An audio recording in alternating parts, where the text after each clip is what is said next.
Good morning, everybody, and welcome to the Scholastic Rowing Association of America National Championships. We are joining you live. It is 8 a.m., and we are riding along with the girls' senior singles. This is a 5-boat race in Lane 1, Shipley. Lane 2, University. Lane 3, Frank W. Cox. Lane 4, Bayshore. And Lane 5, Sacred Heart Academy. My name is Jason, and I'm joined by Andy, and we are really excited to call some races for you today. We are well underway in this race, and after a bit of a shaky start, Lane 3's Shea Triple from Frank W. Cox in Virginia Beach. She is starting to establish her lead over Lane 4, Ainsley Duke from Bayshore in Long Island. Shea Triple is your Stotesbury Cup winner last week and is your #1 seed in this field. We've got 2 heats of girls singles.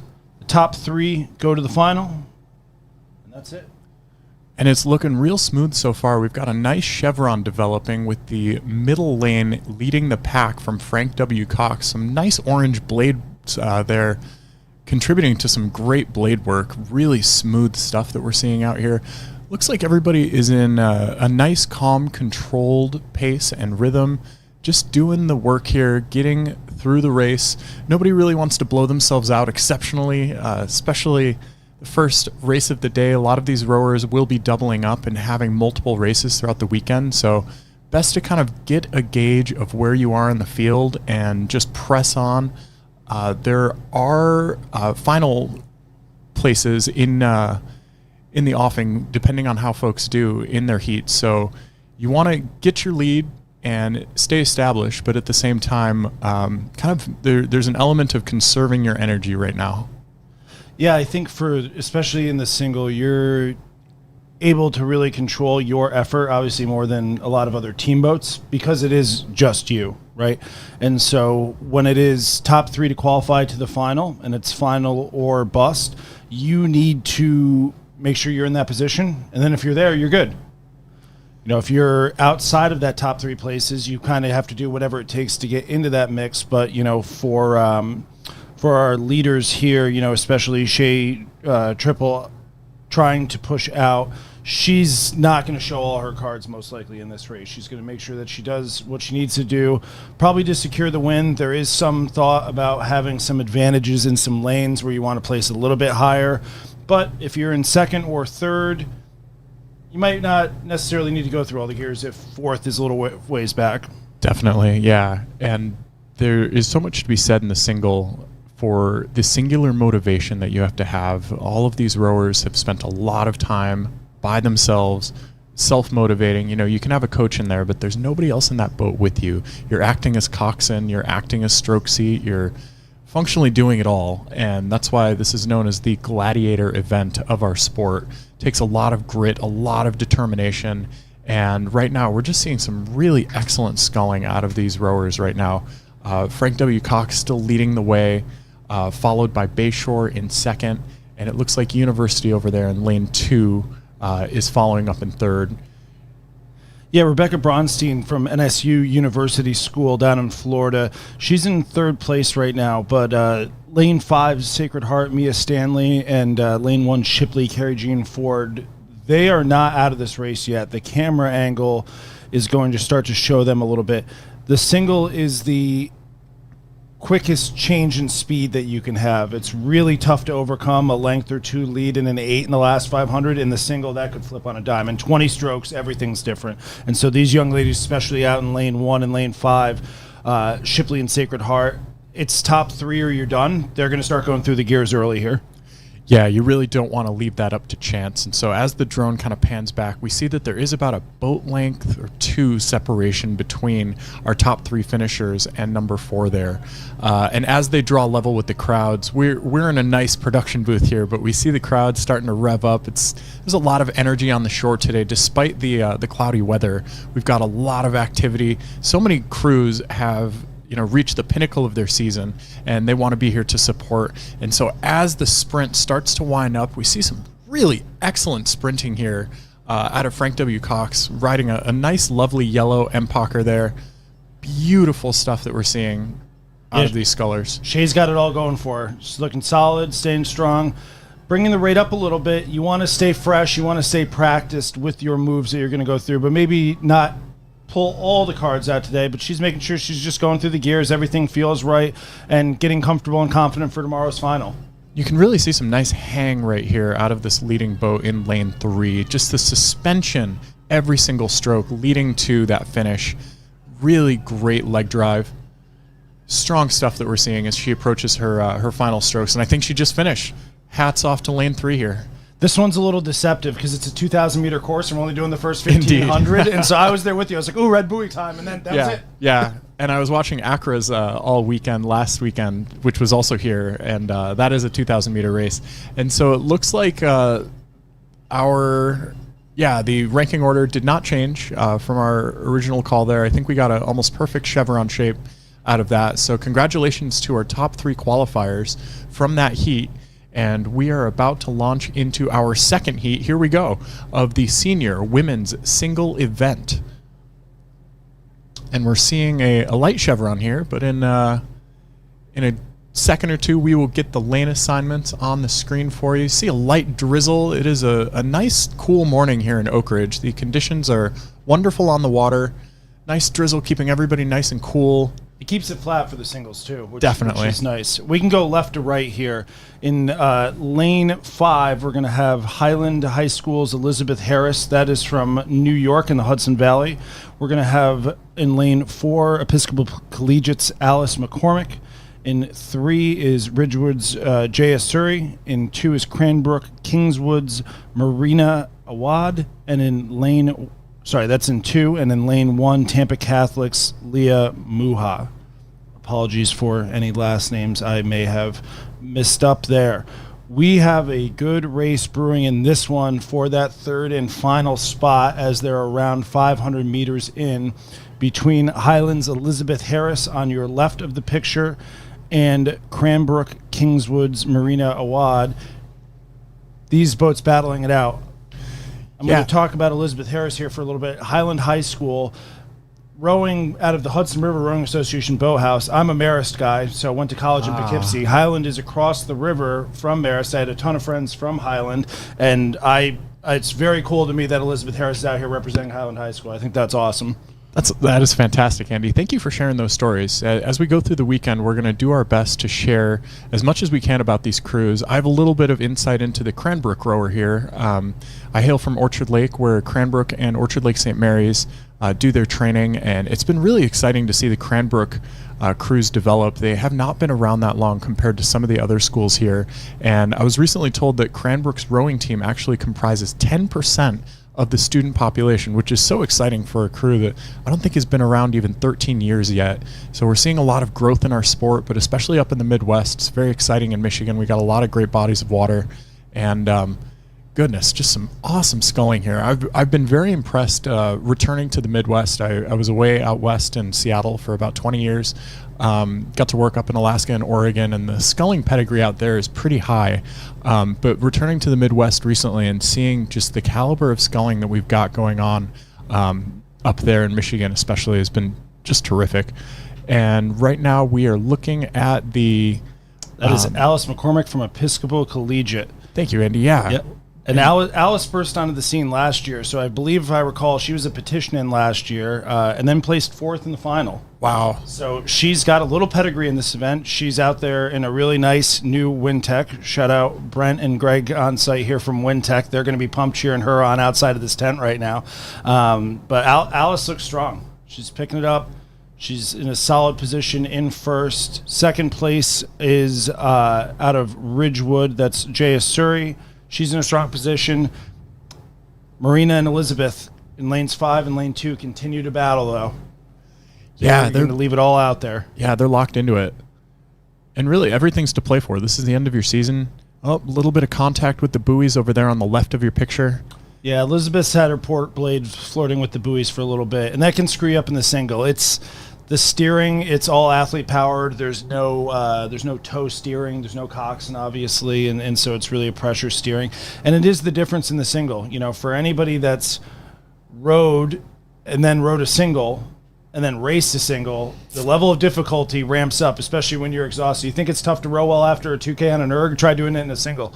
Yeah, and there is such little surface area underneath each of these boats that's making contact with the water. So just imagine having to do multiple deadlifts followed by back extension each and every time you are trying to balance your way through the water. It's a very demanding sport, to say the least, but I think that's why we love it. It brings on transcendental kind of breakthroughs that I think every rower that's ever experienced the jubilation after a race knows. And here we go. We've got our finishers, and it looks like a pretty exciting race occurred.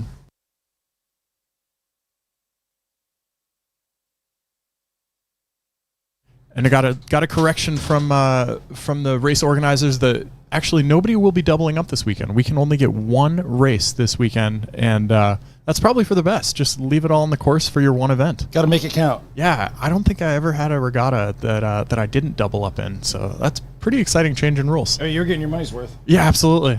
All the bang for your buck. Yeah. All right, now we are locked in with the men's senior single event. Looking pretty great. This is a big event for us. We're going to have 3 heats coming down, and each one, I believe, has 6 athletes in it. So this is a pretty sizable event. Already on the left, we're seeing a little bit of issue with some steering. And, you know, as Andy mentioned before, efficiency is everything in this event. You obviously want to take the least amount of strokes possible, and the shortest distance between 2 points is a straight line. So we encourage all rowers to consider that straight line. Yeah, we are fully loaded here. This event, we've got 6 athletes in each heat. It's going to be top 4 to semifinals. So the girls single we just watched, the progressions changed based on the number of entries and then what sort of event it is.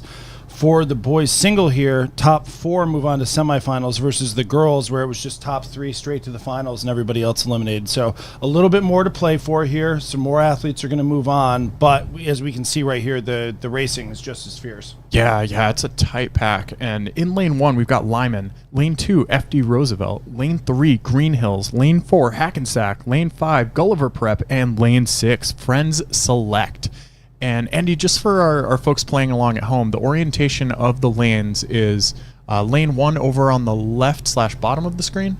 Is that opposite. Opposite, The okay. high numbers are going to be on the bottom of our screen right now. Okay. Lane 1's up at the top. When we pan and see, and we're looking at their backs, lane 1's going to be on the right, lane 6 is going to be on the left. Perfect. Good to have our orientation down, and we'll be reminding folks of that too. It can get confusing playing along.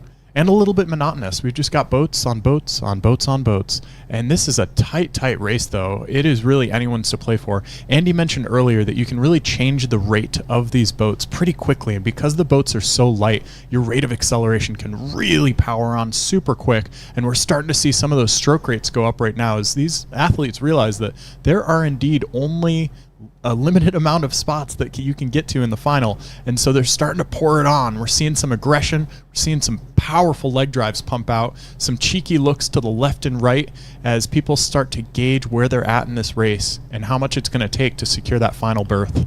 Can you talk about our athlete from Green Hills? That's a Michigan man, is it not? That might be either a new program or one that I'm not familiar with. So I'm gonna plead the fifth on that one. Well, he's moved into first place over Hackensack Crew's Jonathan Lopez Racinos, and we've got a great battle here, battling for 4th. Both of these athletes will move on if they keep their placement here, unlike that girls' event that we mentioned. But it's still nice to get the legs out and, after some long travel. We've got Joseph Andros in lane 2 from FDR, Franklin Roosevelt. That's down in Hyde Park, New York. And then in lane 5, our athlete from Gulliver Prep is Lucas Osorio. And they are in a tight battle here for 4th. Improves your semifinal seating, maybe get some better lanes there. Out in front, though, it is our athlete from Green Hills who has started to take a boat-length lead, and this race has all you want right here. This is a great first heat for the boys' senior single. Totally. I'm really impressed by that athlete from Green Hills all the way to the right of your picture. He has been fully lengthened. I mean, he has just got a really long stroke. He's connecting with the water very well. You can see immediately he's suspending on both those blades, and it's like he's putting all of his weight on those oar handles and just aggressively shoving it out. His finish is pretty righteous too. He's got a lot to play for as he cruises across that finish line. And again, this is a top 4 to semifinals event, so These 4 racers that you're seeing in the foreground have just beat out lane 1 over there at the top of your picture. Unfortunately, not everybody can make it to the semifinals, but well done to Green Hills, FD Roosevelt, Hackensack, and Lyman for finishing in their top 4 spots and moving on to, actually, I misspoke, I apologize. Green Hills, FD Roosevelt, Hackensack, and Gulliver Prep are the top 4 finishers that will be moving on to the semifinals of this event. And our Green Hills athlete, Rowan, good name, Rowan Tyndall, rowing out of Washtenaw Rowing Center. Oh, so excellent. Representing Green Hills, but rowing out of Washtenaw, where Skyline Crew rows out of. Okay, got you. Yeah, I am familiar with Washtenaw, but I know that a number of schools do row out of there. So we are right now riding along with the second heat of the boys senior single event in lane 1, which is to the right of your screen. That is Plant. Lane 2, Wayland Academy. Lane 3, Western Albemarle. I might have to get a... Albemarle. Okay, thank you. Got it. Right on. And then lane 4, Ridgewood. Lane 5, Berkeley Prep. And lane 6, Bergen County Tech. And already we're seeing a pretty definitive lead right now. A little bit of open water from our athlete in, I think, lane 3, Western Albemarle. I like that name. I struggled with it, but I do like it. Do we have, I think that might be lane 4 Ridgewood. I think you're might right. be Yeah, I think a one little might bit off be- the pace. That is Ridgewood's Unju Han. Or perhaps a scratch. I haven't seen anybody in that lane yet. Could be. Yeah. And just to kind of paint the scene here, we've got a wonderful crew of drone operators. These guys were helping us out over at the Michigan Scholastic and Midwest Scholastic Championships from Mixed Media, a great crew. And they're just running a perpetual kind of assembly line of drones. They're charging the drones, they're sending them off, they're getting them up in the air, landing them. It's a very tightly produced event that we've got for you here, and we're very privileged to bring you these pictures. I don't think drone footage has been around in rowing for longer than, what would you say, Andy, like 6-7 years maybe? Yeah, at most. Yeah. And it was, I think we saw it over at Henley over in England before it really hit the mainstream here. Yeah, and it's just expanded the way that we view and even coach our sport so much. I've been privileged to get to coach with some drone footage, and the angles that you get and the ability to witness and experience what the athletes are going through in their boat is uncanny and unparalleled. So drone footage, just the best. You were correct in your initial assumption. That is Western Albemarle's Thomas Lambert. Thomas Lambert is in the lead there with Ridgewood's Unju Han to his left, confidently in second. Yeah. Thomas Lambert placed third at the Stotesbury Cup last weekend, so he's going to be one of the top seeds here and expected to do well. And he's starting to make a little bit of a move to push the athlete from Ridgewood back. We've got a tight battle behind them, though. We do. We've got Plant out of Tampa. We've got Wayland Academy. Over there in lane 5, we've got Berkeley Prep, and those 3 boats are pretty tight, and only 2 of them are going to make the semifinal. Yeah, I think that they're starting to realize that too. I saw a glance or two to the left and to the right out of Wayland Academy. I think that it's going to come down to Wayland and perhaps Bergen County, or perhaps Berkeley Prep. I think that Bergen, I don't think I've seen Bergen's lane occupied I haven't in this race. Okay, that might be a scratch then. But either way, only 4 of these athletes will make it to their semi, and we're starting to see the race really pick up. That is Alexa Nanatic from Wayland Academy, and from Berkeley Prep, we have Sebastian Merlanda. They are in a tight battle as our athlete, Blue Onos from Plant, continues to solidify his 3rd place position here. But it's Thomas Lambert out in front, like we just said, for the girls' race, going through some of the gears, making sure the legs are feeling fresh. They're picking up the boat okay. But he's looking in a strong position for first. And then our athlete from Ridgewood is solidly in second as well. Yeah, and we're starting to see some sprinting as they approach the line here. And hats off to Mr. Lambert. He is really ripping it through each and every stroke. I don't think he's taken a stroke off. I haven't seen anything less than like just pure aggression out of our lane 3 sculler right now. And he is just ripping through his drive and his finish. And you can really see the 2 distinctive parts of his drive. He starts with the legs, gets him down, and then he had just a really distinct body swing that I think helped him get that victory just then. and it's going to be, I think lane 2 is gonna beat out Berkeley Prep, perhaps. Yep, I think Alexa Nanotic from Wayland Academy, but it's going to be pretty close. It's pretty close. Oh, my goodness. They're right leaving it to the wire here. Man, maybe a little paddle early for him. Yeah. He knew he had it. Oh, wow. Andy As and a I coach, I'd be sweating. Yeah. Andy and I were on the edges of our seats here, folks.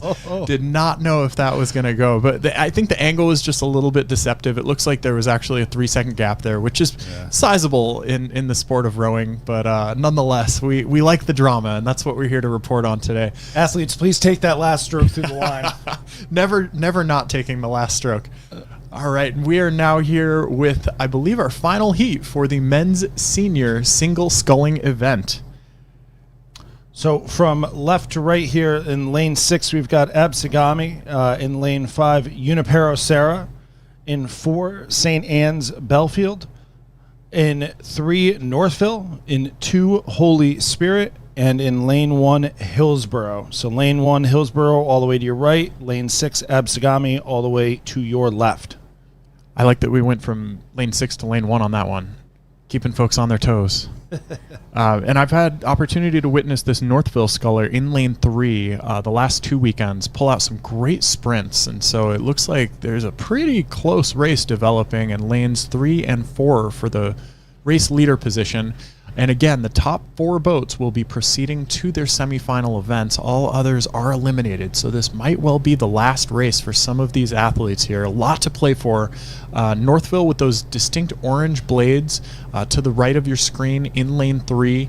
I think it's just following by maybe a deck the athlete from St. Anne's Belfield in lane 4. And just, again, really great sculling today. Really crisp. I'm seeing a lot of very committed strokes, as you would expect in the senior event. You know, these athletes have had anywhere from 3 to sometimes 6 years if they got started with their rowing in middle school to hone their craft. Most middle school programs do start with sculling, so we're seeing a big increase in the caliber and the skill level of our scullers at the senior event in high school. Yeah, and we're seeing a great race out front there. We've got Carter Kelly from St. Anne's Belfield, and he is working to hold off Liam Stewart from Northville Rowing Club. But in our last shot that we showed, Charles Deal from Junipero Serra High School, joining us out from California, he was putting his bow up in the mix as well, getting into that top 3. Again, this is 4 to move on to the semifinals. So top 3, you're confidently secured there. But that doesn't mean you don't want to go out there and beat somebody, especially single scullers. These guys are competitive. Definitely, yeah. You have to be to step into that boat day in and day out and just do the thing by yourself. But it does look like we've got a clear pack emerging with our top 4. So it's not going to be quite as tight as that last race, at least not yet. There is any number of things that could happen. Rowing is filled with wonderful variables that can happen, and sometimes not so wonderful. Sometimes you flip, sometimes you go for a swim, and that's obviously going to affect how you finish your race. It looks like Northville's still maintaining contact with St. Anne's, and yeah, it looks like we've got just a bow ball overlap, but St. Anne's did just pick it up a little bit and is perhaps trying to send a message to Northville that they are not going to have it all their own way. Northville hanging on tight, though. Some real grit and determination out of that Michigan crew there in lane 3. And our Charles Deal from Junipero Serra, he didn't come all the way from California just to settle for 3rd there. He continues to pour it on there. We've got out in lane 2, Holy Spirit's Donovan Palma. He is not on our screen all the time here. He is pretty secure in his 4th place position, though. So he's just going to need to maintain, and he should be able to move on well there. But out in front, we've got Carter Kelly from St. Anne's Belfield and Liam Stewart giving each other a good challenge. Good run. Yeah, a little bit of a confidence boost going into the semifinal. Definitely, and I think the athlete from Junipero Serra, our California representative, has actually started to close that gap a little bit. I don't think it's going to be enough to make contact, but I have noticed that they are getting closer and closer, so it's pretty cool to see that there might be some differentiation in speed that we could see at the finals. And yeah, wow, California is charging in lane 5, really closing that gap between them and Northville. Northville does have a little bit of an open water gap now between them and St. Anne's in lane 4. St. Anne's is flying, though. Some really smooth, just lateral and horizontal sculling. You're not seeing that bow or stern really bob up and down as much. and just picture perfect technique there as they close out this race. Yeah, Carter Kelly from St. Anne's Belfield, the last 20 or 30 strokes of the race, I know he sat up, he lengthened out, he didn't go through the gears of a sprint. He just wanted to see if he could get a little bit more run with the rate he was doing, and he did. The length started to open a little bit without bringing the rate up, which, you know, if you're him and his coaches, that's what you want. If you're the competitors, he's got more to give. It's dangerous, yeah. Oh, yeah. I think that we're going to see some exceptional stuff out of him. I'm excited for these semifinals coming up, I believe, later today, and then we're going to be having finals tomorrow. We got a lot of racing. It's going to be so good. There's so much good racing. Yeah. We are well underway already here in our girls' lightweight senior double. In our girls' lightweight senior double here, we've got on the all the way to our left is Marietta. In lane 4, we have Bulls. In lane 3, Germantown Friends. And in lane 2, all the way to our right, is Forest Hills Eastern. And those last 3 names, Forest Hills, Germantown Friends, and Bulls, are in a tight pack up front. They sure are. And this race is top 3 to final. So there will be 2 heats in this event. We've got 2 heats of the girls' lightweight senior double coming your way. But right now, it is anyone's game to play for. We're 2.5 minutes into this heat, and we are seeing some exceptional racing, some great contact between these crews. You know, top 3 does mean that, you know, the crews that are duking it out right now, looks like they've most likely gotten themselves into a position to secure that finals race, but anything could happen. And we're seeing some textbook rowing right now. This is some great sculling. Yeah, Germantown Friends here looking nice and strong, swinging out. And this event is interesting. So the lightweights aren't as this race isn't sponsored at a lot of the regional qualifying regattas anymore. It was in years past. And so a number of these crews have to petition in. They still have to go through the lightweight certification much early in the season. Their schools, physicians will actually sign off, or their personal doctors will, and say that it's safe for them to race this. And so we don't know a lot about a lot of these crews. They don't have a body of work to show sometimes. And in this first one, at least, all 3 are right on the same page. Yeah. I think there's real parity, especially in the second and third place crew right now. They're just going stroke for stroke. And it's interesting that physician's notes and clearance is required. That was, I don't think, a thing back in my day. I raced lightweight for 1 season, and I don't remember having to go through that. I'm probably aging myself here, but lightweight rowing has unfortunately been on the downtrend. Would you maybe say, Andy? There's concerns that, you know, it might not be the healthiest.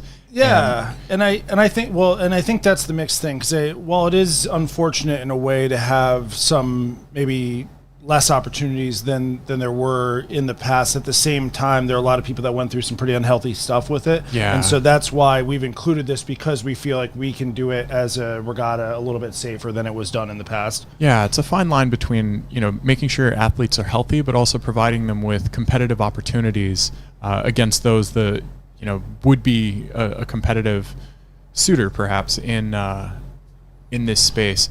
And we're seeing a gap open up right now, and it looks like Bulls in lane 4 does have about half a boat length lead on Forest Hills Eastern, a Michigan school, up there in lane 2 at the top of your picture. But Germantown Friends in lane 3 is widening that gap. Looks like they're doing a good job of staying in sync all across the board here, these top 3 crews. I think that we're going to get a glimpse of Marietta perhaps in lane 5. Nope, we're just going to continue on with our top 3.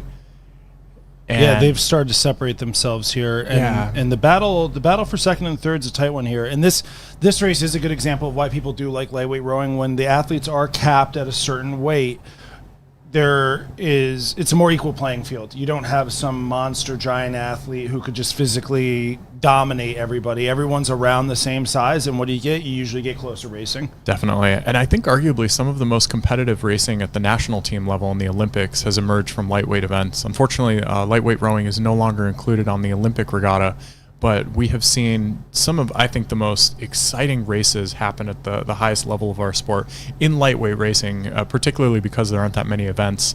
And so we see the challenges that the athletes put them through are just that much more intense when you only have 1 or 2 boat classes that you can race. Yeah, absolutely. I think in the last 30 seconds or so, Forest Hills Eastern has started to maybe put themselves into second place here. I think they found something. They've definitely closed up on Germantown. I wouldn't say that Germantown's necessarily full out sprinting, but they're not taking it easy either. They're not coasting. Yeah. And Forest Hills might be starting to find themselves with maybe almost overlap as we get to the end there. These top three boats are going to move on. Their qualification and progression is not in question whatsoever. It's been that way for a little while here. But you still want to see what put your competition under pressure a little bit, see how they respond before you get to the final. Yeah, and maybe even challenge yourself as well. Each of these athletes are developing so fast, which is one of the cool things about scholastic rowing, is that you see the gains happen in real time. It is super quick. Big wave there from our champion in this heat. Yeah. And we're riding along now with the second heat of the women's lightweight senior double sculls, and we're seeing a little bit of cattywampus steering happening here. It's good to remember that the bow seat, that is the person that is closest to the bottom of your picture in each of these boats, is steering, and so the athletes are responsible for making their calls, for steering the vessels, for cranking as hard as they can. It is a big job to be sitting in the bow seat of one of these boats, and right now we're seeing on our screen the schools that are represented here in Lane 2, Friend Select, Lane 3, Waterford, Lane 4, Harpeth Hall, and Lane 5, Culver Academy is going to be all the way over on the left of your screen. Again, the bigger numbered lanes are going to be on the left, and we start with Lane 1 on the right. This is a 4-lane heat, and the top 3 boats will be proceeding to the final. I saw this Waterford crew out here practicing yesterday afternoon, and I wasn't sure whether it was going to be a lightweight double or a senior double. I could tell they were rowing well, and sure enough, they're holding form here. They're not just a practice crew; they're out there, and they are giving this heat the business. That is crisp rowing that we're seeing right now out of Waterford. This is very impressive. And folks playing along at home, you can really tell the acumen of a double or any sculling crew based on the angles of the blades here. And you see how the oar shafts of this Waterford crew closest to us are lined up. They're perfectly parallel. They're maintaining the same angle at almost every position throughout the stroke. And that just means that there's parity between these rowers. It means that the way that they're asserting their weight and leveraging on the oars, they're going to have more synchronicity and get that swing, that ethereal flow that we talk about in rowing, where everything sort of feels more effortless. And wow, Waterford is just putting on the hurt. I think this might be the crew to beat in this event. They are. We're gonna have to compare some times, but I'm sure this is quick. I can tell you just by my eye, it's pretty quick.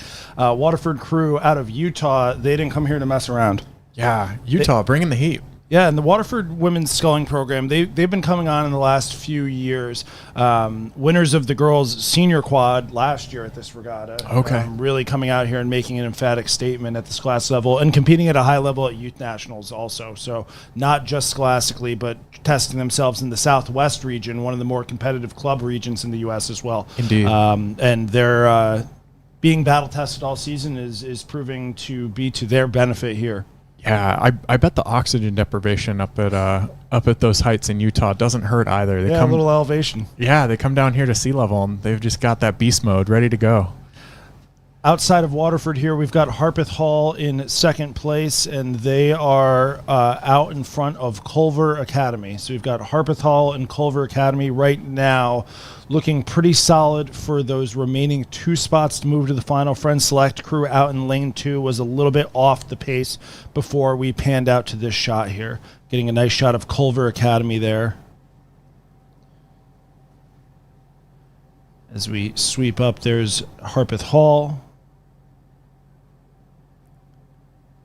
Such a pretty day here, kind of nestled on Melton Lake. And Friend Select is not out of it. They are off the pace right now that's required, but they haven't dropped back at all since we saw them in the beginning there. Yeah, they could well close that gap. There is, I think, sufficient race course to do that. And you never know what your opponents are going to do. It really behooves everybody in rowing, if you're racing, just keep going. You don't know if the other team's about to collapse. They might collapse. They might take a little dip. They might have an equipment break. And so giving up is never an option. I was calling a race with somebody in Saratoga, and they called it a misadventure. You may experience a misadventure. There you go, yeah. I heard somebody recently kind of throw out a tennis analogy, and that's wait for your opponent to make an unforced error. That's it. Absolutely. Yeah. And sometimes that can even come through raw intimidation. If you start sprinting on a crew and they get shaken by seeing you just carving up their lead, they could make a mistake. They could get a digger, catch a crab. You never know. Here's our Waterford crew coming through the finish line here. Impressive performance. Wow. Very much so, yeah. That's a lot of water that they have. Wow. Yeah, that's a big lead. But I'm just very impressed by how punchy they stayed throughout the entirety of that course. It looked like they were pushing themselves, maybe trying to find some new As speed. we discussed misadventure, Culver Oh, no. venturing off the course and leaving the door open for Friends Select. Oh, my goodness. We prophesized, perhaps. Yeah, that's sorry, coaches, don't come to our trailer there. So Friends Select is making a move right now. Culver is straight again, but they did deviate from their lane, and that extra steering has left the door open for Friends Select to try to take this third spot here. And I think they're going to do it. Yeah, I think Culver is still outside their lane. They're trying to get back into it. They took a little tour, and unfortunately, they just added some meters to their race that, wow. That's a shame. Friends Select, though, way to maximize that opportunity. That's why you don't give up. Yeah, just like we talked about. Goodness. All right. And we are riding along with our next race. Pretty exciting stuff so far. Really wonderful Friday. We're so happy to bring you these pictures from our drone crew. And we are right now riding along with the boys lightweight senior double heat. There are 2 heats in this event. Top 3 will go to final. In lane 2, to the right of your picture is Waterford. Lane 3, Ridgewood. Lane 4, Augustine Classical. And lane 5, Fox Chapel. There you see him at the bottom left of your screen.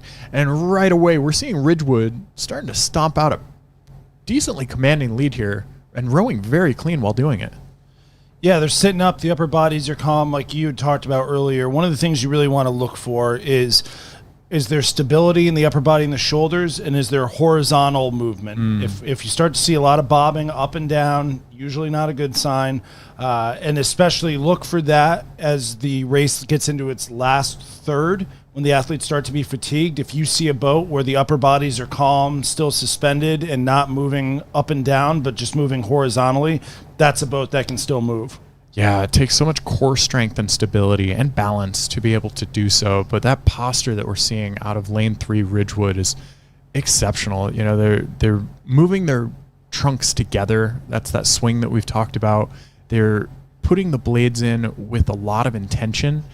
They're not missing any water, and we're just seeing some great sculling today. Yeah, the cores are well supported at the catch. The knees are coming up. They're meeting the boat, not lunging out to reach for that catch, and it's working for them. It sure is. Good. And a little race is developing, however, towards the back of the field. We've got Augustine Classical and Fox Chapel starting to get into each other, and maybe we'll see some chopping and changing later. I think that Augustine Classical is just holding off Fox Chapel, but for a second it looked like we were about to have a slugfest there. We'll see what unfolds. Yeah, they've got a nice little battle going, petitioned in here. Augustine Classical Academy is from my neck of the woods, in upstate New York, small private school. Where do they row? They row on the Hudson River out of Mechanicville. Okay. So they're like kind of Saratoga County based. Yeah. Yeah, their school was the headmaster that founded the school was a local rowing coach who had started a lot of the programs up there. So that is a rowing school. They don't have a lot of sports, and rowing is one of the big ones. That's great. I love it when an institution has that kind of pedigree. Yeah. And the rain is picking up, folks. So for those of you that are unaware, this is going to create some slight challenges. In some ways, it's nice because it keeps you cool while you're rowing, but it also creates a difficult situation with the grips on your oar. Makes it harder to hold on, and especially as these athletes wind it up. Yeah, these Waterford boys here are going great for sprinting. Oh, just nicked a buoy there. It gets harder to steer. It gets harder to apply even pressure and power on the oars when the rain comes down harder, because you lose some of that traction. So you're having to grip harder. Your forearms or your wrists or your literally the hands muscles might cramp up more as a result in the rain. But my goodness, Ridgewood just had a great scull there, and it looks like Waterford got that second. We'll see who emerges from Augustine Chapel and Fox Chapel. Their little bout there in the back of the race. I think it's going to be Augustine. Yeah, I think ACA's got about a length there. They just Yeah. need to maintain it for these last 2 or 3 strokes here. But well rode to all of them. We talked about the times from the last girls' heat there. Official times in Germantown Friends won Heat 1 of the lightweight senior double in 6:26. Challenged a little bit. The Waterford girls, you saw their margin 6:15. That boat was cooking. That is massive. That is a pretty impressive time, to say the least. All right, and we are just getting it right along here. I think we're on 5-minute centers today, so they're starting races, I think, every 5 minutes. So typically we're going to be joining you a couple 100 meters into each race before they get going. This is the second heat of the boys lightweight senior double scull event. In lane 1, Holy Spirit. Lane 2, Montgomery Bell. Lane 3, Malvern Prep. Lane 4, Germantown Friends. And lane 5, Oviedo. Did I get that right? Oviedo? Oviedo. Perfecto. All right. And boy, oh boy, a tight race for second here. We've got Germantown Friends, we've got Malvern Prep leading the way in lane 3 there at the bottom of your picture. But for second and third, it looks like there was a little bit more contact with Germantown Friends, but I think Holy Spirit and Montgomery Bell are just giving each other the business right now. The Malvern Prep head coach James Konopka told me of this lightweight double that they are 2 seniors who've just been crushing themselves every day trying to go fast. Terrific. That's what we like to hear. And you know what? So far, so good. Yeah, if you're putting in the work, generally the speed follows. Speed is a lagging indicator of our sport, and to quote one of our other commentators who will be joining us later, Chris Zarnecki, the natural talent in this sport is none other than just the ability to work hard. You know, natural talent is only going to get you so far in most sports, but I think rowing is perhaps the sport that I've seen in my life that just rewards hard work. If you're putting in the meters, you're going to get fast. It is the nice part about endurance sports. It's the old hard work beats talent when talent doesn't work hard. I love that. And we've got some hard workers out there. Germantown Friends in second place. Oviedo holding on to that third place spot. And we see Montgomery Bell at the top of our picture in lane 2. They have maybe a little contact with Oviedo. Yeah. They're in the mix. This battle for top 3 will get fierce towards the end. Yeah. And I'm really, really liking how our race leaders are rowing right now. A little bit more aggressive, I think, than some of the other lightweight boats that we've seen. As our drone kind of pans around, we might get a better angle on it. But right now we're riding along with lane 5, Oviedo, closest to the bottom of your picture. Lane 4, Germantown Friends, with kind of a higher rate of striking. Their strokes per minute are a little bit higher than I think the rest of the field. And now we're panning around to Malvern Prep, who is so speedy. They're clearing their puddles. The puddles are those circular ripples that you see when the oars exit the water to the left and the right of the boat. And when I say clear the puddles, it means that the boat has moved beyond those circles by the time they take their next stroke. And they're rowing a really beautiful Felipe boat right now. Felipe is sort of one of the upper end boat manufacturers of this day and age. And wow, just some really sendy strokes here. And Oviedo, our crew out there in lane 5, they have separated themselves from Montgomery Bell in the last 200 meters or so, and they're pushing up on Germantown Friends. These are Germantown and Malvern Prep, 2 well-known sculling programs. Oviedo out of southern Seminole County, Florida. I get really excited when I see teams that I'm not as familiar with here. And this Oviedo crew is one of them, and they are here and representing themselves well. Yeah, I love the background that you're giving us on each of these crews, Andy. The research is impeccable from my esteemed colleague. Shout out Google. All right. I'll stay in my New York bag all day, but for these other ones, I gotta use some Google a little bit. Yeah. And always be skeptical of your commentators, too. We never claim to be perfect, as the drone pans out and gives us a beautiful shot of these foothills of the Blue Mountains here. Oh, my gosh. Yeah, it is a stunning day. As I was driving up, I saw some of that mist that you see kind of in the top left-hand corner. Really, really pretty stuff as these athletes finish out the second heat of the boys lightweight senior double. And wow, well done to Malvern Prep getting the W with this heat. Montgomery Bell just finished in second. And it looks like Holy Spirit over there in lane 1 It was Oviedo and Or 5. Oviedo and 5. My bad. I'm still Holy getting Spirit coming used to through the here. orientation. Yeah. That's Montgomery Bell in 2, and then Holy Spirit's gonna bring us home here in lane 1. Terrific. All right, and jumping back up to the start of the race course. Girls junior doubles. Here we are. A little bit of a steering tour of the lane over there on the right side of the course right away that we're looking at, and it looks like lane 2, Marietta, lane 3, Lower Merion, lane 4, Cathedral Catholic, and lane 5, Girls Prep in this first heat of the women's junior double sculling event. These events are spicy for progression. It is top 2 to final. Ooh. There are 3 heats. Top 2, you're in the final. If you're not, that's it. That's going to create for some pressure cooker type conditions here. And again, we're seeing a little bit of steering as we explore the lane and get back to center. As I mentioned before, the straightest course that you can set is going to be the most efficient. And so all of these athletes trying to generally, you want to stay dead center of your lane. That way you have a little bit of buffer in case you do drift. And we have seen some drifting in this race so far. But so far, all athletes have been able to get themselves back into contention, right back into their lane. I think we're seeing Lower Merion with the lead right now. Lower Merion is your Stotesbury Cup winner for the girls junior double. They are in here as the number 1 seed. Not having it all their own way, though. Cathedral Catholic in lane 4 is right there, and as is Girls Prep in lane 5. Yeah.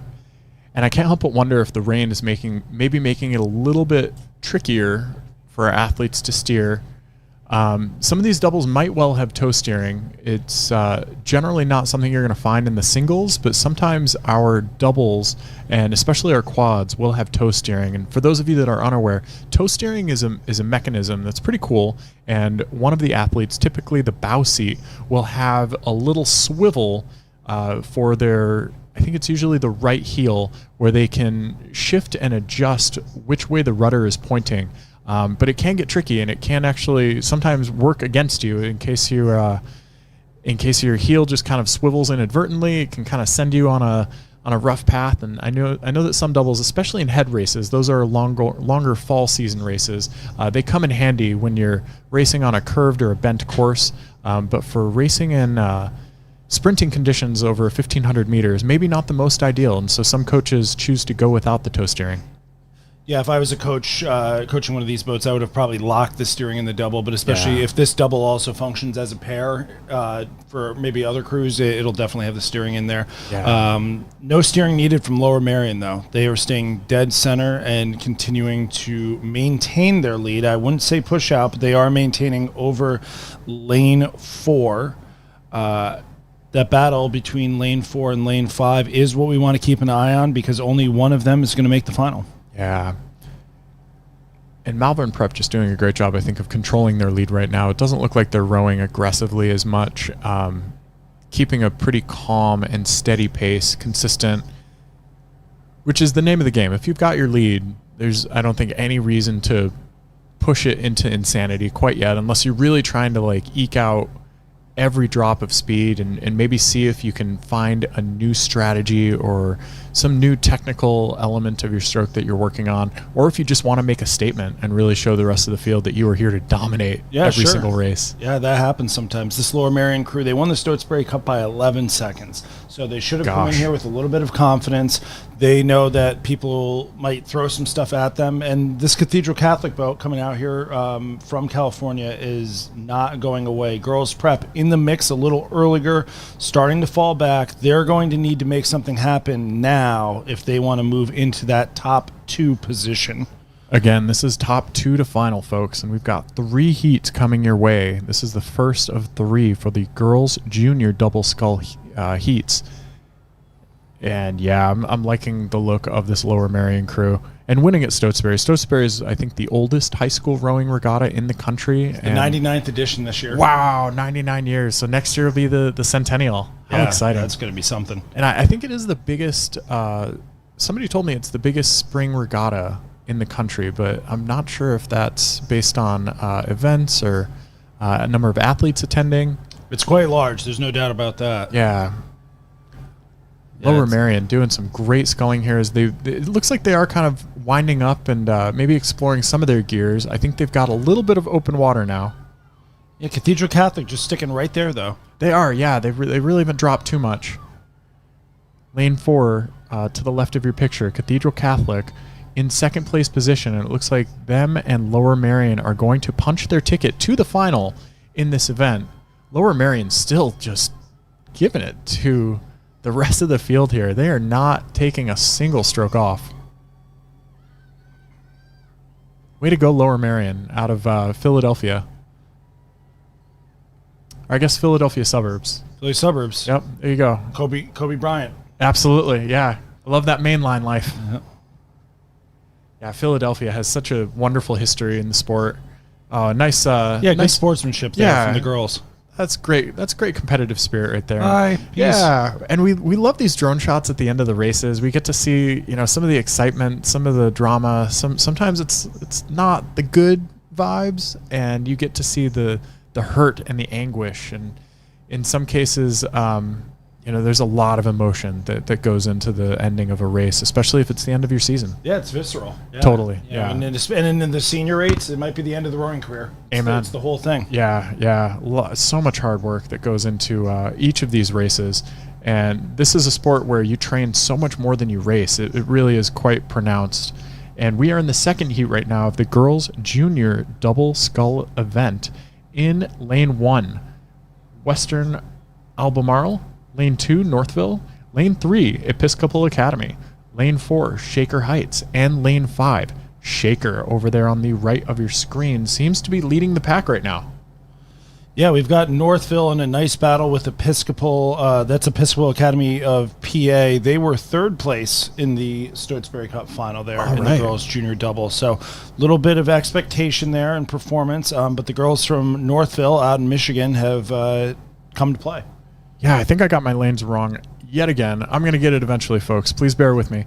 But Northville, with those distinctive orange blades, having a great scull so far. It looks like they're up by about a deck as they're holding off Episcopal Academy. But Episcopal Academy just made a move and I think might have overtaken Northville. Way to go, Episcopal Academy. Digging deep. Storied Philadelphia program there. Totally. Head coach Molly Konopka, mother of Malvern Prep head coach James Konopka. All right, keeping it all in the family. It's all in the family. Philadelphia sculling.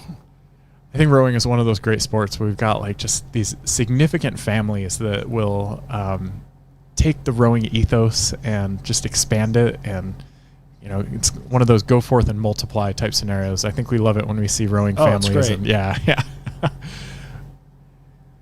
So we've got Episcopal out in front, starting to take a little bit more control of the race. Northville in second right now, a little bit of overlap. Shaker Heights from Ohio not going away, though. No, not at all. And again, folks, this is a top two boats, 2 final. And so Shaker Heights is probably thinking like, okay, we've got to bide our time. We've got to take a look over at this Northville crew. I think I just saw the bow seat take a look all the way over, and only 2 lanes separating them. But we've got some buoy action to the left. Oh no, just clipped it with their starboard strokes, and you see the. There we go. Get it back. Quick save. Yeah, the boat speed slows down when you hit those, and I think we almost caught a crab there. Oh, we hate to see this. This is not the ideal race that anybody wants to have. A little bit outside their lane now, starting to get back in. Hopefully they don't impede the crew behind them. I think that Shaker. That's Shaker Heights there, with Shaker High School coming down behind them. Shaker High School, North Colony School District, suburb of Albany, New York. That program's building up. They're a little smaller. They're excited to be here, though. Right on. And they're representing themselves well. Totally. And I think Shaker Heights is out of Cleveland, right by Cleveland. I think that's another suburb school. But yeah, you really saw how clipping those buoys and getting outside of your rhythm, it just has a pretty profound effect. And Northville maximizing their opportunity here by walking away from Shaker Heights. Yeah, you got to do that. If you see a crew having a little bit of misfortune or misadventure and you're battling with them, you got to give it go. Yeah. Let's take a 10 here. Yep. And it looks like Shaker Heights is still not quite figured out their steering, unfortunately. Yeah, they've had a little steering. I've been keeping an eye on them. they've had such severe corrections that I think they probably have toe steering in, and they might be struggling. I've been watching, the port blades have been a little bit firmer and crisper than the starboards as well. Okay. That's been pushing them there. I think it could very well be both, but it looks like it's been a consistent issue that's going on there for them. Bummer. Never the race that you want to see coming down the course, especially at a national championship regatta.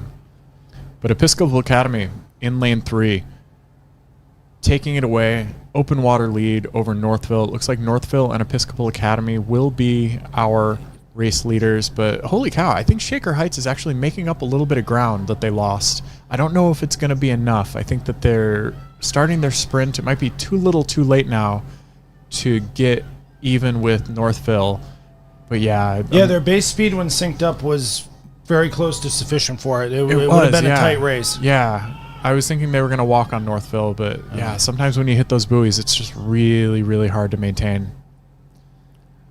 And they're going to be disappointed with the outcome here, but those athletes shouldn't be disappointed with the effort. Not only in the race, they stuck with it; they didn't give up the effort to get here in the first place. Definitely, and you give it everything you got each and every time, and hopefully you walk away feeling fulfilled and gratified by the race that you put down. And up at the top of the screen, I'm gonna be a local homer and shout out to Shaker High School. Their head coach Brody Trask. That Shaker boat looks solid. They're just not quite up at the top end of the speed, but the rowing looks good, and they're coming through and had a nice clean race there. Yeah, and arguably, this crew might have 2-3 more seasons, depending on how old those athletes are, to come back and do it again, and hopefully learned a lot from this experience and coming out here. And we are now with the third heat of the girls' junior double scull event. In lane 1, Augustine Classical. Lane 2, Harpeth Hall. Lane 3, Conestoga. Lane 4, Albemarle. And lane 5, Traverse City, way up there in the northern crook of Michigan. Now, is that at the top of the mitten, or is that on the that's the top of the mitten. That's the kind of the pinky tip of the ring finger end of things. Traverse City's if we're right-handed, beautiful. Yeah, right. It's the mitten axiom. For our visual learners here. Absolutely. That's awesome. All right, and some good racing developing. It looks like we don't yet have clear 1 and 2 spots. Again, top 2 racers in this event will proceed to the finals, so it's a pretty competitive, perhaps the most competitive of the heats that we've had so far. Yeah, we've got Albemarle here in lane 4 looking pretty solid. Not to be confused with Western Albemarle. Oh, okay. 2 different programs there, but they are doing a nice job solidifying themselves in front. Tight battle with Traverse City and Conestoga for that second and final qualifying spot right now. And Harpeth Hall not far off the pace in lane 2. Yeah, not out of it yet. I do like Albemarle's blades. I like how one side to the rear of the boat is red, but the front facing the stern are blue. That's pretty cool. I don't know if I've ever seen a blade design quite like that before. Yeah, I think that's a newer design for them. Neat. That looks, I agree, though. That's sharp. Yeah. It's one of the things about the sport of rowing. There's a lot of expressive and very cool blade designs that are coming out, particularly the newer crews. You've got your traditional crews that have had their blade designs for, hundreds of years in some cases. Some are very distinctive and you know them right on site. And others, we get a chance to see the character of some crews. In Michigan, there is a crew, Riverside, that has the Jolly Roger, some pirate action on their blades. Oh, okay. It's pretty neat, yeah. The local Atomic Rowing Club here, they've got some pretty notable blades. They do, yeah. I've gotten to row with Atomic Rowing. Shout out to that crew. I'm a master's rower myself, so whenever I get the chance, I like to pal around with crews that will have me. And most notably, one time they told me to show up for a practice, did not get any information about what was going on, and I showed up, and they're all warming up on the ergs for a 2K. Oh, no. So I played along. It was torturous. You've been had there. I sure did, but you have to be a good sport, and we are seeing a very tight race develop. These crews are not giving up. My goodness, lane 3 Conestoga versus lane 5 Traverse City right now. They are playing for that final berth. There is only one of these crews that's going to make it to the finals. Looks like Traverse City might be fading a little bit. What do you think, Andy? It's a seat between them. It's a deck to a half a deck. It's a seat, and this is a margin where 2 strokes could make the difference one way or the other. Yeah. And I was seeing the Conestoga bow seat was looking around, I think trying to get a feeling for how much longer they have left in this race, because a lot of this is just about what does your endurance have left in the tank. And so in some of these cases, you want to sprint, but you don't want to sprint too early and cash a check write a check that your body can't cash. That's it. Yeah. And Traverse City has gone earlier. They've gone first, which is what you need to do. And I think it's working for them. I think they have edged into the lead. The angle is going to be a little deceptive for us, but I'd like to trust my trained eye here. Yeah. And their hull has the momentum, no doubt. Indeed. And it's worth noting that Traverse City had a really rough season with conditions. They're way up north there in Michigan, so their thaw did not occur until much later than usual. They've had some really inclement weather that kept them off the water actually a majority of their racing season. So for them to come out here and really lay out this performance is impressive. Well done to Traverse City.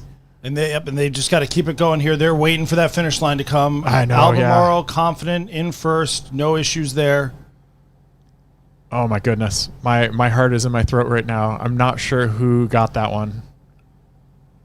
I think based on reaction, we might be able to give it to Traverse City based on the Conestoga one. It was so close though. It really was. Yeah, that was pretty exciting. Well, way to go to both of those crews. I think for any team to march down the course with that much parity with your competition when you know that only one of you is going to go. So Conestoga and Traverse City, way to race. I've got an unofficial result there that tells me something different from what we saw, but we didn't have the angle. So unofficially, it's Conestoga, but it was within 0.2 of a second, so that's going to probably get reviewed. Okay. Make sure there. Maybe a photo finish scenario. Yeah. And right now we're racing back up to the top of the course for the boys junior double scull event in lane 1, Holy Spirit, lane 2, Conestoga, lane 3, Green Hills, lane 4, Ave Maria Stella, and lane 5, Mount Lebanon. And my goodness, some really speedy, quick racers on the course right now. Just the caliber of sculling overall, I've been very impressed. We've only seen sculling events so far, so we've gotten our fill of the 2-stick action. Yeah, we've got a good race developing here. Our athletes from Green Hills are out in front. Yeah, I think just achieved open water, though not by much, so anything could still happen. And this is a top 3 to final event. We're going to have 2 heats for you. But the top 3 boats will proceed to the final in this heat. We've got a tight battle between Ave Maria Stella and Holy Spirit for that second place spot. The Ave Maria Stella boat, the Portilla brothers of Gerard and Joseph from New York, coached by their father. It's a whole family affair. That's wonderful. I'm convinced as a coach that anytime you get siblings in the boat, but especially twins, you're going to have some kind of like magical synchronicity occur. And maybe we're seeing some of that right now. Who knows? Love this overhead drone shot. You can really see the angles of the oars and who's matching up perfectly throughout their stroke. I am seeing some absurdly sendy rowing from Green Hills. They are just ripping it right along. They are. The Portilla brothers are starting to put their move down, though. They've really been attacking it the last 30 seconds. That's a great shot, Andy. Yeah, they're starting to really lay down some speed there. So top 2, we're not messing around anymore here. No, they got everything to play for. It's the end of the season. I'm seeing a bucket hat too. Bucket hats really, I think everybody in the sport of rowing knows that bucket hats and bucket rigs give you such free speed. It's timeless. Yes.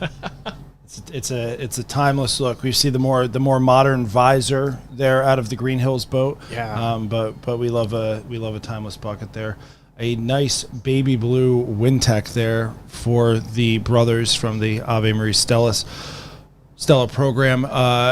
Holy Spirit hanging on, though. They've seen that they need an answer, and they are starting to try to answer the call. Yeah, we're seeing that wind up here. The rain just took another little shift into, it's not quite a deluge, but we're seeing a little bit more rain than I'm sure we would like. Nonetheless, these racers are coming down the course with such intention, such commitment.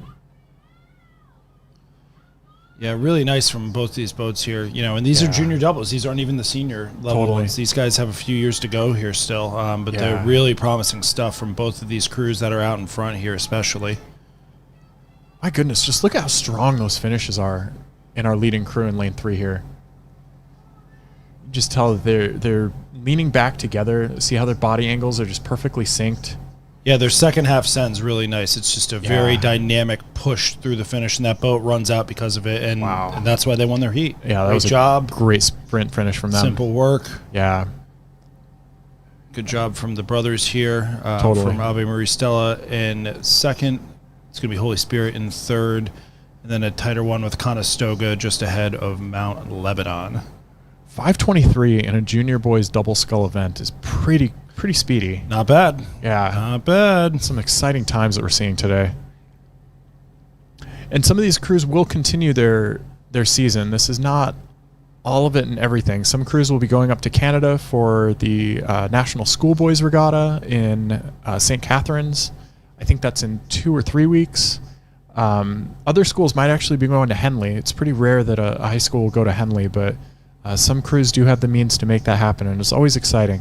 All right, we are in the second heat of the Junior Boys Double Scull event, and we've got Lane 1, Skyline from Michigan. Lane 2, Western Albemarle. Lane 3, Albemarle. Lane 4, Montgomery Bell. Lane 5, Junipero Serra. And Lane 6, Plant. They put the Albemarles right next to each other. They really did, yeah. I had to double check. All right, and I've seen this Skyline crew race a time or two up in Michigan. Very impressive sculling out of Skyline. Shout out to Coach Kit Bennett doing great work there with the athletes. Shout out Kit. Yeah. Kit's also a stalwart board member of the Scholastic Rowing Association. Has done so much good work for the region in the Midwest and the state in Michigan, but nationally here as well. He literally gave us the shirts on our backs right now. He did, yes. We've got Plant High, getting down to business though. We've got Plant High School out here with a nice race with Montgomery Bell. I saw these Montgomery Bell guys. So I was doing the start marshaling yesterday for the practice row. Oh, wow. And I think I saw these Montgomery Bell guys come past me 5 times. Amazing. They're out there. They're in their nice fluid design boats. They're in Leander unis. Oh, wow. And, looking the part. I'm glad to see them deliver. And here we are, yeah. There's some outside action, though, happening all the way over there on the far side, top left of your picture. That crew has been steadily marching closer and closer to the race leaders. Very impressive stuff from our yellow-bladed friends. I think that's lane... That's Plant out of Tampa. 6 and Plant. Yeah, wow. Plant High School. So Plant is really putting some pressure on. And it's really fun when you get a crew from an outside lane starting to do some damage on the inside crews, because sometimes the inside crews can't even see them, and so it's almost like a sneak attack. But it looks like they're vying for the lead here. Yeah, and this one, unlike the girls, this is just 2 heats, so it's top 3 to move on. So we saw Holy Spirit moved on from the last one there. These 3 crews are in a good position right now. It is Montgomery Bell out in front. It is Albemarle challenging for that lead, but Plant right there as well. Yeah, totally. Albemarle again with that distinctive blue boat in lane 3. And this is a really nice race shaping up in front. Yeah, this is terrific. And the Plant High School crew, a lot of times if somebody hasn't raced this as much and they're on an outside lane, it means maybe they petitioned in, maybe they'd done some other event. Credit to the coaches for petitioning to get in if that was the case, because obviously this crew is up to the standard of being able to compete at a high level here. Absolutely, yeah, they're hanging on. And I think the Albemarle might just be about to pass Montgomery Bell. It looked like they got a little bit of extra speed. They're making a push right now. Boy, oh boy, this is turning into a really exciting race between Montgomery Bell, Plant, and Albemarle. Plant over on the left side of your screen in lane 6. Montgomery Bell has been leading most of the race, but I think Albemarle might have just passed them. Oh my gosh, I think they've got a bow ball lead now. Very exciting stuff and big shift in speed from Albemarle. And Plant moving up too. Yeah. This Albemarle boat won Stotesbury last week. Really? Yes. Goodness gracious! And, all right, and the Portillo brothers, they got second in the other heat. Okay. And so this final is going to have is going to be a final to watch. It's barely 9 o'clock, and we already have an unbelievable final to look forward to tomorrow. Yeah, folks, this is some really great racing that we're seeing. Albemarle is just that's a dead level between 3 and 4 right now. I was going to say has relinquished that lead somewhat, and I think we're seeing a completely tight 3-lane race right now. Holy smokes, this is anybody's to call. This might be I'm Plant. not sure. Oh, wow, I think Plant did. Wow, that's 3 balls. That was very impressive from Plant. Plant in the past. Thumbs up all around to the boys. Great race, guys. 150 meters there. Plant just came out of nowhere. Oh, wow, and Albemarle just barely pipped them by 0.10 seconds. Gadzooks. That's the race of the morning for me so far. Yeah, that's awesome. That was some incredible stuff out of Plant. I think at one point they were back by like open water. Yeah. Yeah. It's amazing stuck sprint. with it. Amazing. All right, and here we go. We've got quads on the course. Very exciting. Freshman quad event. These are the girls' freshman quads. The quad is my favorite drone shot. It's unbelievable. Totally. Lane 2 is Boone. Lane 3, Agnes Irwin. Lane 4, Waterford, a sculling powerhouse. And Lane 5, Xavier Prep. A 4-boat race for the girls' freshman quad. I think quads just might be my favorite boat to race, to be honest. It's a very technical boat. There's a lot of speed. You can almost get them going as fast as an 8. Yeah, a great quad is unbelievable, the speed you can get up to. A geographically diverse one here. We've got Boone from Florida, Agnes Irwin from PA, Waterford from Utah, and Xavier Prep from Arizona. Right on. Wow. True geographic disbursement. And these are top 3 to final, so we're going to have 2 heats for you. Top 3 boats of which will be going to the final. This is a pretty darn level race right now. Yeah, wow. No real separation, 500 meters plus in here. Our Xavier Prep crew's flirting with the buoy lines a little bit, like we mentioned before. The quads, it's possible they have steering, especially maybe at this age, which is a double-edged sword. With great power comes great responsibility, and if you start getting wild on the toe, weird stuff can happen. But I mean, honestly, like, big shout out to each of these crews for A, being freshmen and going out here and doing this, but B, to do so without a coxswain, because the Cox Quad event has actually become more and more popular in recent times. I think partly due to it's less stressful for the coaches, but also when you're a younger athlete and learning how to steer a boat while also giving your full press for each stroke is very challenging at the start of your rowing career. So, wow, I'm very impressed by how all these crews are holding it together. We're seeing some very synchronized rowing. I think Xavier Prep might have suffered a little bit for their steering, brief moments of misalignment, but every bit counts today. Yeah, we've got that Waterford crew there in lane 4, pretty dialed in. They've got maybe a slight lead over Agnes Irwin, and it was Boone starting to push out in front for a bit, but that has changed in the last 100 meters or so. But the Xavier Prep boat is not out of it by any means here. No. Especially in freshman racing, somebody can just flip the switch and, totally, make a cool call, and they just surge. Yeah. And in the quad, you've got this collective, like, 8-oared energy up, and we're seeing them still ding some of those buoys. That's going to hurt their speed a little bit and perhaps, be an emotional or a mental distraction. Just trying to get that boat off the buoys. One of the challenges in a quad, too, is that you can correct, but you don't want to overcorrect, because if you overcorrect, you're going to find yourself on the other side of the lane. Start pinballing. Yep, absolutely. Yeah. And that's a really dangerous place for a crew to be, but my goodness, between Boone, Agnes Irwin, and Waterford. Yeah, Boone's putting a little move in here. Yeah. What a great 3-lane race we're seeing. And this drone shot is just uncanny. Big shout out to our drone operators today. These pilots are just giving us such good pictures. I've been getting texts from people at home already about how great the drone footage is. That's amazing. I love it. And it's such a picturesque day, too. Like, honestly, I love this course. We're very, very lucky to have such a beautiful, pristine waterway, but especially such a hardworking, dedicated bunch of volunteers. Shout out to all the volunteers making this happen today. Shout out for the ones that hopped in here, too. We put out a call this morning for volunteers, and if there are people that want to experience the regatta at a different vantage point than you do from the shoreline, we could use some more volunteers as the day goes on. Yeah. Feel free to get in contact with your coach, who will put you in contact with the folks of the regattas. You can get out in a launch. You can actually see your kids up close there, and Totally. it's really. I've never known a parent that did it and regretted it. They thought it was amazing. Absolutely. But especially when you've got racing like Oh this my to witness. gosh. I mean, they are charging, and I don't know, but I think that Boone and Waterford might be locked in a stroke-for-stroke battle. I think that their bow balls are just about level. For the last 3 minutes. Yeah. I think Boone might have a little bit of a lead. They've really come together. Boone is just putting in some on hurt. now. Holy cow. I cannot believe these are freshman scullers. This is incredible. Yeah, nobody tell these guys that you all made it already. Yeah, right. Oh my gosh. Wow. Just a slight lead for Boone right now, but it is maybe a quarter deck. Waterford is actually starting to charge again. Every oh my time we gosh. say it. There's Waterford throwing the last punch. I mean, it's whoever's throwing the last punch, and I think it's Waterford right now. Oh my gosh. Waterford just found another gear, but now it looks like Boone might be trying to answer. This is going to be a very tight finish. Oh, I think Waterford might have just clinched it, but it was really anyone's race. My goodness. I've been wrong. I'm 0 for 2 so far in calling these foul balls. I'm perfectly okay with being wrong. It just means more drama for the folks playing along at home. Woo. Wow, that was a great race. Yeah, less than 0.5 seconds separating them. This is the kind of stuff that we live for as coaches and lovers of the sport of rowing.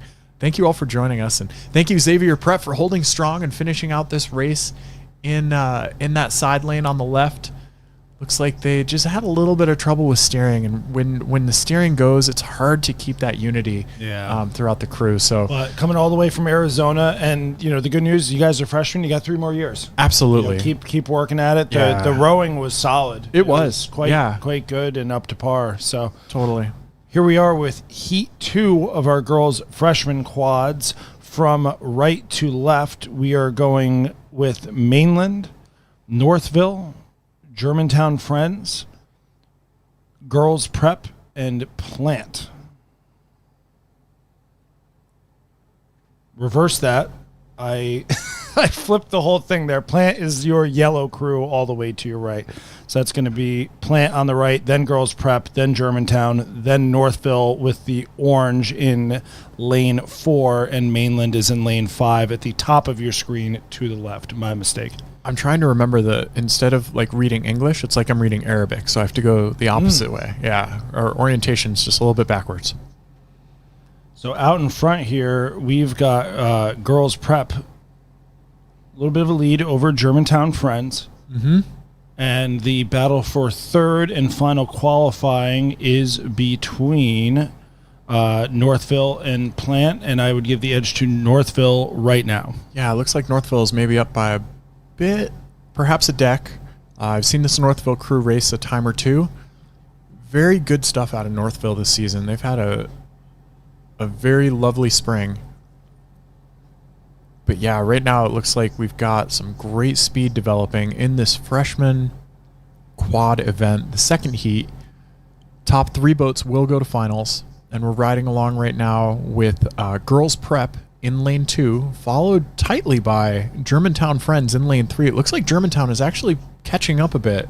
They found a little bit of speed. It looks like they're rowing easier in the Germantown Friends boat. Just a long, kind of loose, real relaxed gait from Germantown. Yeah, you can see some different styles in the sculling. I was talking about that with one of my announcers. When I call the races in Saratoga, the women from the Orion Elite Racing Program, the Olympic hopefuls, they're great scullers up there. And they were talking about some different technical styles that other countries have. This girls' prep crew, you notice the finish is a little shorter. It's a little tighter. The elbows aren't coming all the way through. They're doing it uniformly, though. It is a style that goes versus some crews might push through the elbows a little bit more in the back end there. Both styles can work, and both are working because these 2 crews are out in front right now. Yeah, there's a lot to be said for the different techniques that have come and gone over the years, but as Andy said, there are a lot of different countries that have very unique styles. And sometimes when we get international coaches here in America, you can see kind of the DNA from different countries that ekes its way into both the sweep and sculling discipline. The sculling discipline, in my opinion, and I think it's probably becoming more trendy in America, is my favorite. I prefer sculling over sweep just because it is symmetrical.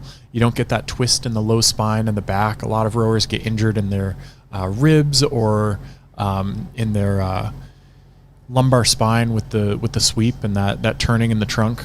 But right now we're looking at Girls prep. Girls prep having a great skull. My goodness. Girls prep, Germantown looking solid in second. Northville has just kind of slowly pushed out on Plant. Yeah. What was the deck is into a length, a little open water now. Yeah. They're looking like they're in a good position to qualify in that third place spot. You know what I like about this girls prep crew is that they are not overextending. It almost looks like they're rowing at like 3/4 length, but they're getting their blades in right away. They're not missing any water. Oh, and it looks like we might have had a little bit of a digger trying to find that unity You're again. good, girls. You're okay. Yeah, it's right there. Yeah. I spoke too soon. But yeah, so when you've got freshmen and newer rowers, sometimes a lot of instability can happen when you reach full compression. And yeah, as we get this view of them from the side, you can see that they're not actually going all the way up to their full length. The rate up. Yeah, exactly. And when you're sprinting, perhaps just like sitting a little bit more upright, and they managed to finish that race with the lead, but that line couldn't come soon yeah, enough. the wheels started to fall off a little bit. That's okay though. Yeah, some exhaustion. I think they think they're still on the clock. Oh, yeah, we can relax now. Yep, it's okay. Yeah, it got a little bit frantic in there. Yep, that's all right. You could tell they were all, I think, very intense into that race. But yes. Well done, girls prep. Germantown friends following them, and I think it was Northville that took that third berth for the final. Way to go, Northville. And then Plant and Mainland coming in to round out this event for the girls freshman quad. Well done to all of those quad racers. And we should see a really nice final shaping up there. So the top three qualifiers from the first heat, Waterford 6:02.9, Boone 6:03.2, Agnes Irwin 6:06.6. Ooh. This race, girls prep 5:58.3, Germantown 6:04, Northville 6:11. That is going to be a spicy final. The battle up at the top is going to be I can't pretty wait. awesome. And we've got boys freshman quads here, which is a spirited boat to coach if anybody's had the experience. Absolutely. I have actually had that experience, and we'll be seeing my boys, I think, in the second heat. Okay, all right. There we go. But right now, the Lane 1, Western Albemarle, Lane 2, Ridgewood, Lane 3, Bellin Jesuit, Lane 4, Augustine Classical, and Lane 5, Montgomery Bell. We've got a scratch from Lane 1's Western Albemarle. So we've got a four-boat race for the top three, which are sorting themselves out as it stands. Montgomery Bell in Lane 5, currently off the pace, doing a little bit of steering, but trying to get it back. And you can see the steering. If you look down the course, you can see, ideally it's a straight line. Oftentimes it's not. Yeah, Little that little slipstream that you see behind the boats That's is their wake. very distinctive. And the drone footage and all of this has, between bow seats and coxswains, for decades, they could get away with murder out there because the coach couldn't see what was going on. And now we can tell who can get the boats aligned, who goes straight. There's nothing to hide anymore. We sure can. Gosh, I'm very impressed by our race leaders right now. This is a tightly sculled boat. You can tell they've spent a lot of time drilling. I'm very impressed by how well they're putting their blades in and out together. And really for freshmen especially, that's kind of the name of the game. If you can just get the oars in and out together, you're going to find some speed. But Lane 3 right now, Bellin Jesuit having a great scull. We see a bucket hat up in stroke seat. And that might be the secret to their success. Who knows? Yeah, these guys, the Bellin Jesuit outfit from Miami, they are disciplined scullers and sweepers. I've raced a lot of their U17 crews at Canadian Henley, places like that. They're proficient in all boat classes, 8s down to singles. Yeah, I mean, just look at the way they're all getting their hands way together. The bodies are coming up just almost perfectly in sync with that swing. These Jesuit boys out of Miami doing a great race right now, and pretty sizable lead, all things considered, especially given that to the left of them, that Augustine Classical boat has been putting in some very intense strokes as well and sculling pretty well by my estimation. Just a little bit less tight than the Jesuit crew in Lane 3, who is just putting down some immaculate strokes right now. I mean, look at those finishes. So strong. Yeah, it's very direct there. This Augustine Classical boat stroked by Thomas Hopkins. His brother Ben is the head coach, and their father Matt founded the school. Fantastic. They are, Thomas is one of 9. Oh boy, some real dynasties. Oh yeah, out on the east. I love that. Bell and Jesuit coming through in the lead here, strong and confident. I mean, Bell and Jesuit is rowing like a U-23 crew in my estimation.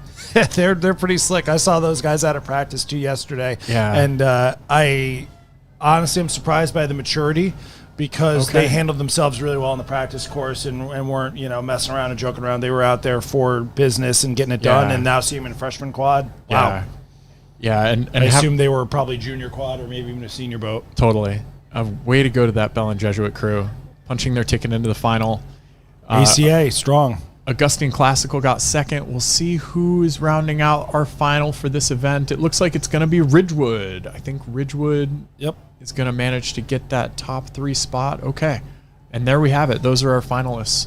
We're going to have one more heat in this event. That looks like it just started, so we're going to go back to the front and shout out to that Montgomery Bell crew in the first heat, finishing out their freshman quad race. And again, Western Albemarle in this first heat did scratch, so we did not see them on the course. Yeah, 5:13 freshman boys quad's pretty good. Oh, that's speedy. All right, and here we go for the second heat of the freshman boys quad. Lane 1, Shenandoah. Lane 2, Shipley. Lane 4, Malvern Prep. Lane 5, Orchard Lake St. Mary's. And Lane 6, Germantown Friends. And I would be remiss if I did not mention that Orchard Lake St. Mary's is the team that I've been helping out with that I mentioned earlier. This is mostly the work of Chris Zarnecki, who'll be joining us on the mic in a little bit. But I've been privileged, and it's been a great opportunity to work with those lads here and there as I can. But right now, wow, we're seeing some aggressive sculling here out of the middle of the pack. And I'm gonna give you a minor correction there for our local upstate New York team, and this is for everybody here. Lane 1, Shenandoah. Shenandoah. Okay, thank you. Everyone panics and says Shenandoah. It is spelled phonetically. Yeah. But everybody just sees it and just panics. So we'll all have it. The upstate New York crews are often either First Nation names or Dutch. Gotcha. So you get, So shout out to my Shenandoah folks. You can just say Shen. That works too. I love it. Yeah. We've got, what is that, Malvern Prep out there giving it a go, I believe so, out in lane 3. Yep, they're looking strong and confident. Yeah. Lane 2, Shipley, right there. And then Germantown Friends in lane 5, actually in the second place position, I believe. Indeed. Yeah, Shipley has a great history. Terrific school. Been around for a long time with a lot of sculling pedigree. Looks like the rain is falling harder than ever right now, folks. Just to give a little bit of, we're approaching deluge levels of rainfall.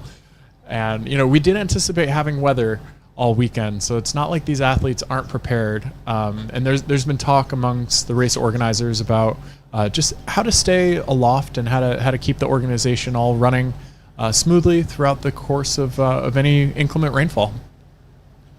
We've got a nice race out in front here. These top 3 have separated from themselves. Head coach from Malvern Prep, James Konopka, said of his freshman quad, there are a bunch of eager athletes who have been working hard, which is all you can hope for from freshman guys. Absolutely. And that's going to let them plant the seeds for success for later junior and varsity level competition. And so far, so good. Totally. Yeah, and it looks like we've got our top 3 that will be going to the final, absent any mishaps or unforced errors.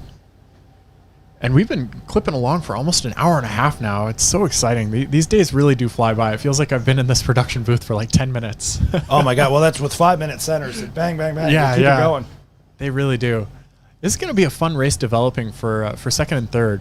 I think that our first race boat leader in Malvern Prep is pretty much secured. But on the other side of them, I think that's Orchard Lake St. Mary's and Shipley, if I'm not mistaken. We've got Germantown Friends. Okay. Yep. Wishful thinking on my part. Somebody's got to believe. Yep, we've got Germantown Friends in lane 5, who has stayed locked in a tight battle with Shipley here for these remaining 2 spots. They have, yeah. Malvern Prep having it all their way, though. Yeah, Malvern Prep is really delivering a definitive performance right now. We're going to see how that time stacks up to the Bell and Jesuit boat. in Heat 1, who I think was probably challenged maybe a little bit more, but also is mature enough that I wouldn't say that necessarily forced them to do too much either. Yeah, that's a good shout. As we come up here to the 1,000-meter marker, Malvern Prep. Or sorry, that was it. That was 1,500. I misread that. Those boys are done. Those numbers, yeah. I was going to say it looked like they were sprinting way early. 5:06 to the 5:13 from Bill and Jesuit. There you go. Louise, Shipley, yeah. 5:14, 5:15. All right, we're going to have a final in the freshman boys quad tomorrow. I think Malvern Prep might be the boat to beat. That was a very definitive performance. They stayed nice and long. That was a exquisite row from Malvern Prep. Bunch of eager guys working hard. Yeah, no kidding. Yeah, very nice. We got Shenendehoa coming down in a pretty good race with Orchard Lake St. Mary's, which is fun. You know, ideally you want to move on, obviously, and qualify, but you still remember if you had a good race with somebody. Yeah, and hopefully they can walk away, you know, feeling positive and ready to enter their sophomore year and enjoy their rowing career. And we just witnessed the start of the next race, the girls junior Cox 4 event. This is the first heat of that. In lane 1, Bishop O'Connell. Lane 2, Bowles. Lane 3, Pinecrest. Lane 4, Holy Names out of Florida. And lane 5, Riverside. And Riverside's the crew that I mentioned earlier that has the distinctive pirate blades. Very cool Jolly Roger that they've got. And I love that. Not to be confused with Riverside Boat Club in Boston. Indeed, yeah. With their, I think that's like white and navy blue squiggles on there. Blue and white stripes, yep.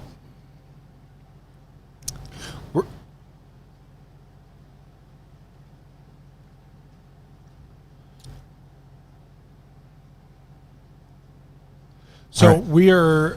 It is absolutely pouring here. We've kept the drones up in the air as long as we can. That is safe to do so.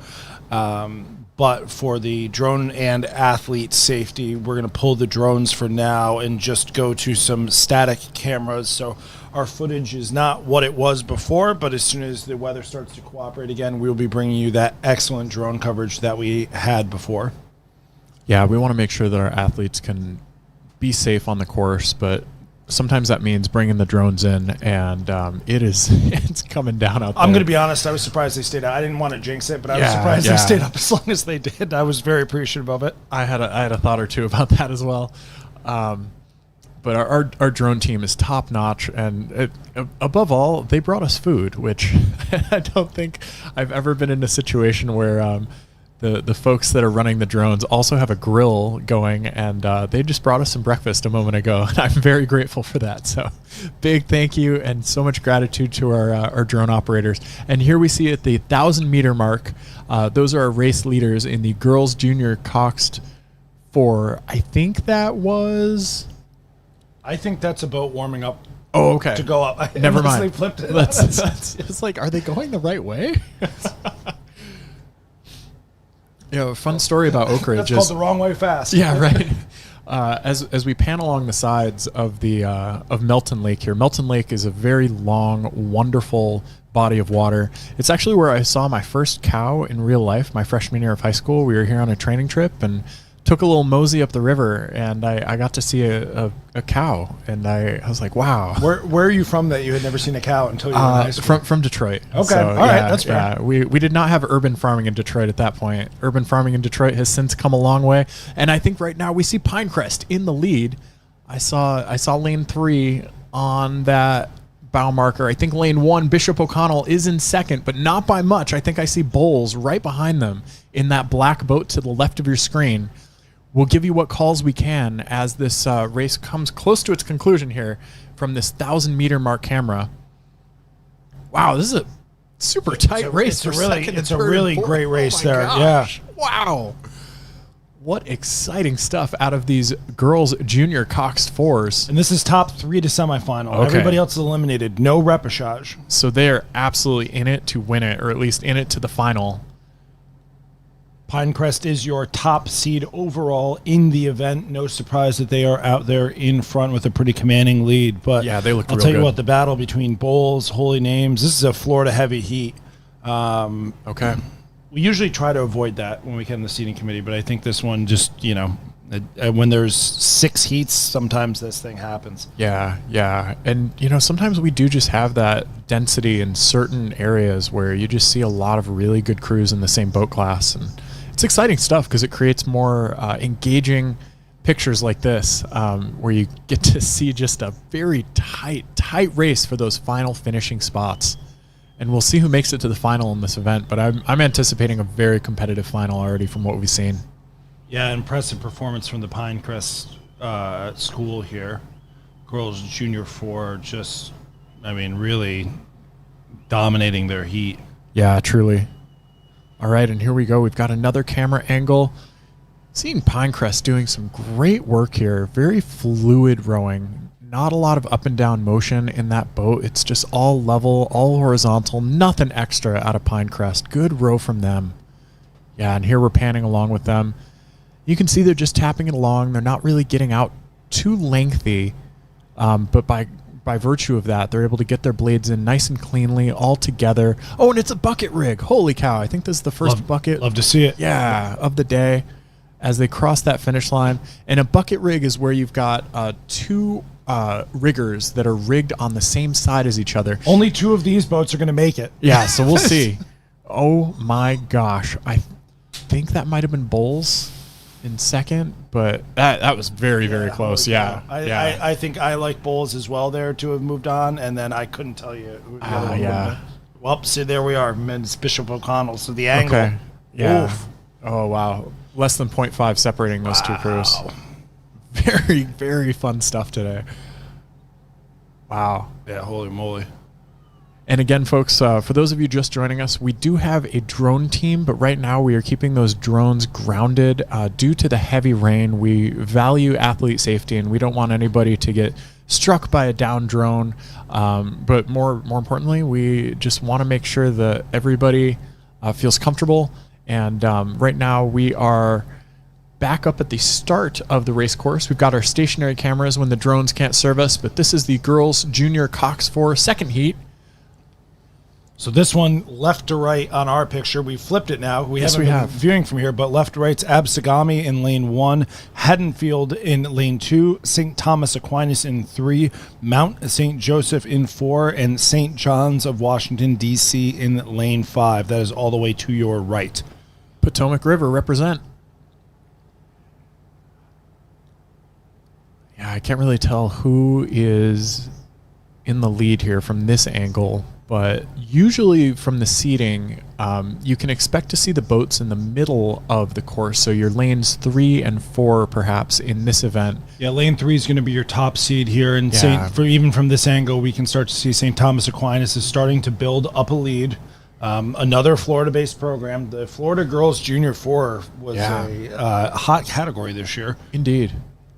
Andy, how many of these schools here do you think are going to go to the U.S. Rowing Nationals down in Sarasota later in the season? Well, if they're in this category, they would have to be U17 eligible. Yeah. So there's not a junior category, but there is U17. By definition, anybody that's U17 is probably junior eligible because they're likely a freshman or sophomore in high school. Mm-hmm. But not all juniors are U17s. Yeah. So you might have a few. Yeah. It's totally possible. I would say some of the larger high school teams, like somewhere like Mount, that has a lot of eights going, they might bring a development U17 4-along or something of that nature. And for the Florida schools, obviously these Florida schools are quite good. I mean, it's a hop, skip, and a jump for them to get to Sarasota. So if I were their coaches, I might think about it as well. Yeah, that's what I was thinking, is that a lot of these Florida schools will probably get down there. And right now we're riding along with St. Thomas Aquinas in lane 3 to the right of your picture. We're just seeing them having a really great row. Very tight blade work from this junior Cox 4. You can see the coxswain up in the bows of the boat. You just see the head kind of poking out. They're making the calls. They're steering their crews on. Lane 4, Mount St. Joseph looks like they've got that second place position. Lane 5, St. John's out of D.C. looks like they've got third locked in. They're rowing really relaxed, nice and loose. Very low strokes per minute compared to the rest of the field. Maybe St. John's has a sprint that they're going to work into to dazzle us by the end of the race. Yeah, they're doing a good job. They're making it happen out there in lane 5. Yeah. It looks like the rain just lessened up a tiny bit, not by much, but we'll see if our drones can maybe return here soon. Again, we've grounded the drones for safety, making sure that we don't have any hunks of plastic and metal falling out of the sky. Oh, man. And they're expensive, too, and hopefully insured. We see our crew here from Haddonfield there, Haddonfield Township. Yeah, those distinct H's on the blades. Not quite all rolling up together. See a little bit of disparity in the blade work there. And then our crew from Abscami in lane 1. They're keeping it going. So your top 3 were pretty clear there. That was St. Thomas Aquinas out in front. Decent lead over Mount St. Joseph, who had a little bit of lead over St. John's of D.C. Is Abscami a New York crew? They are not. I believe they're from Pennsylvania. Oh, okay. That might be wrong. I think they're New Jersey.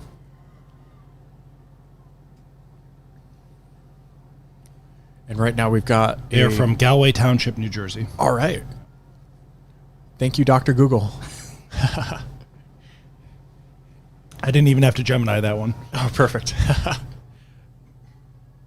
St. Thomas Aquinas here, out in front. Just finishing up their race. Not much of a sprint. They had a substantial lead, so probably wanted to keep some in the tank for the final. Yeah, didn't need it. Yeah. There's Mount in DC, in St. John's, D.C. Good little battle there, about where we saw them. Haddon Township clawed back into it. I don't know if the angle was deceptive to us from that static camera there. They did not move on and qualify, but they were much closer to the top 3 pack than that initial camera looked. Yeah. So I think those crews found something in the last 500 there, perhaps. Yeah, some chopping and changing. Well done, St. John's from DC and Haddonfield, and now Abscami just bringing it in to conclude this race. Ooh, skies are pretty dark out there. Oh, man. Yeah. So the Florida battle continues to heat up. Winners of Heat 1, Pinecrest, 557.8. Winners of Heat 2, St. Thomas Aquinas, also of Florida, 557.9. Oh, yeah. Goodness gracious. And right now we've got Heat 3 in the Junior Coxed 4 event. This is a 6-heat event for those of you playing along at home, and it is a top 3 to semifinals moment for these racers. So in the third heat, we've got lane 1, Baylor, lane 2, Oakton, lane 3, Mainland, lane 4, Holton Arms, and lane 5, Emma Willard. A very fun and interesting shot down the course right now. Oh, man. Yeah, that's not a camera setting. That's how dark it's gotten. Yeah. Looking out right now from our production booth and seeing just how dark it is outside, seeing a lot of umbrellas, a lot of ponchos. Lane 3, Mainland, they are your Stotesbury Cup winner, which speaks to the speed that the Florida crews had to be ranked ahead of them because this Mainland crew won the Stotesbury Cup last weekend. Wow. A lot of speed out of Florida. And it helps when you can row year-round. Go figure. It's true. I always had a feeling. I mean, you're a Michigan guy, upstate New York guy. I always felt that winter training made us a little bit hardier and grittier, a little more battle tested. You gotta really want it to sit on the erg for 3 to 4 months. Truly, yeah. But at the same time, like the acumen that you get rowing year round. So I just spent a substantial amount of years out west, and getting to row year round in Seattle was pretty fun, and you got to see a lot more technical development through the winter as opposed to just that raw base cardio. But right now we are riding along. Looks like lane 3 Mainland, great race, just has a tiny lead over their cohort in I didn't see the bound number. That's Baylor. I think lane that's 1. Baylor. Okay, great. Local. All right. Relatively. Way to go, Baylor. And a good race here in third, that top 3 qualifying position. We've got lane 4, Holton Arms, and lane 2, Oakton battling out. Lane 5, Emma Willard in contact as well. This is all 3 of those boats are in a position to qualify for the next one if they can come out on top. Emma Willard, they are in Troy, New York. They are outside of Albany, private girls' school there. They brought a number of boats down to this regatta, and they are doing a nice job out there in lane 5. Yeah, this is, I think, the biggest amount of heats that we have for any event of the regatta today. 6 heats is the most we will run. Okay. Yep, you are correct. Okay, yeah, I was just taking a glance, and it looks like The boys junior Cox 4 does have 6 heats as well, but I think that there are more boats in the girls junior Cox 4, just by a couple. So I think this is the biggest event here at this regatta today. Yeah, popular Massive. event. Yeah. I'll continue to plug Emma Willard here as we don't have the closest footage here as they move into that. Emma Willard School you would recognize from Scent of a Woman, the Al Pacino film, or The Emperor's Club with Kevin Kline, both filmed at Emma Willard School. Andy, you're killing your co-commentator over here. There's some wonderful pop culture. Come to a rowing event, get cultured. And the crowd is just losing their minds on the shores right now. A lot of support for these crews. So exciting to see. It's the parents, it's the coaches, maybe some siblings. This race up front stayed unbelievable. Baylor has not gone away at all. Mainland, again, you're defending Stotesbury Cup champions from a week ago in this event. Fantastic. And these Southern teams they're not impressed. Yeah. No, not at all. Not impressed, not intimidated. They don't care for that Yankee nonsense. Mainland out of New Jersey, and I think they got edged out by the Tennessee crew from Baylor. Just barely by Baylor. I think that might have been like a half second, but we'll see when the times. We're going to see who comes through arrive. here. And Emma Willard is in a tight battle with Holton Arms. The camera angle is probably giving us a bit of fits here. Yeah. All right. A great race, though. All 3 of those boats stayed tight. A great race and a great change from our conditions. It looks like the worst of the rains have passed us. I hope I didn't speak too soon and we don't see a resurgence, but right now it looks like... Emma Willard. Oh, way to go, Emma Willard. Wow.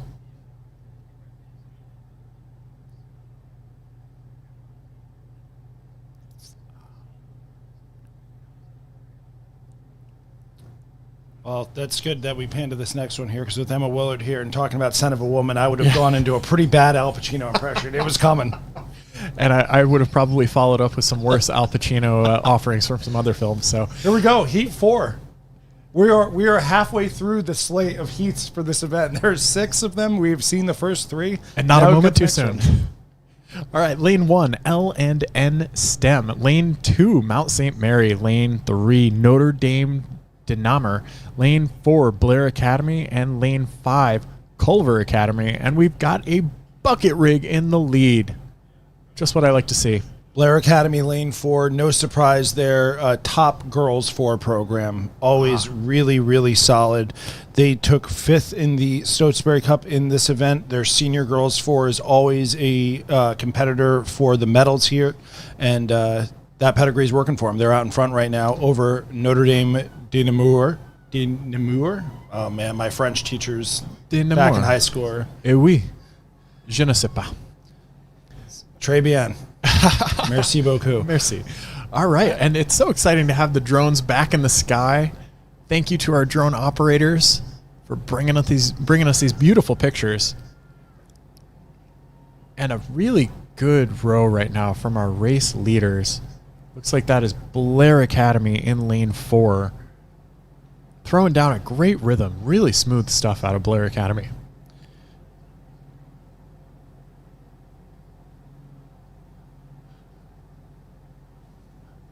We've got Mount St. Mary in the Mount St. Mary Academy there in the 3rd place. They are a New York representative in this one, and they are doing a nice job. Smaller program, but representing themselves well here. Yeah, definitely. And a lot of the smaller programs, a 4 will perhaps be the biggest boat that they field. Getting an 8 onto the course takes so much effort, and 8s, while some would consider to be the pinnacle of racing, for some schools, the 4 is the end-all, be-all of rowing. Yeah, I mean, it is one of the nice things when you get in the smaller boat classes. Almost any program can have a good 4 any given year. And so if you are a smaller team, it is fun because you can all of a sudden kind of catapult yourself up there. We've got Blair Academy. Notre Dame is not letting them go, however. We've got Mount St. Mary's in that 3rd place qualifying position, but the local crew from Knoxville, L&M STEM in lane 1, is on the premises.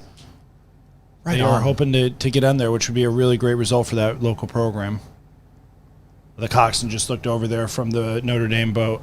Yeah, this is turning into a she real said, I'm ding-dong taking battle. seats, give me more. Yeah. All right. we've got some exciting sprinting on the field right now. This overhead drone shot is just immaculate as these crews go punch for punch.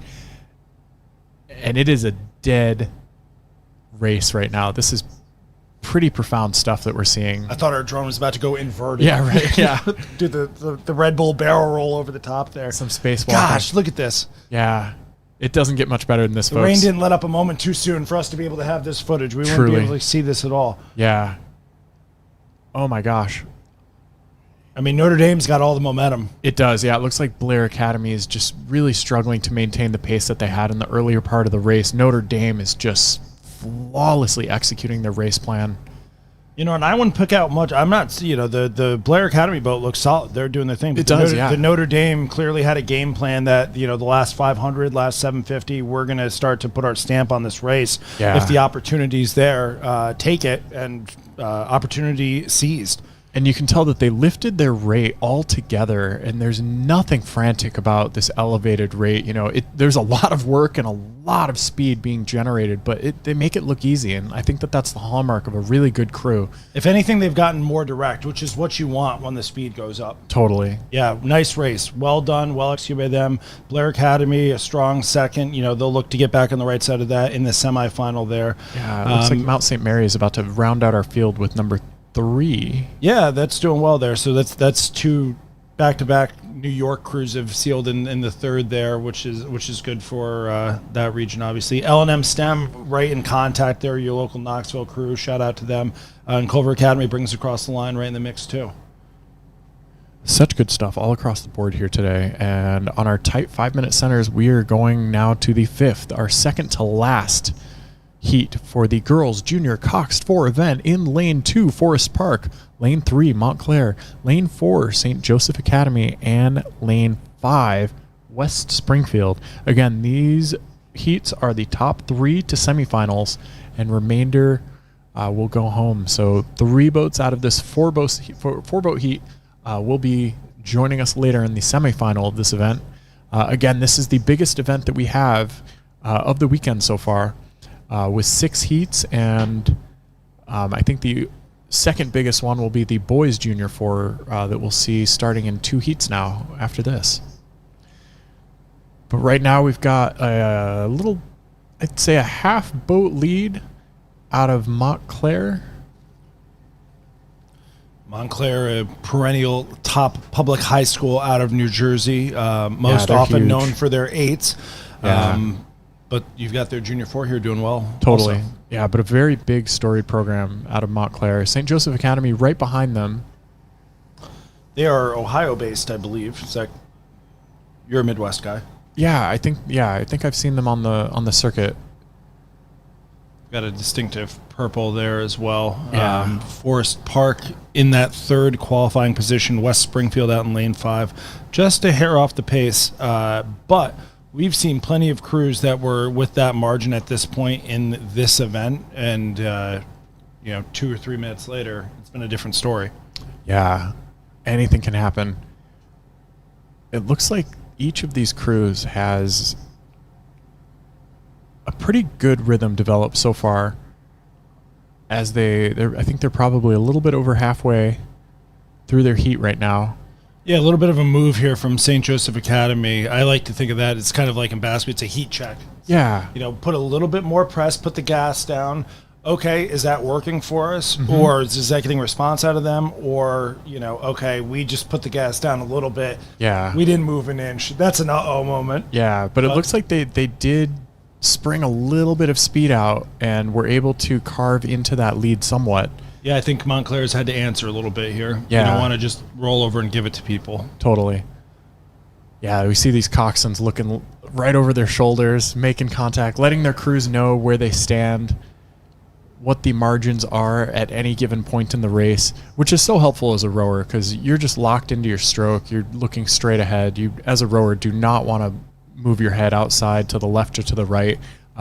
Heads are pretty heavy. They weigh about as much as a bowling ball. So when you start moving that around in the boat, it's going to throw off your set. It's going to make things a little bit less stable than you want it to be. You're preaching to the choir here. I can't even wear fitted hats. I have a giant head, and I don't throw that thing around carelessly. Yeah. But we see these coxswains looking left, looking right, letting their crews know. Making some good calls clearly because we've got some great racing developing between Montclair and St. Joseph Academy. Yeah, great battle out front here. Yeah. Really going stroke for stroke the last 2 or 3 minutes. Montclair still in front. St. Joseph Academy not just letting them have it, though. No, not at all. They're duking it out. It's quite the battle. Be very exciting to see how these semis and how the final develops in this event. We're gonna have some great semis. When you have this many crews, you have a real opportunity to have a lot of depth, and I think we're gonna see that because we've seen a lot of these tight battles here. Some of them for third place. This one out in front. Yeah. And Montclair starting to press away just a tiny bit. It looks like they've just got a deck overlap now with St. Joseph Academy, who, even though they're rowing well, either tactically they don't mind kind of saving some in reserve at the end of this race. They're definitely not bringing it up for a final sprint. I don't think either of these crews are. So I think that they've realized they've made it to the final. No need to push it anymore. Yeah, you saw a good juxtaposition there. I think the Montclair boat was able to hold it through their finishes a little bit more. The St. Joseph Academy boat, though, was getting more out of their front end. They were a little more dynamic. They were picking the boat up from the front, and so you really got to see kind of two different strengths of different crews and what that did for them there. Yeah, that was a great technical shout, Andy.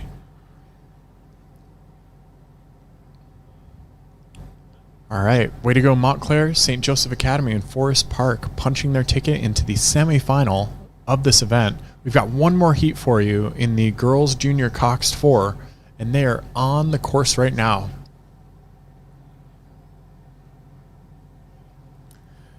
It's a really great view from the starting camera here on our 4 boats that are in the last final of the girls junior coxed 4 event, and those lanes are Lane 2, FD Roosevelt. Lane 3, St. Ignatius, Chicago. Lane 4, Lower Marion. And Lane 5, WJ Crew. Not to be confused with J Crew. They may be stylish, but they're not J Crew. They're WJ Crew. And they're not a catalog either. That's true. They're people.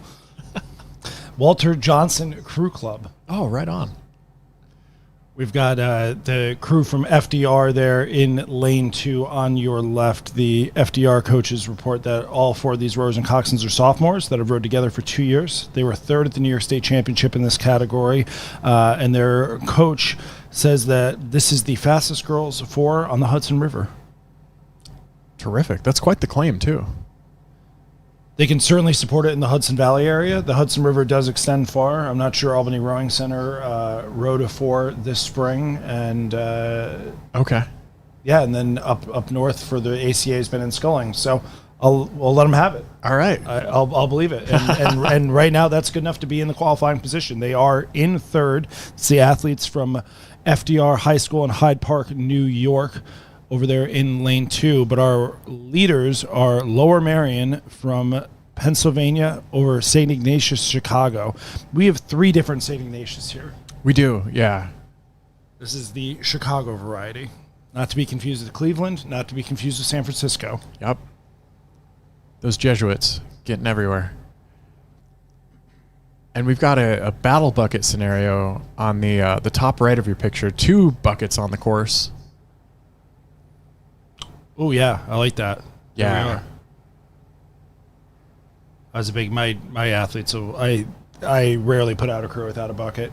We didn't start with it. It just always ends up, once you get used to it, you find a way and you justify it as a coach in your head. But especially, like, we had a straight 4 at Youth Nationals last year, so without the coxswain, you really do want it in there. With the coxswains, yes, they are steering, but in the 4s, there is a mechanical advantage to be said for having a bucketed rig there. The bow seat has so much leverage over the 2 seat that oftentimes it does help the boat go straighter to have the 3 seat be on the same side. Absolutely, yeah. A very good tactical strategy. And it looks cool. Especially for a straight 4, too. Straight 4s, I think, are the hardest boats to steer from the bow seat. Sweeping and steering from bow seat is really, really challenging. Our Lower Marion boat here showing their Mamba mentality out in front. Yeah, they're winding it up. This is a very smooth row from Lower Marion. some great stuff that we've seen out of Lower Merion in the quad and the Cox 4 here today. Yeah, they've been putting together a really nice, strong performance. Yeah. This Lower Merion boat was 4th at the Stotesbury Cup, so plenty of expectation and performance this season from this crew here in the Lower Merion boat. But St. Ignatius Chicago, very much on the premises, and then FDR from New York in that 3rd place position to qualify for the semifinals. Yeah, and looking at the Lower Merion crew, again, we're seeing another example of a crew that's not really going all the way up to full compression. They're not maximizing as much length as they could, but sometimes that can lead to diminishing returns when you're trying to row as long as possible, because the longer you get and the more compressed you are, the more it's difficult to stabilize. And so you don't want to destabilize at the risk of, overextending or going beyond the reach of your crew. And Lower Merion's doing a great job right now of showing us how maybe 5-6 slide length can be the most effective way to row. Yeah, I think so. I think I talked a lot about crews I used to coach with. What do we have for effective length, right? Reach for the sake of reach doesn't necessarily do anything for you. And if you're not connected to it, it's actually detrimental to speed. So you get into a sprinting situation there. Those athletes from Lower Merion are pumped. Cut it to 80% slide. Yep. Honestly, you're probably still rowing at least 80-90%, but the blades get in quicker and it just gets the boat popping along a little bit more. And that worked for him. It sure did. Big wave from that Lower Merion coxswain. A lot of joy. Right as they crossed the finish line, I saw a quick high five from the bow seat of Lower Merion to the coxswain. That was pretty cool to witness. Like it was very seamless too. Like the Lower Merion girls know where that camera is. They've been doing the shoot there. Gotta play the camera angles. Yes. All right, and we're, I think, now with the boys junior Cox 4. This is another 6-heater, right? Yep. Yeah, another big event with Lane 1, Ocean City, Lane 2, Fayetteville, Manlius, Lane 3, Haverford, Lane 4, Forest Hills Northern, and Lane 5, Obsagami from New Jersey. Do we have a Forest Hills East also? We do. We do. We All right, so important yeah. distinctions to make there, not a blanket Forest Hills. No, Forest Hills has all the points of the compass. I don't think there's a Forest Hills South. That might be the one that we're lacking. And where is Forest Hills? Is it in Michigan? Yeah, I believe definitely the Midwest. Let's check with Dr. Google. While we look for that, we can see the Haverford School in Lane 3. Lane 3s are going to be your top-seeded crews in every heat. They are out in front, but a good battle between Fayetteville Manlius FM in Lane 2 and Forest Hills North in Lane 4. Who is from Grand Rapids. I should have known that. There we are. Yeah, I'm disappointing all my Michigan fans here. They're going to repeal my mitten passport before the end of the day. Generally speaking, they're a lot more polite than New Yorkers, so I think you'd be okay. Midwest nice is a thing. Fingers crossed. I'm just not going to get any casserole upon returning home. No hot dish for you. Sadly. All right, and we've got a beautiful chevron shape showing that our seating was effective and accurate for this race at least. But yeah, Haverford having a great row there in the middle of the field. Haverford is Connecticut, I want to say? Haverford is Philly. Philly. Goodness. Not a lot of Connecticut scholastic presence here. A lot of prep schools. They do have public high schools, but they don't often race here. They a lot of times, even some of the publics will race at the NERA Championship, the New England's, which is happening this weekend as well. Is it? Okay. Yep. So that's where we've got our Lime and our Old Lime and our New Lime and our North Lime. Yeah, Glastonbury. Okay. A lot of schools like that. It would be cool to get them down here. Yeah. Yeah, the Haverford boys rowing out there on the Schuylkill. Not just 4s, also quads some years, but they are having a strong performance here in Lane 3 with the lead. Nice battle between Forest Hills North and Lane 4. That's your blue boat at the bottom of the screen. And Fayetteville Manlius, that's the white and green at the top of your screen there. Those guys are battling it out. Top 3 move on to the semifinals, just like the girls' 6 heat race there. So these are your qualifying crews as it stands now, but you want to get yourself in a good position when there's going to be that many semifinals. Yeah, you definitely do. And in some ways, you're still exploring your capabilities. Like we as athletes, I think all have limits past our limits. And with each race, you discover a little bit more of your capability. And I'm very impressed right now with this Haverford crew. Smooth as silk rowing from the boys from Haverford. in this Junior 4 event. Great heat that we're seeing develop, but yeah, strokes heat really connected, really long. All the boys look good, but the strokes he catches my eye immediately. He's moving well, and there's a reason that crew, there's a reason he's there, and it's obvious. Yeah, he's rowing a great dynamic race right now, setting a perfect rhythm for his crew to follow. Forest Hills just slowly sneaking up. Yeah, there, Forest Hills has been up. closing that gap. No more open water for Haverford. Forest Hills is now maintaining contact. And it looks like we've got our top 3 boats in the picture right now. Again, these are top 3 boats will proceed to the semifinals. Haverford punching their ticket to the semifinals. Forest Hills Northern getting that second berth, followed by, it looked like Fayetteville did it. Fayetteville got it done. Nice work, all these crews. And I think we've got Absagami, yep, and then Ocean City rounding out the field for this one. And we've got our second heat on the race course right now.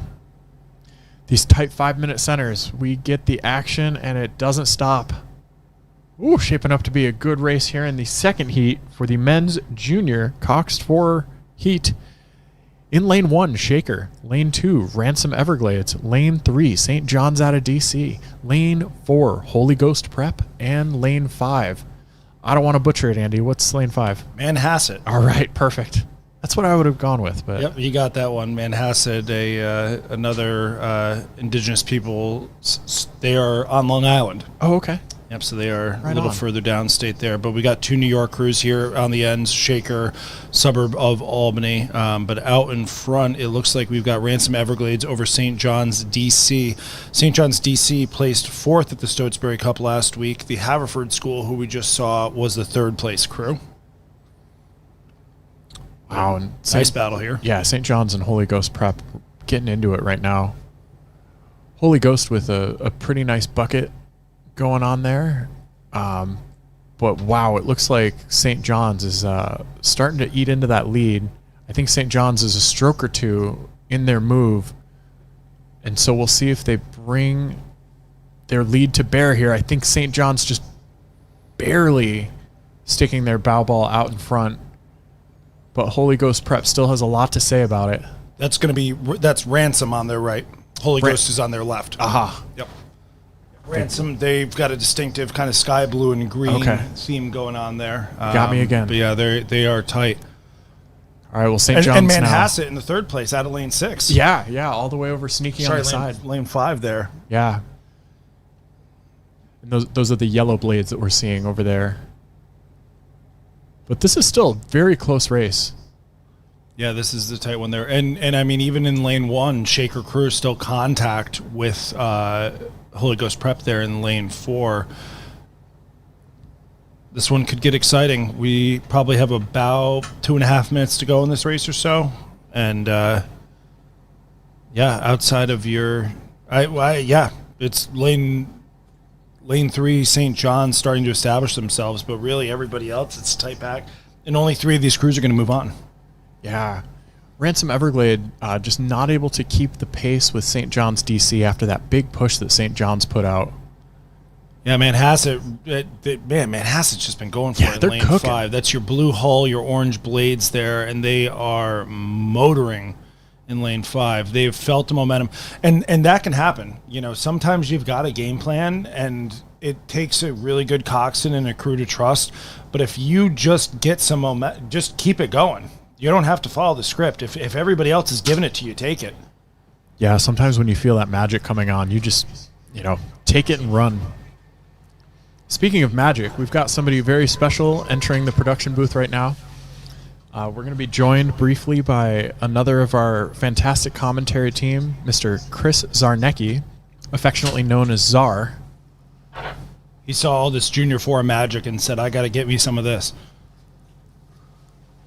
We've got our top 3 here still. It is St. John's over Ransom Everglades, who is being pushed heavily by Manhasset.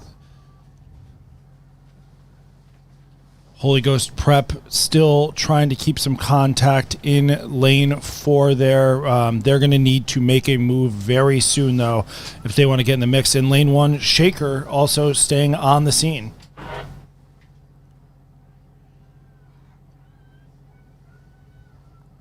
Yeah, man, Hassett really is having the row of their lives and coming from the outside lane and doing so much damage on the race leaders.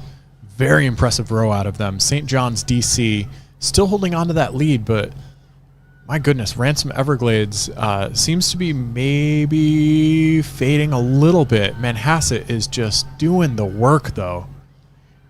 I think they might be the fastest rating boat on the screen right now. I bet they've had the highest average stroke rate for the whole race for sure. Yeah, but wow. I think we're seeing Holy Ghost Prep starting to rev it up as well. That red boat there in lane 4. Pretty exciting racing. This is a great event. Yeah, holy cow. And the rain is starting to percolate downward a little bit more. So hopefully our drones can stay in the sky. But St. John's took that race and just ran with it. Man, Hassett coming in second. They managed to eke out that second place over Ransom Everglades. And Holy Ghost Prep managing to get fourth with Shaker right behind them. Wow. Yeah. So I'm going to give up the mic a little bit to Mr. Chris Zarnecki. Glad he can join us in the production booth. He just got done coaching his freshman quad. And I will be back with you in a bit. Many thanks, Andy. It's been great sharing the mic with you. Again, my name is Chasen, and I will see you all in just a little bit. All right, we'll see you soon, Chasen.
All right, we are back here in Heat 3 of the Boys Junior 4. That is Heat 3 of 6, and I've got a new commentator joining us. You introduce yourself to the crowd, please. Greetings, gang. This is Chris Zarnecki from Orchard Lake St. Mary's. Glad to be joining you again for the SRAA. Had the pleasure, honor of doing some announcing at this event last year, and man, it banged. It did not disappoint. You There were guys so crushed many it great last year. races. Yeah. So many great races. Well, it's easy to say great things when you see great things. Speaking of great things, DeMatha. I tell you what, I'm pretty impressed by the rhythm that they square those blades with, right? Really sort of like matching the speed of the recovery with the speed of the square there so that everybody has a sense of what has to happen, how quickly and when. Not killing themselves to get the speed they're getting here. You know, they certainly do look like they're rating in the neighborhood 35, 36, if I had to guess. But doesn't look like there's going to need. They're done. Oh, I was going to say. I forgot. I totally forgot that this is the 1500 course on the 2K course. Oh shoot! It got us the first time. Jason's like, they're building it up, and they're stopping.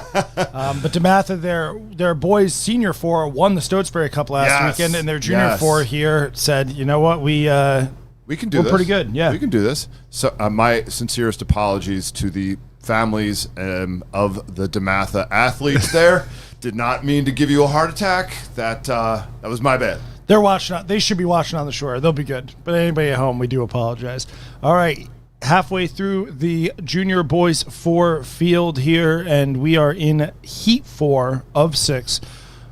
From left to right, we have St. Ignatius Chicago in lane 5, Seton Hall Prep in 4, Pinecrest out in front in lane 3, and East Grand Rapids in 2. Again, your top seeds in each heat are in lane 3, and Pinecrest is living up to the billing right now.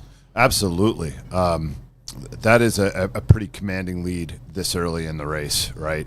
Again, I'd say, likely somewhere in the neighborhood of, I'd say 34, a little bit lower than we saw from DeMatha in the heat previous, but have put themselves in a position where you're a length open at this point. So, like, any speed that you are holding right now, you've already created, and you're just sort of sustaining.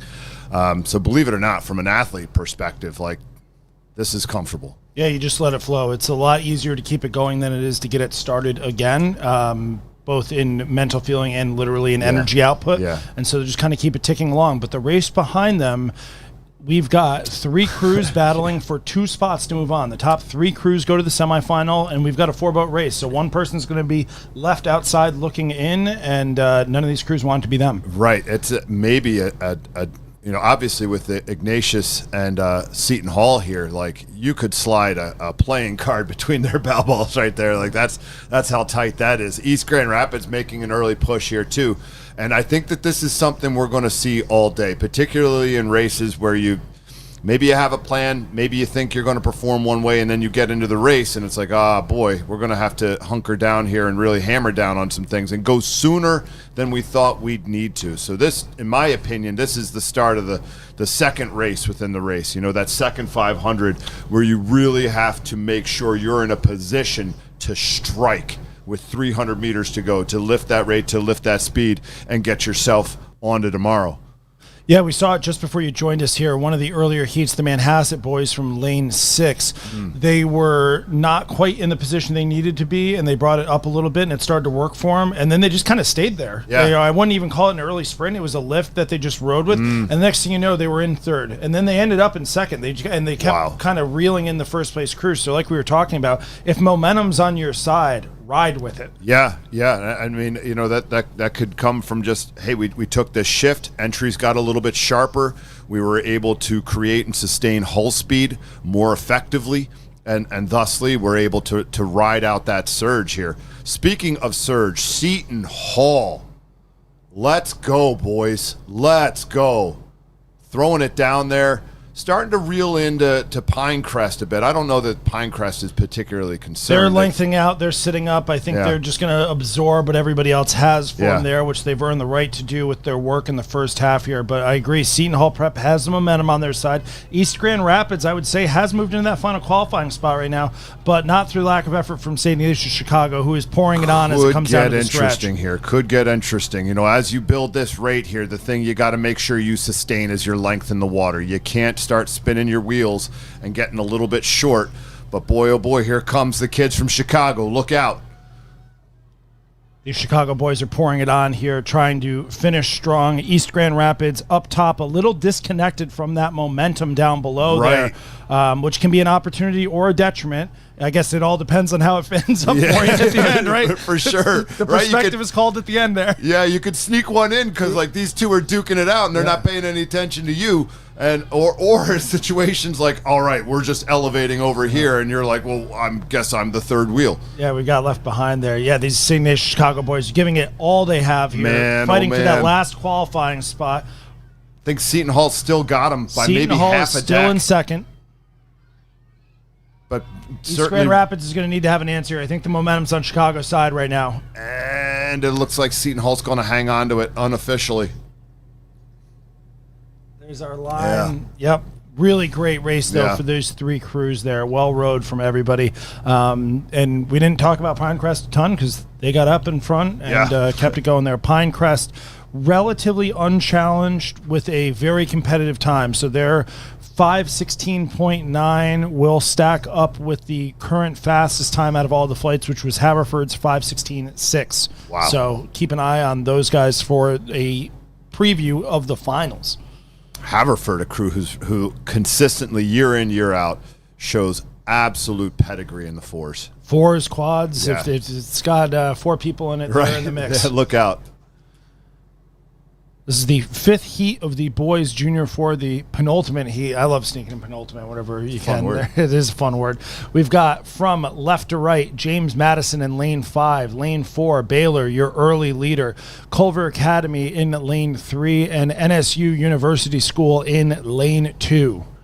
Man, some crews just showing their speed so early. Like, I mean, here you are, 300-400 meters into the piece, and Baylor just has a motor. Yeah, you got just a boat length lead already. Motor, it's huge, right?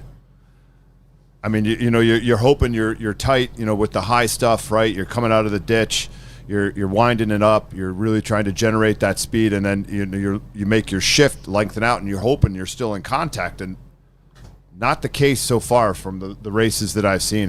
There's a crew in each race so far who's just at another level. Tomorrow's going to be absolutely awesome. The semifinals are where it really gets, it gets interesting, and that's generally the case when the heats have been this good. I mean, my gosh, you got it all there for you. This Baylor boat doing well out in front. We are geographically diverse in this heat, so we've got James Madison from Virginia, Baylor from Tennessee, Culver Academy from Indiana, and NSU University School from Florida, which is one of the things I love about Scholastic Nationals. Right. There's a lot.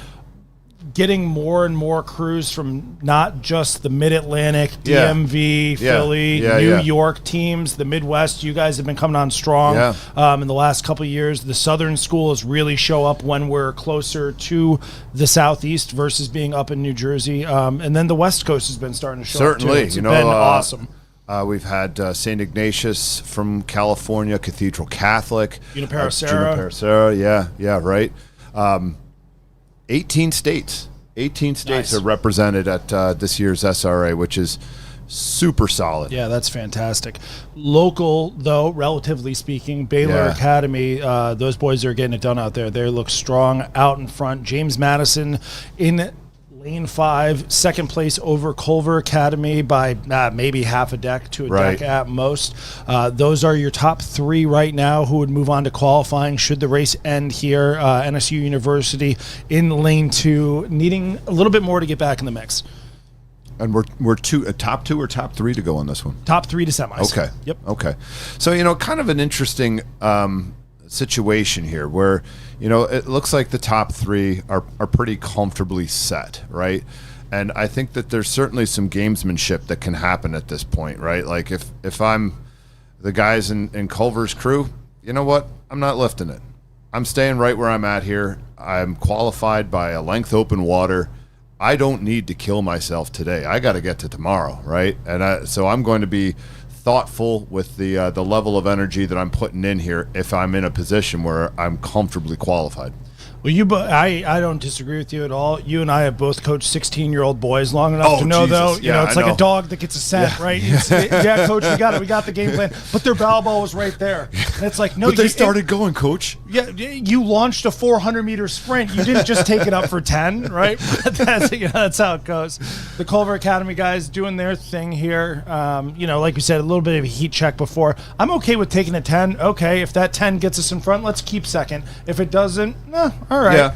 Yeah. No, I mean, the best lots of ways the best to laid think. plans The of best all of laid us plans. coaches, though, it goes out the window as soon as as soon as the bell ball leaves the dock. Yes, sir. The folly of youth. Yeah, that's it. But they're out there. They're having a good time. These top 3 boats are in a strong position there. And even your first place Baylor's kind of going through the gears a little bit. They're putting a little bit of heat on the stick, as they say. And Culver, too, like without really doing anything special, unique, just hammering along, staying at the base, and push themselves into second place there for the heat. Yeah, and that works for some crews sometimes. You can just, Coxon can make a call. You sit up a little more. Let's be a little bit more direct. Let's just put 10% more swing into it. We don't even need to necessarily Get bring that the rating acceleration up. through the hips, right? Yeah, it worked out nicely. Fast heat here. Top times compared to some of the other heats. Really well done. All 3 of those crews should be quite competitive in their semifinal later on in the regatta here. Really well rowed to all 3 of those.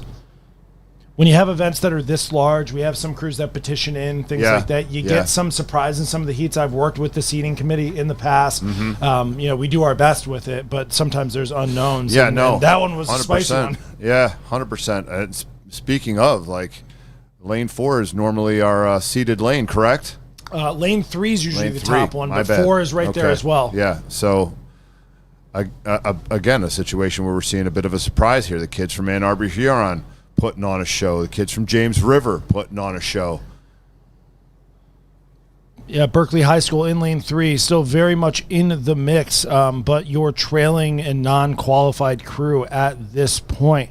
So we got James River in lane 2. They're all the way to the right. Berkeley High School out of California in lane 3. Stonebridge in lane 4, and Ann Arbor Huron out there in lane 5. And the bookends here are really putting on the press. James River and Ann Arbor Huron really going stroke for stroke here, throwing it down. Good run out of both boats, and both boats aggressive. This is not a comfortable race right here. These kids are absolutely hammering. Again, we think back to that race that Baylor just put down, right? They got up, lengthened out, stayed calm, long, loose, right? This is a more aggressive application of the rowing stroke. Yeah, they're going out there and they're getting after it. Ann Arbor Huron there at 35. In first place on the left. Having a really, really strong race over Stonebridge. But right there, James River in lane 2. And once again, seeing the early push coming through here, right? Seeing the early push coming through, making that move early on in that second 500 to get yourself into a situation where you have command. We're going to say it probably 1,000,001 times this weekend. Rowing with a lead is a whole different animal, right? Especially over 1,500 meters. Yeah. There's just less time to make stuff happen. There's some statistic that's often quoted. I think in the 1,500 meter races, 90% of the time the leading crew through the first 500 wins the race. Wow. It's either 80 or 90% of the time. Yeah. So there is something to be said for it. Now, that doesn't mean go for broke and then you'll automatically win. It doesn't work that way. You still just have usually another means 1,000 meters. the people that have the strength and power Yeah. to be up 90 seconds to 2 minutes into a race oftentimes can maintain it. Yeah. Are you effective at taking that boat from a dead standstill and over 5 to 7 strokes, getting it to top speed here, right? And then having the physical fitness to sustain that. Ann Arbor Huron here in lane 5, getting it done. Yeah, absolutely. Body's moving really well. I like the push into bow, the pivot into stern from these guys, really matching up quite nicely. There's 2 Ann Arbor, there's Huron, there's 3. Pioneers, the purple. Pioneer's purple, and then we've got Skyline, which is blue, white, and the accents of black. Ann Arbor well represented here. Yeah. Good piece by the boys there. Yeah, they're out in front. They're having a Man. nice run. Again, that second 500. And I think that second 500 is where you demonstrate what you did over the winter. Yes. Right? Like if you were putting in the extra steady states, if you were putting in, the 5-6 workouts a week to make sure that your cardiovascular was absolutely top shelf, it's going to show up in that second 5 because you are going to really be able to push. And other people just won't have an answer. As simple as that. And it's not only the fitness that's there, it's the confidence with it. It's Right. that Yeah. amount of work Yeah. gives you the confidence Yeah. because you could be fit and be scared still. Yeah. These guys have the confidence, and their rowing has maintained or even improved as they've come into the last 30 seconds or so of this piece. It's really a nice effort from the guys from Ann Arbor Huron there. Stonebridge and James River, excellent pieces as well, though. Yeah. Yeah, no, I mean, they're certainly doing what they need to do to get themselves to tomorrow, and that's all Friday is.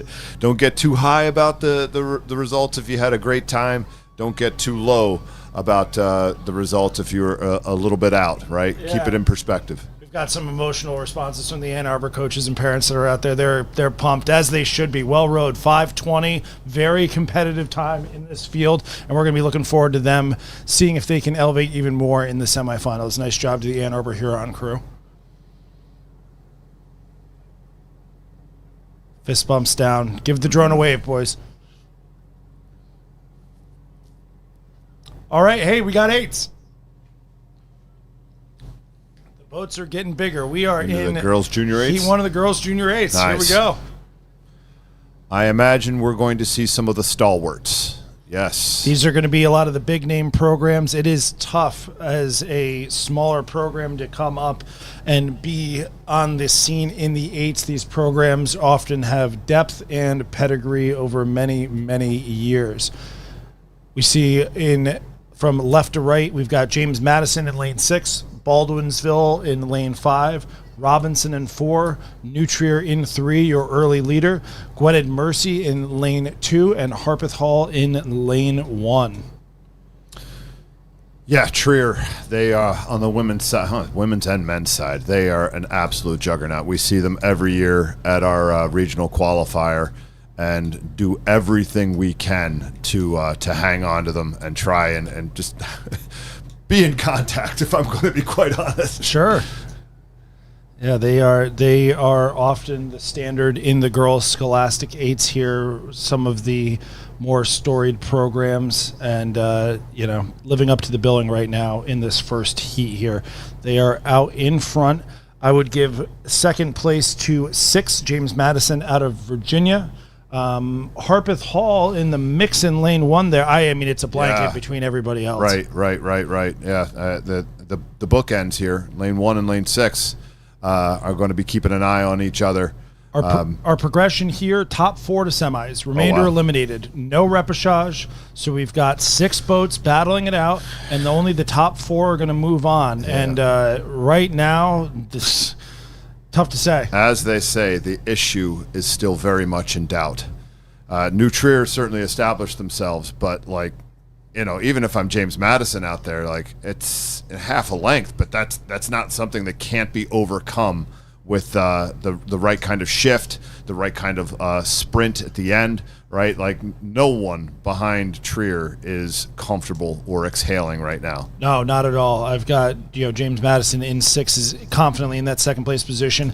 I'd give the momentum to lane 5 Baldwinsville right now. Baldwinsville, the suburbs of Syracuse, New York, putting themselves in a third place position over Robinson, and that kind of pack on the left side of the field closest to us here is starting to find a little bit of separation. That can happen. You kind of get sucked up in the momentum of what's around you, and then if you're a crew that's not in that little pack, you look up a minute later and you go, where'd everybody go? Right, and again, you got James Madison sort of leading that charge into that second 5. Baldwinsville, Robinson, very, very tight. Good response from Robinson there.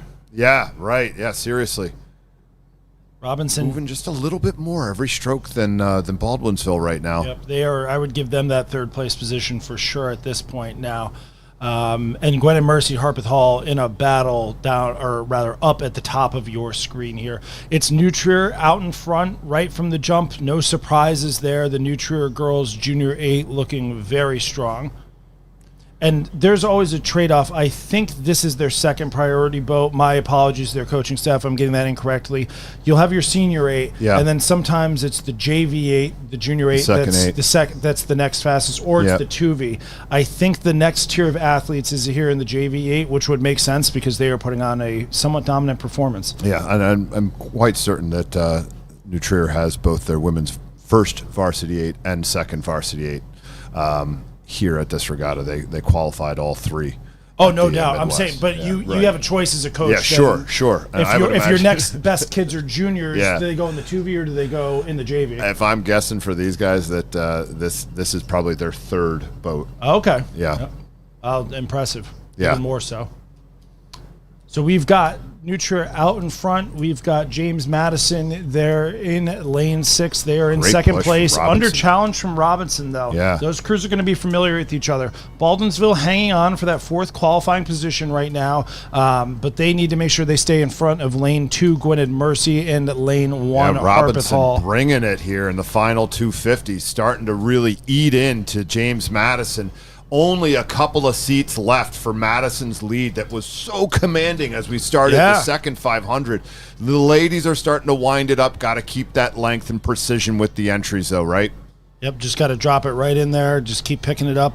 Being aware of what goes on around you, but focused on your boat. You can only control what's happening in your station, and you got to do, as Bill Belichick says, do your job. Right, and good response here from James Madison. Yep, nice call from the coxswain who's looking straight over. She's allowed to look over. That's fine. Absorbed the momentum there from Robinson and put into some momentum of their own here. New Trier, nice confident open water win there. It's going to be Madison staying up over Robinson, but a well-rowed race from both of those crews. And it looks like Baldwinville is going to hang on there, probably about maybe quarter of a length, half a length over Harpeth Hall to take that 4th qualifying spot for the semifinals. Great first junior girls 8 race.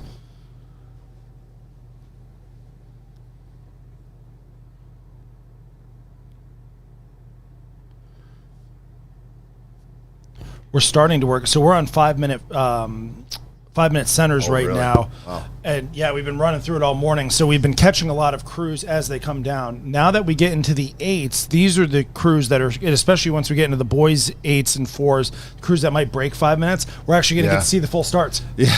And the singles, it just takes a little longer. So they're already underway. But here, we actually get to see the starts. We got St. Joseph on St. Joseph crime here. Oh, boy. I love it. The Mount versus St. Joseph out Academy. of Cleveland. Yeah, and they are and both are top purple outfit. Yeah, right. Purple and yellow, right? Yep. A great outfit out of Cleveland, right? Have perennially. We saw a good junior girls 4 from them earlier. For a while, they've been producing really top shelf women's crews. Yep. So from left to right, we've got Riverside all the way to your left in lane 6. We've got Notre Dame de Namur in lane 5, St. Joseph Academy, as we mentioned, from Cleveland in lane 4, Mount St. Joseph, the Mount from Philly in lane 3, Northville, they're your orange team in lane 2, and Rhinebeck High School from the Hudson Valley in New York is lane 1. Wow. And off we go. Fast start from St. Joseph Academy. St. Joseph Academy, right? Putting it down. Mount, though, finding a gear here, keeping it long through their high stuff.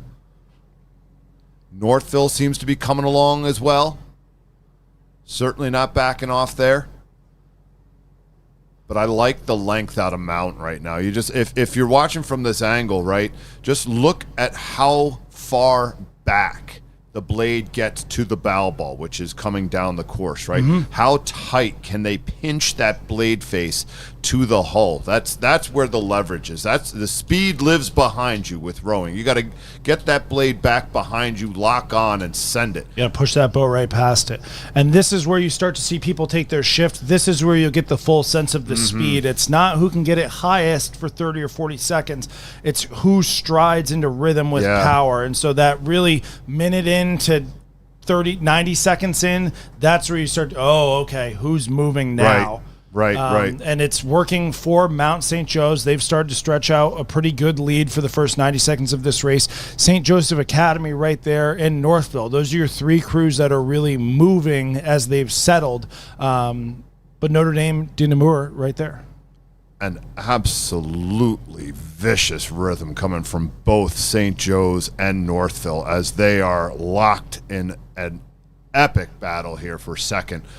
Maybe I give the deck to Northville right now, but rowing very high. Got to keep it sharp and clean if we're going to sustain that sort of rhythm through the second 5, which is coming up here.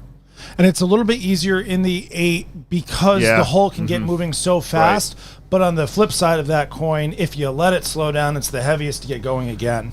From my lips to St. Joe's ears here. Here they go, making a push on Northville. They've got their deck out now. Yeah, St. Joe's Academy there out dueling Northville at the moment, staying maybe just a little bit longer and squeezing it through. Yeah. The Mount out in front, long, strong, as you'd expect. They are your Stotesbury Cup winners by 14 seconds. So it was close. They're probably pretty good. I would imagine. Venture a guess. That Mount team, I heard they're okay. Yeah.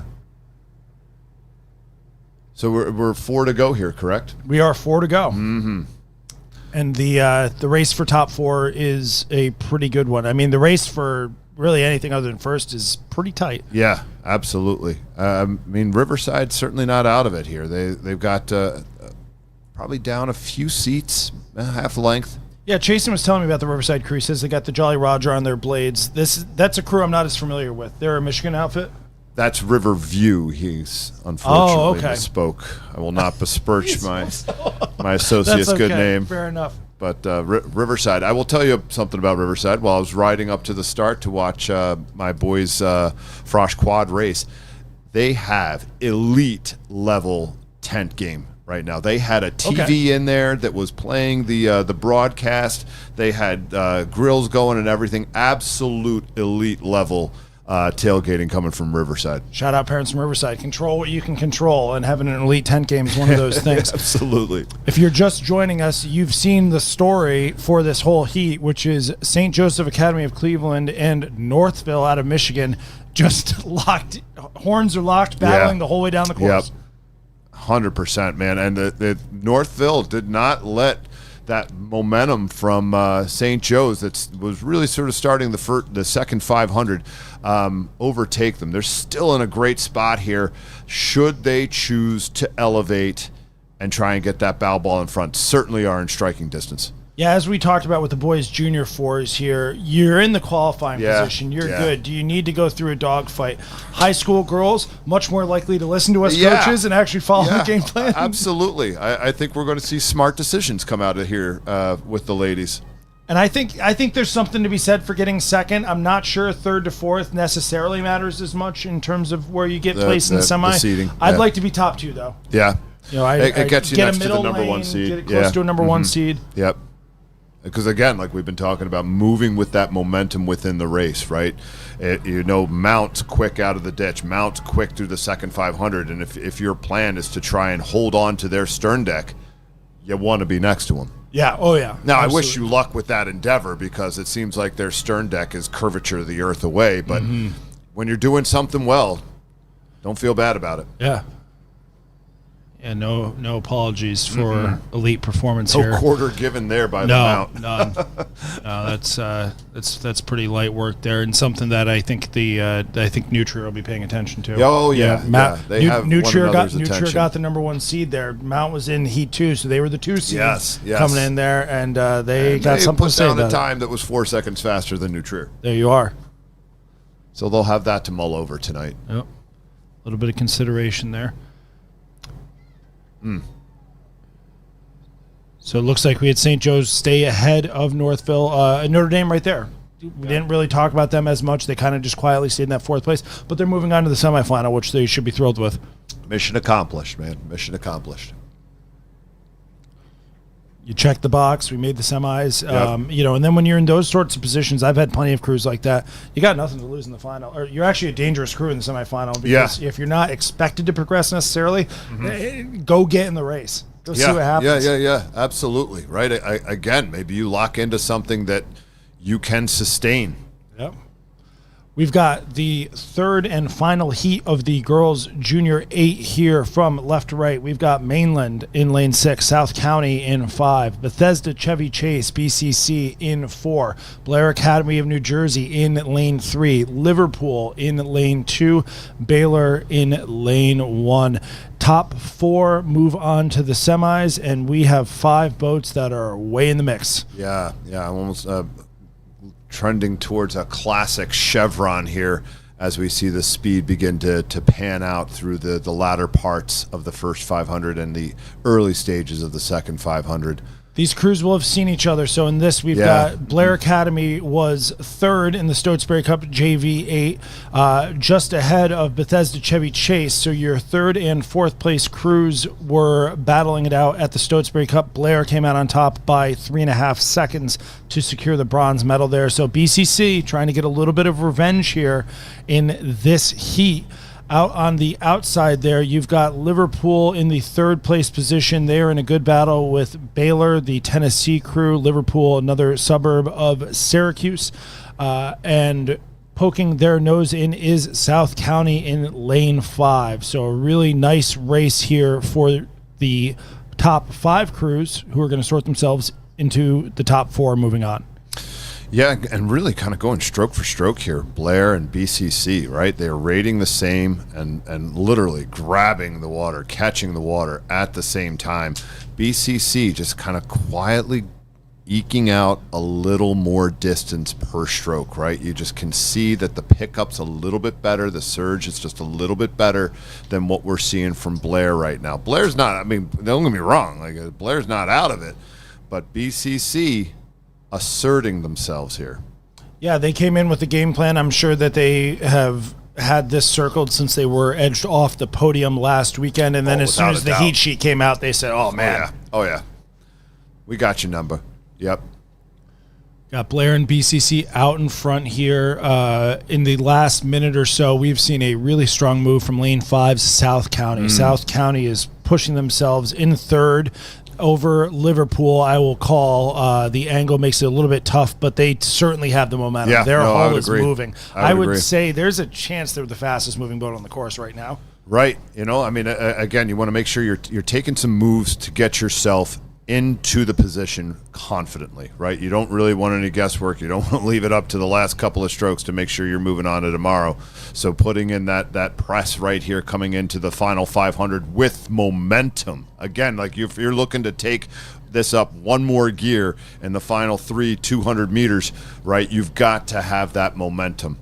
It's a momentum sport, and it's one of the reasons, like, racing on the water is where it's at, right? The erg, it's kind of you. There's not a lot of momentum to get when you're doing an individual 2K. When you're out there, there's 8 rowers, there's a coxswain, boats are moving around you. You can exceed your physical level that you think you're capable of just by virtue of the energy, and there isn't any more energy than the 8s because it's the most people. And his work, South County is definitely in the third place position there. They have kept the momentum going over Liverpool. Liverpool separating a little bit from Baylor, so those top 4 spots look fairly secure right now. BCC has not been a flash in the pan, though. They went out and decided they wanted to beat Blair in the heat, and so far they are doing so. But Blair's not giving it to them. No. They certainly have not gone away quietly, right? And everything that BCC has thrown down, like Blair's willing to keep at it here, but I think BCC lifting to demonstrate that they've got a little bit more, give themselves that confidence, like, yeah, hey, when it's time to call on it, we got that juice. Holding it through to the line there, about 2 or 3 more strokes to go. It's going to be BCC taking the win, the grudge match over Blair Academy. And then it's going to be South County coming in behind them. The girls, they're still going. The rate, nobody wants to stop us. They went an extra 20 meters because they were locked into each other. That's awesome. And it's going to be Liverpool taking that final qualifying spot in 4th place there. So well done to the New York crew getting it done.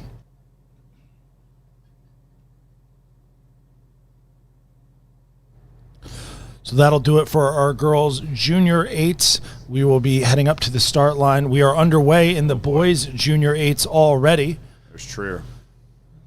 In the middle, in the lead.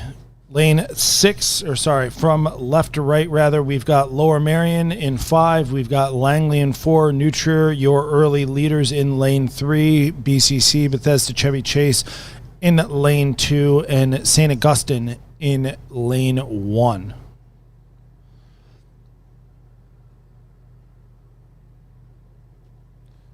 Coach Nate's boys are throwing it down. No quarter being given by New Trier here. Like that is a 36.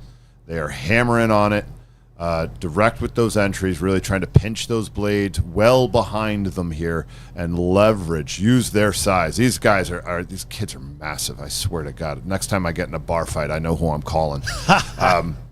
Absolutely big dudes, right? And they are really using their size to their advantage here. Coach Nate, don't let your kids go to the bar with Czar. Keep them out of there. They got my back, though. They got my back. They're good dudes. We got Langley here. We got a nice battle here behind them. New Trier, they're in front. They're not solidly in front, though. I mean, it's a closed length here. These other crews aren't just letting them have their way with it. They're still in contact. Nice surge from Langley here in lane 4. Lower Merion, you name it. Everybody's kind of in there. St. Augustine falling off just a bit there, but still in contact. Who do you like in this next second 500, right? As we're watching the boats kind of coming in with speed right here, who do you feel is bringing that speed to this last 500? I think Langley's got the momentum on their side. They also have a bucket in the boat and a starboard stroke seat. They've got a lot of fun variables that I love to see. So I kind of like Lower Merion. I think Lower Merion, again, they heard you, man. They heard you. They're like, oh, really? You like that, huh? Well, how about this? Going back and forth there, man, that is tight. And Bethesda Chevy Chase needs to stay locked onto that battle here. We've been talking about it. A lot of these lane 5, lane 4 cruises, kind of outside near shore ones, have been getting in these battles and just kind of pushing themselves up into the front. This course, we come down here. Our crew comes down here for spring training, and we get to row the course. I can't say I've seen anything that necessarily has an advantage lane wise. No, I wouldn't say so either. It can be a bit of happenstance between the seating, some crews petitioning in, trying to get a little geographic diversity with it. Langley making a nice push here. I think that Lower Merion got the better of them there for a little bit as we got to the middle of the third 500, but Langley really starting to push here. And BCC also raising rate. Yeah, New Trier's they're just not walking away with it. This Langley boat was less than 0.7 ahead of Bethesda Chevy Chase in the Stotesbury Cup final. So these crews have seen each other. Another Stotesbury grudge match, just like we had in the last girls' race. And right now, it's BCC with the momentum on their side. Real upright, punchy style here from Lower Merion. Really getting on that front end with those legs, boys. Not much send through with the shoulders, but that's all right. The legs feed the beast. Here they go. Final few. That's classic boys 8s. Get it in, get it on. Just hit it. Yeah. Boy, they made it through. All 4 boats will make it. They're all going to make it through there, and they had a good one. BCC was a length, quite a length, about a half a length down to both Lower Merion and Langley with probably 300-400 going to the last to 500. go. Yeah, right? Absolutely. Yeah. Bow seat of the New Trier boat showing some good sportsmanship there, acknowledging his competitors. This game ain't easy. It's not for the faint of heart, that's for sure, right? I think that these kids might come from kind of all over the country, but I'll tell you right now, you got more in common with some kid from Winnetka, Illinois, than you do with a bunch of kids maybe in your own high school. There you are. Winnetka, Illinois is having a moment right now for the New Trier fans. The PE guy on Instagram, private equity guy, a New Trier grad. Is that right? He's a big guy on Instagram and TikTok right now. At PE guy. We've got the second heat here of the boys junior 8. Unionville, as we just said, they are your silver medalists from the Stotesbury Cup. I watched that race last night. That was a tight one. On our left here, we've got Christian Brothers Academy, CBA. We've got Gonzaga in lane 5. We've got Walter Johnson in 4. Unionville, your early leaders, in lane 3. NSU University School in 2. And McCallie from Tennessee in lane 1. Unionville, your second place, only behind the prep at the Junior 8 Stotesbury Cup. And the prep's not here. No, didn't make the trip. Didn't We're make the all trip. brokenhearted. They're heading down to Sarasota instead. Yeah. They've got other things, you know. We get it. We've got a nice race here out in front there. Walter Johnson, very much on the premises. Walter Johnson, your fourth place crew at Stotesbury Cup, they were less than a second off the bronze medal, and they were barely over a second off of Unionville. So no surprise to see some overlap there. CBA in lane 6 from New Jersey. They row on the beach, so that's a shell that actually encases those white oars. It's not just style. No kidding. It prevents sun damage and sand damage there. Their coach explained it to me one year. It makes them a little heavy, but boy, they look pretty cool. Well, I tell you what, a heavier oar isn't necessarily a bad thing. If it's weighted right, yeah. To give you a little bit more sense of balance and things like that, particularly with the younger crews, right? Like we start our athletes sculling, and we have some oars from Wintech that they begin with, and they are decidedly heavier than the skinny Concept 2 ones. But it's good. It gives you some sense of touch, some sense of feel with what's going on out there. Because the oars set the boat, right? And it really does require a lot of touch, a lot of sensitivity.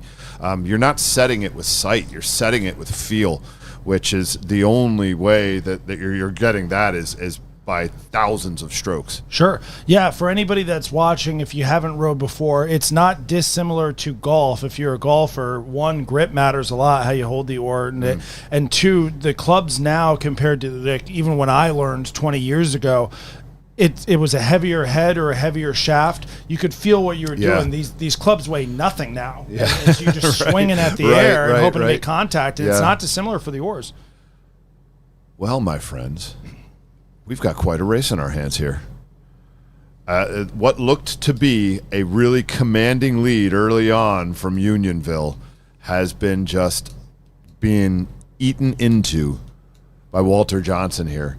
Not quite level, but not far off. I'd say it's maybe a seat as we're coming into the final 250 meters here. Yeah, my gosh, this thing is only 4 of these boats are going to go. Yeah. But there are 5 that are way in the mix there. NSU University has just dropped off a little bit. Macaulay kind of hanging out in lane 1 here, but they didn't travel all the way from Tennessee to be left behind. Right.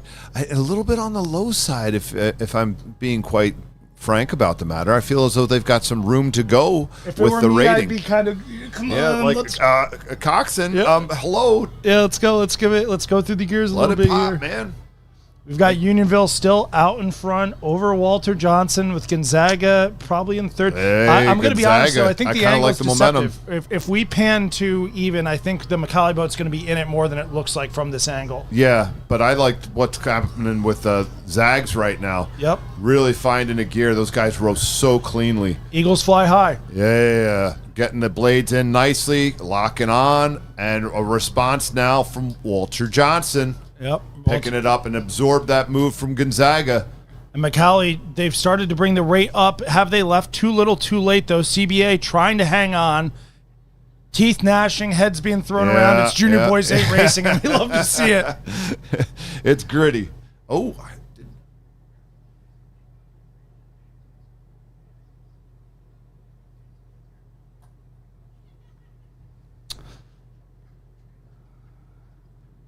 So we've got a correction here. That was a mistake on my part. This boys event here is top 3 to advance. It is top 3 to advance, not top 4 to advance. So even tighter racing than it looked. Man. Whoa.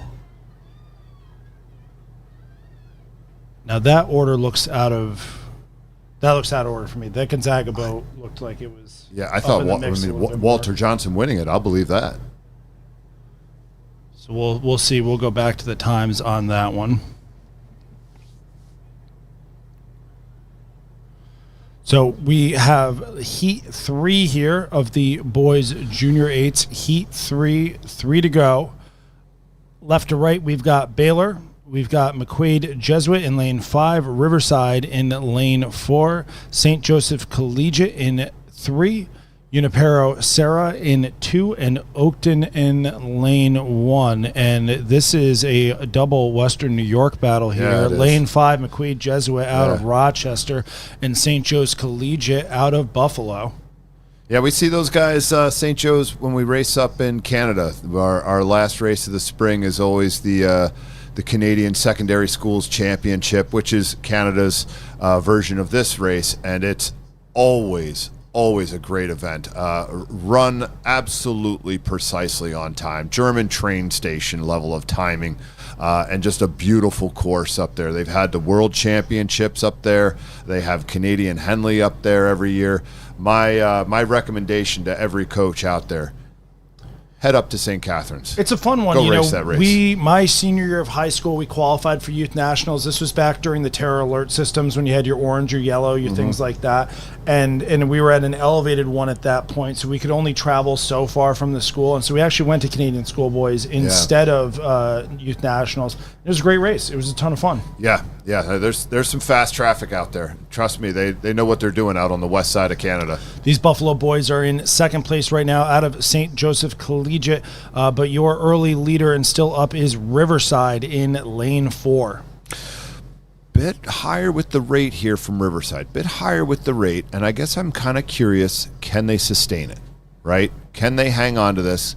Looks like St. Joe's just a little bit longer, a little bit more fluid, and will be interesting to see here as we're coming into the waning moments of that second 500 to see who's got that extra bit of gearing to get it through the finish line. Yeah, these two boats are starting to stretch it out in front here. Good race developing for that third and final semifinal qualifying position. Right now it is McQuaid Jesuit out of Rochester. They are in your third place position, but being challenged by Baylor in lane 6. Don't look now. Here comes St. Joe's. St. Joe's Collegiate. Really starting to make a concerted push right now. Look at that. They may have gone like 3 seats in the last six, 7 strokes. Yeah, Riverside had the hot start, but I would say the momentum's been with St. Joe's Collegiate for the last 2 or 3 minutes. Riverside responding, though. Riverside responding. And I don't think that was parallax. It was definitely a rate shift up there. I agree. From St. Joe's. Yeah, definitely a more decided rate of striking there. That's working for them. But Riverside, the advantage you have when you're in the lead, you can see the danger and you can respond. Yep. Let them start that move. Go ahead.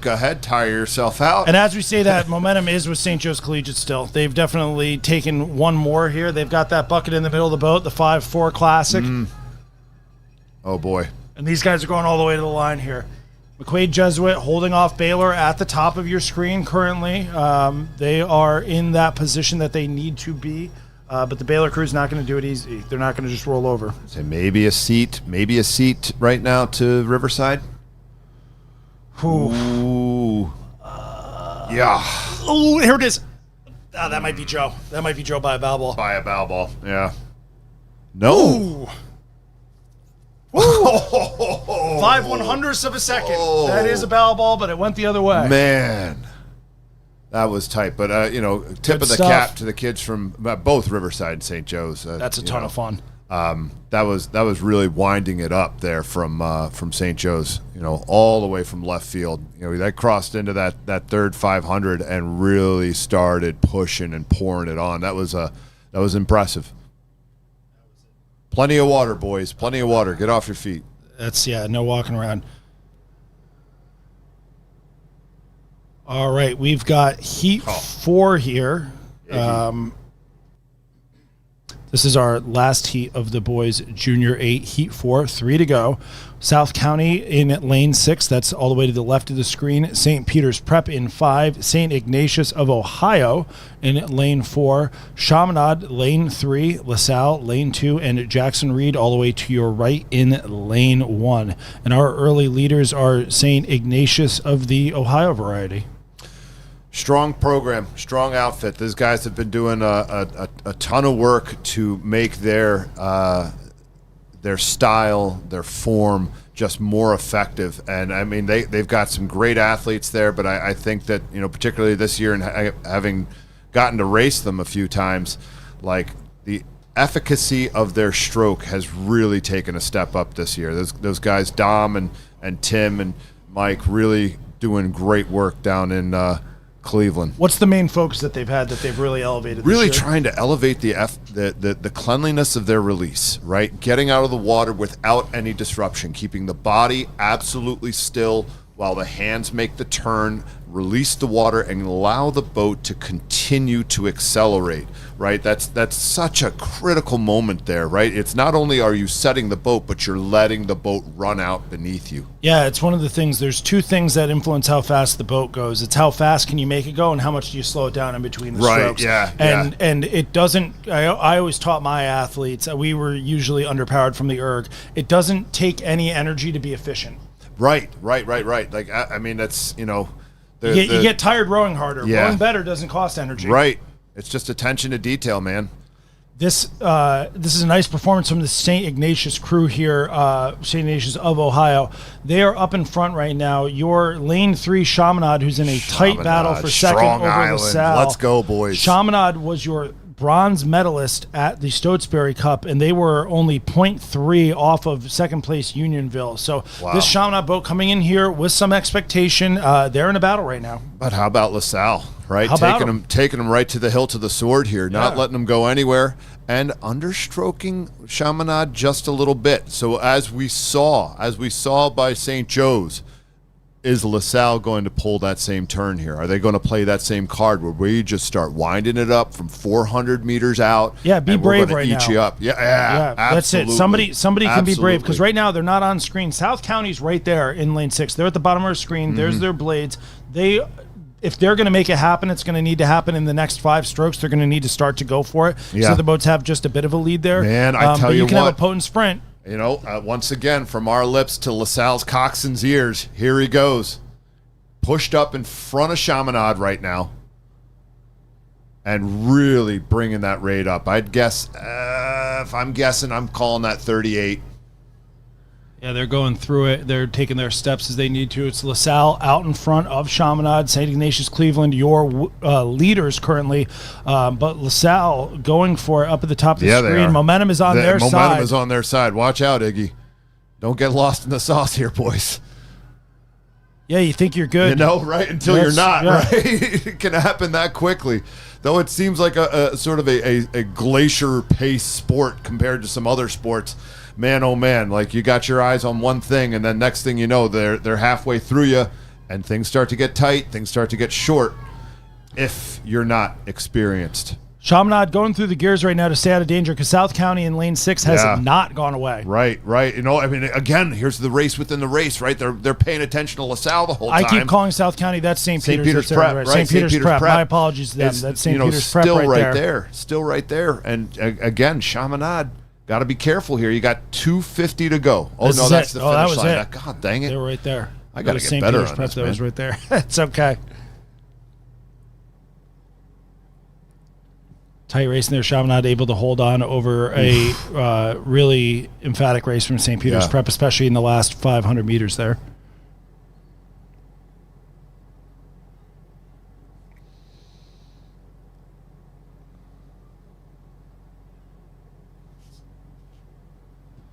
All right, here we are, and now we are moved into the girls' senior 4. We've left the boys' junior 8s, and we are into some senior categories here. Girls' senior 4, the top 3 to semis, remainder eliminated. From left to right, we've got Plant, Baldwinsville lane 5, Riverside 4.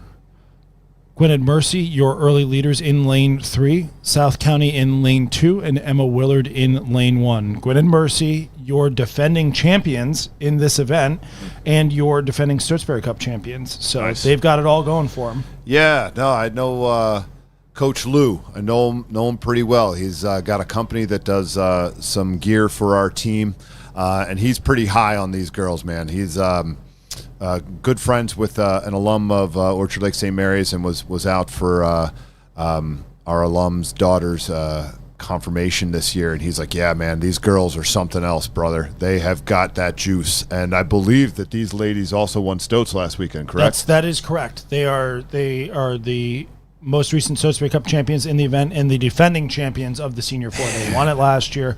I don't know how many returners there are from last year's boat, but this year's outfit picking up right where they left off. If I may, like, what are they at right now? Like 32? Like, and they'll come back into the picture here, but like, they're not really like killing themselves. Yeah, I think 33, right 34, maybe. They're tall. There's some taller, stronger girls in the boat. They've got the power behind them there. We've got leverage. Yes, absolutely. We've got South County, your lane 2 boat. They are in second place currently, and there is a good battle up at the top of the screen between Riverside and Baldwinsville for that 3rd spot. But don't count out Emma Willard in lane 1 or Plant in lane 6. We are over halfway through this race, and there is plenty to play for. Mm-hmm. Gwen and Mercy, your early leaders, they took control out in front. You're going to see that in their semifinal most likely, and through the final there. They are your number 1 overall seed for the event as the defending national champions. They are out in front, but it is a great race for the remaining 2 qualifying spots. Riverside and Baldwinsville going stroke for stroke. Right now, I'd give Baldwinsville a little bit of momentum there. South County still hanging out, very much in the mix as well. As we see those 3 crews, only 2 of those are going to move on to the semifinals. So we're 3 to go here? We are 3 to go. Copy. The easy way to do the math for anybody is that there's going to be 12 boats in the semifinals. There we go. So it's always whatever you got to do to get whatever you got to do to get to that, basically. English teacher here, so you're going to have to be real gentle with the math references for me, all right? I'm a liberal arts guy myself. Oh, boy. I only minored in accounting. We got a great race here. Gwen and Mercy, they're out in front, no question there. South County continuing to keep it going. This is a battle, though. There are 3 boats fighting for the last 2 qualifying spots. As they come through here, it's Baldwinsville at the top of your screen in the black boat, battling it with Riverside. Down at the bottom in the white boat, South County. All 3 of these boats with a lot of overlap, and only 2 of them are going on to the semifinal. I kind of like South County's momentum coming into this here. I just feel like they've been able to keep a little more length in the water than the crews that are out on the other side here. You know, come on, ladies. You've been coached. You know what the story is. Get the blade in the water behind you. Yep, hold your nerve and control what you can control. Don't be impacted by the crews around you too much. Feel their energy. Look at this. Look at this, man. It's a lot about overlap. From our closest angle there, I've got South County over, just maybe slightly over Riverside. Baldwinsville is going to need to have it in these last few strokes here. Who can find that last little gear, right? Who can find that extra beat or 2 to just give it that little bit of lift here? 3 or 4 strokes here. Oof, man. And it's going to be South County over Riverside with Baldwinsville just off of it. Wow. Really, really excellent race between all of those crews there. Gwen and Mercy, you're 5:51, winning by almost 7 seconds. Big shout out to South County, staying long as the rate lifted there, and again, like that is an incredibly intense situation where you are literally 3 of you, stroke for stroke. No quarter being given by anyone. The bow balls, you could slide a playing card through, right? Nobody could tell who was ahead going into those final 200 meters, and you just had to hold nerve and hold length. Absolutely. We go up here to Heat 2 of the girls' Senior 4. Heat 2 from left to right. We've got Absegami in lane 6, City Honors in 5, Stonebridge in 4, Burnt Hills in lane 3, Villa Joseph Marie in 2, Egg Harbor in lane 1. Your early leaders, Burnt Hills, and full disclosure, I used to coach this team until this year, so I am not unbiased. That's all right. That's all right. But they are in the lead and they are doing well, but being challenged by Stonebridge. No, like I don't think that the issue is no longer in doubt here. I think that these top 3 crews are absolutely within striking distance of one another, and how things sort of play out here in the second 500 is kind of anybody's guess. I mean, if somebody wanted to make a shift here, find another gear, elevate off the front end, things can certainly change in an instant.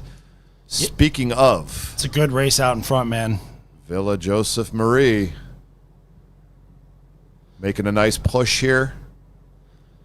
Yeah, they're really making it interesting. And that Villa Joseph Marie boat, the Burnt Hills boat, the stroke seat and bow seat were in the double at Stotesbury Cup. That placed third. Stonebridge here in lane 4, they were 5th at Stotesbury Cup. But Villa Joseph Marie right here as well. Yeah, I tell you what, I mean, this will make you feel good, Andy. I really like the length out of Burnt Hills right now. Like the way the ladies are getting the blades back and the way that they are locking onto the water before they drive the seat to bow, right? That's so critical. Like that, you've got that nanosecond where you can connect with the water, keep the boat high in the water, and get it accelerating again. And these ladies are doing a really nice job of it, just making it look like they're tapping it along. The boat doesn't settle back down on the water. They're keeping it high in the water and tapping it along here. Shout out Coach Sean Jackson there. You've done a nice job with them. The girls are rowing well. The bow and stroke seat Avery Broadbent, bow seat Gianna DiMartino. They were in the 4 last year. We were a high seed last year, kind of choked in the heat, ended up getting eliminated. Not this year. Not this year. We're going for it. Again, like you talk about, like with your athletes that you coach, right? Getting them ready to race and having a toolbox. You've had all these experiences along the way that get you ready for race day. Because, brother, once we shove them off the dock, that's it. Jesus, take the wheel. Yeah, man. They either have it or they don't, right? So you got to make sure that they have all these things. Great lift here from the ladies at Burnt Hills. I'm impressed by this Villa Joseph Marie boat here in lane 2, not in the Stotesbury Cup final. No? But no. Wow. No. But they are making it happen here. I think that's the team that snuck up on us last year. Is that right?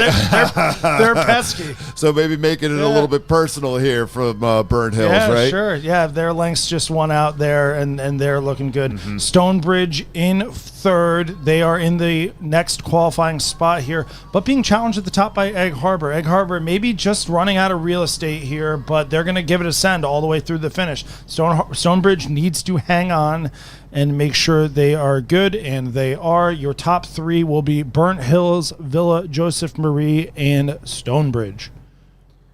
That was Heat 2 of the girls' Senior 4. Yeah, well rowed, ladies. Well done to everyone there.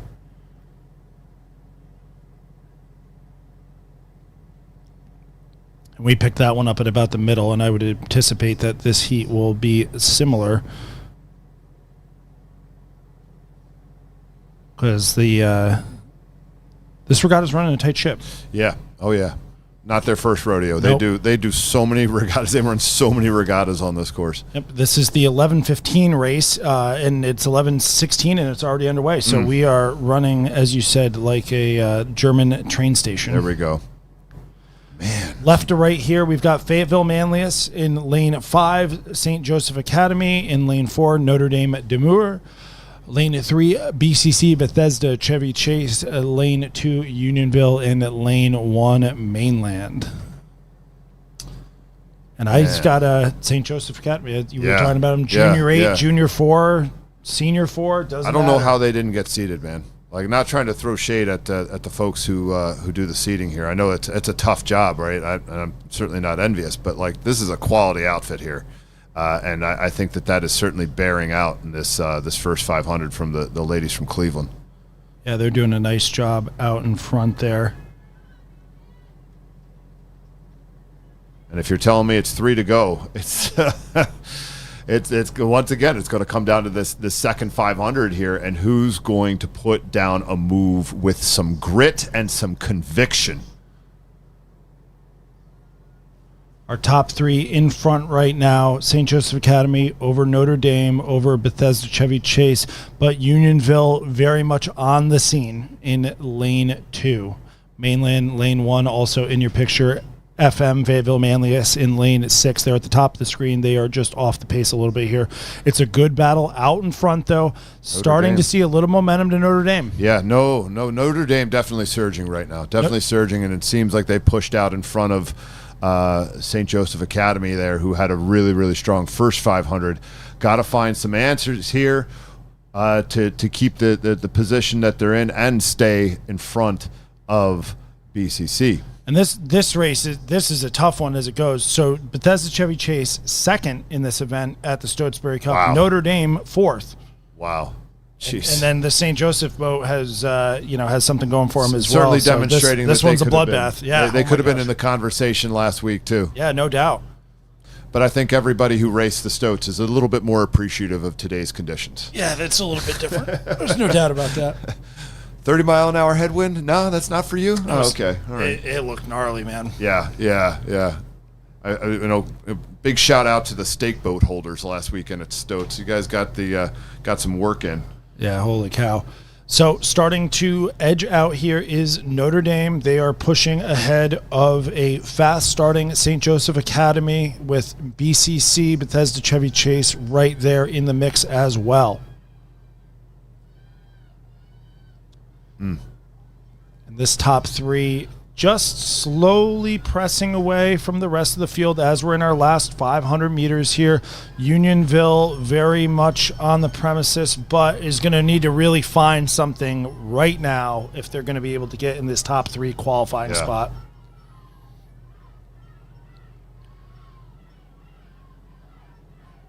We've got Notre Dame, Dana Moore. Big push coming from SJA right now, lifting hard. See if BCC's got a little extra juice in the tank here to go with them. Notre Dame, though, man, like that's it's probably like 35, maybe 36, but like making it look easy. Yeah, Right, they're looking long, strong. They're doing it. St. Joseph Academy, maybe in third. It's a little tight here. This Notre Dame crew, we've been talking about them a lot of great boats out of Villanova, private school. Oh, nice. Yep. Nice. So did they roll on the Schuylkill or do they got something else? That's a great question. Oh, well, I'll I look haven't gotten into to it. the next Google. I'll file a report. I would think so. Yeah. They're swinging it all the way through Yep. here. They're done. Nice job, ladies. Good race between St. Joseph Academy right, coming St. out Joe. ahead of BCC. By just a whisper. Yep. And then a well-rode race from Unionville, just a little bit short there in what was a very quick heat. That top time from Notre Dame, competitive with Gwynedd Mercy's time. They are the fastest time actually right now. Most challenged heat for sure. But very competitive all the way around there. As we move to Heat 4 of the girls' Senior 4 here. Heat 4, this is our last heat for the girls' Senior 4. Top three move on. From left to right, we've got East Grand Rapids in lane 6, Hillsboro in lane 5, Blair Academy, your early leaders in lane 4. Hot on their heels is the Bowles School in 3, Ann Arbor Huron in 2, and Our Lady of Mercy out there in lane 1. Your early leader, Blair Academy, a well-known name in girls Senior 4 racing. They placed 3rd at the Stotesbury Cup last weekend.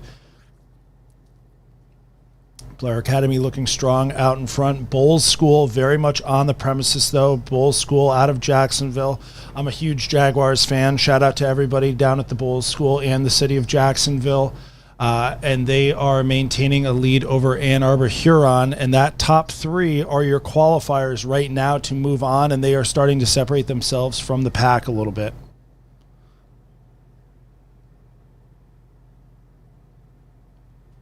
We've got Blair Academy out of New Jersey, the Bowles School, as we said, from Jacksonville, Florida, and Ann Arbor Huron out of Ann Arbor, Michigan. So a geographically diverse heat here as these crews start to push into the second half of their race.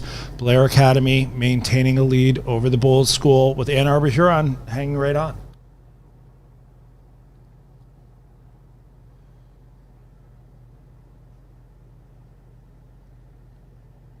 Girls from Blair doing a nice job just picking it up right off the front end. Getting the hands out of bow together and getting right off the front and driving that boat forward from the catch. Pretty upright style for Blair Academy. You can see the Bowles School getting over the hips a little bit more, looking for a little bit more reach. You can start to see a lot of different technical styles. Really, there's a lot of different ways to skin the cat in rowing. As long as you're doing what your teammates are doing, there's lots of ways to be effective and to go fast there. as we see Blair Academy continuing to push out in the lead in lane 4 here. Blair Academy of New Jersey. We've got the Bulls School still hanging out in second place. They are over Ann Arbor Huron. They're in your yellow boat with the green unisuits up at the top of the screen.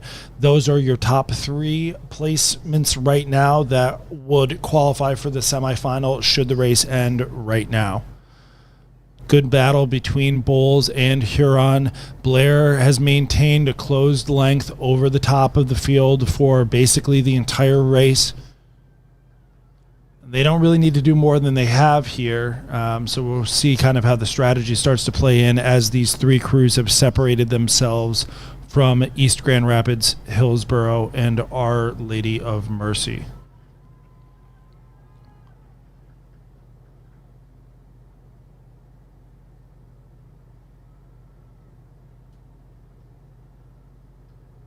Our Lady of Mercy High School from Rochester out there in lane 1. East Grand Rapids in lane 6. Hillsborough in lane 5. Those are your 3 boats that are trying to get back in the mix, but I think they're just going to run out of too much real estate here. There's just not enough left in the course. Blair Academy looks confident, barring misfortune. They're going to take your win in the Heat 4 of the girls' Senior 4 over the Bulls School, who has maintained roughly a half a boat to a deck lead over Ann Arbor Huron most of the way down the course. And these athletes are in their last 100 meters or so, just trying to keep it pushing all the way through to the finish line to punch their tickets to the semifinals. Blair Academy trying to squeeze out just a little bit of open water as they go here over the Bulls School, maintaining their roughly half length over Ann Arbor Huron as we come into our last couple strokes here.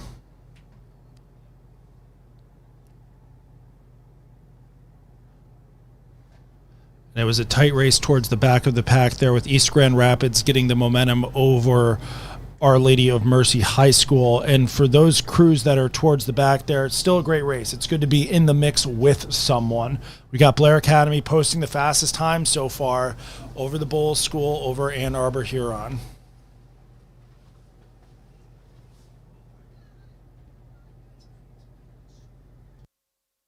Is that where it's at?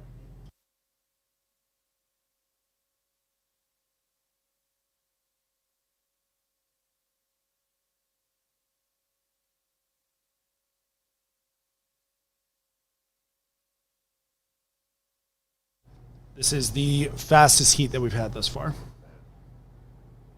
think that's true. I think the last one was 5:51.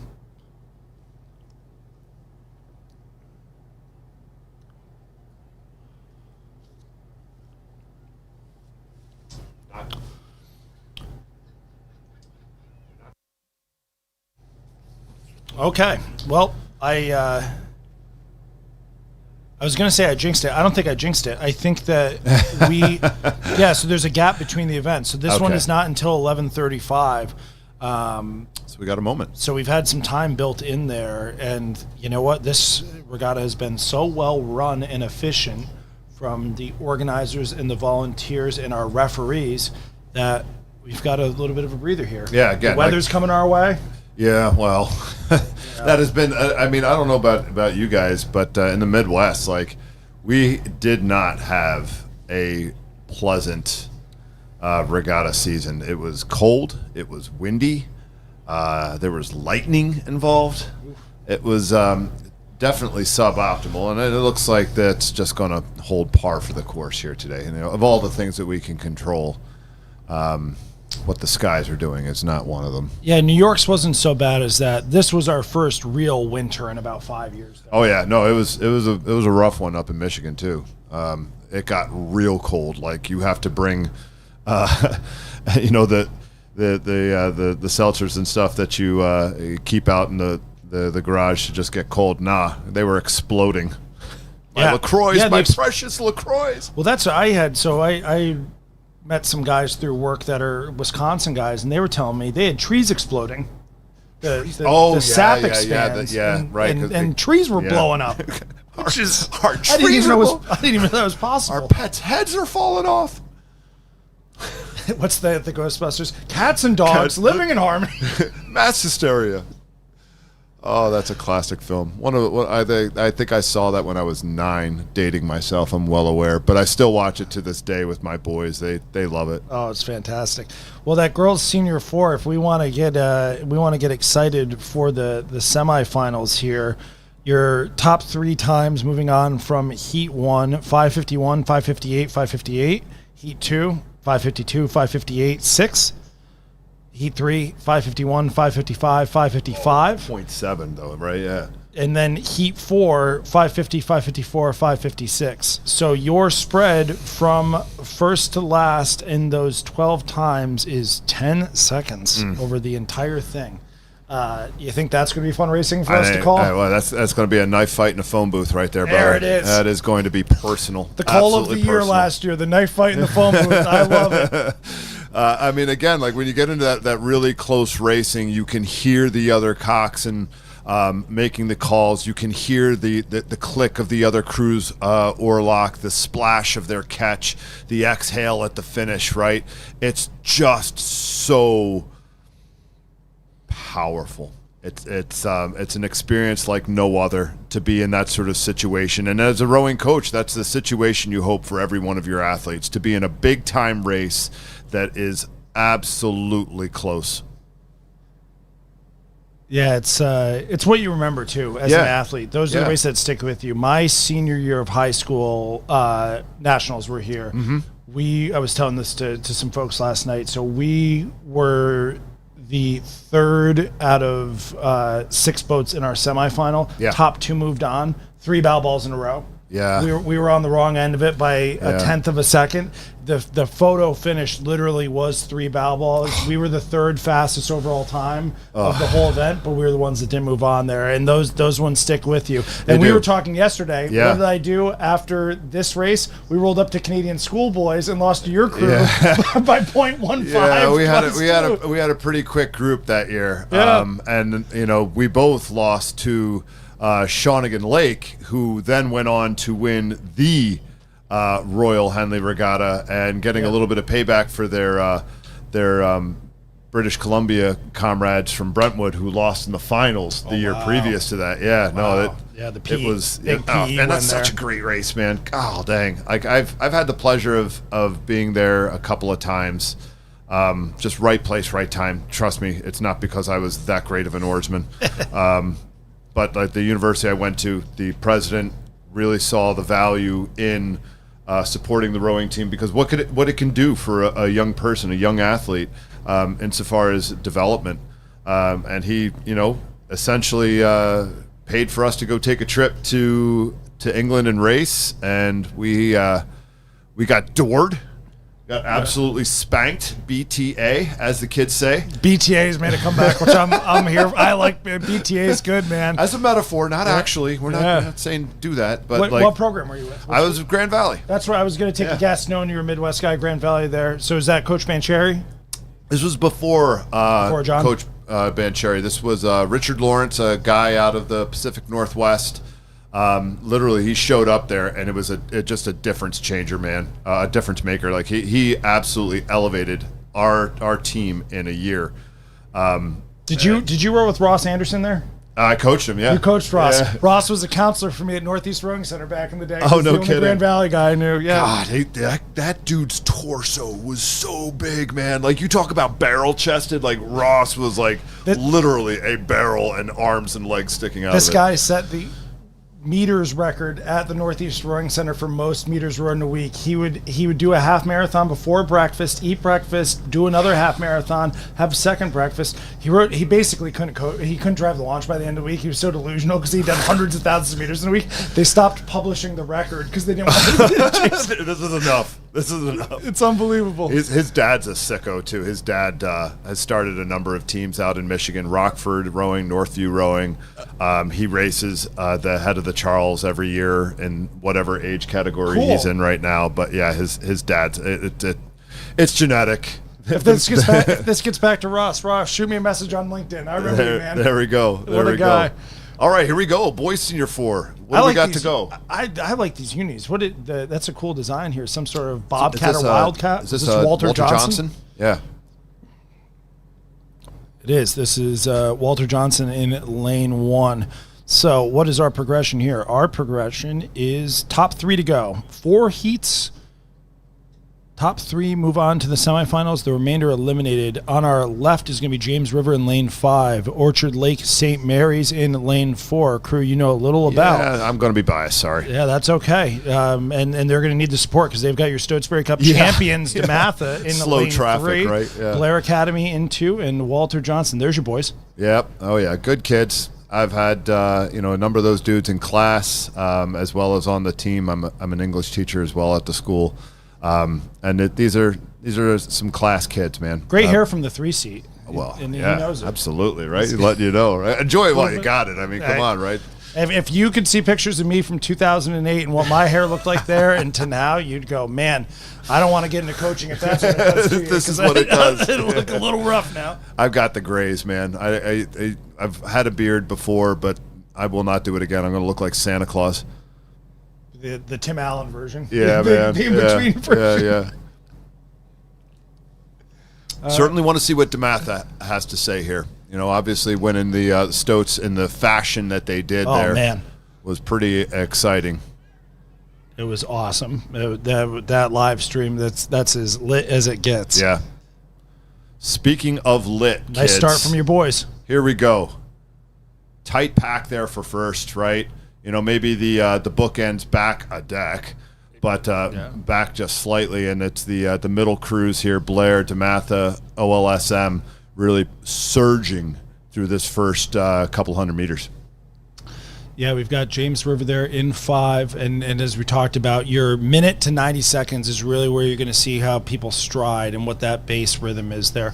And, for DeMatha, the performance last weekend, it gives you some confidence, but it also carries the weight of expectation a little bit. Yeah, it does. Yeah, it does. I mean, when I was talking with our boys about this race and trying to give them a little bit of perspective here, I'm like, look, this DeMatha outfit is a quality outfit. They were able to race in really, really rough conditions, maintain composure, maintain length, maintain effectiveness. Like, we're going to have to be really, really sharp here.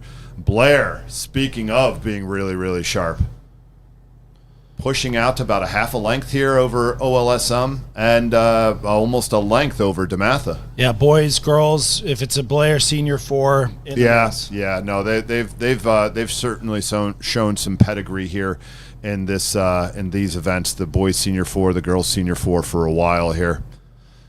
Our crew from James River on the left there in lane 5, very much in the mix. There are 3 boats in the back battling for that 3rd position right now. This is anybody's race at this point. Yeah, and 2, I feel like the Stoats results are the Stoats results, but the conditions, right?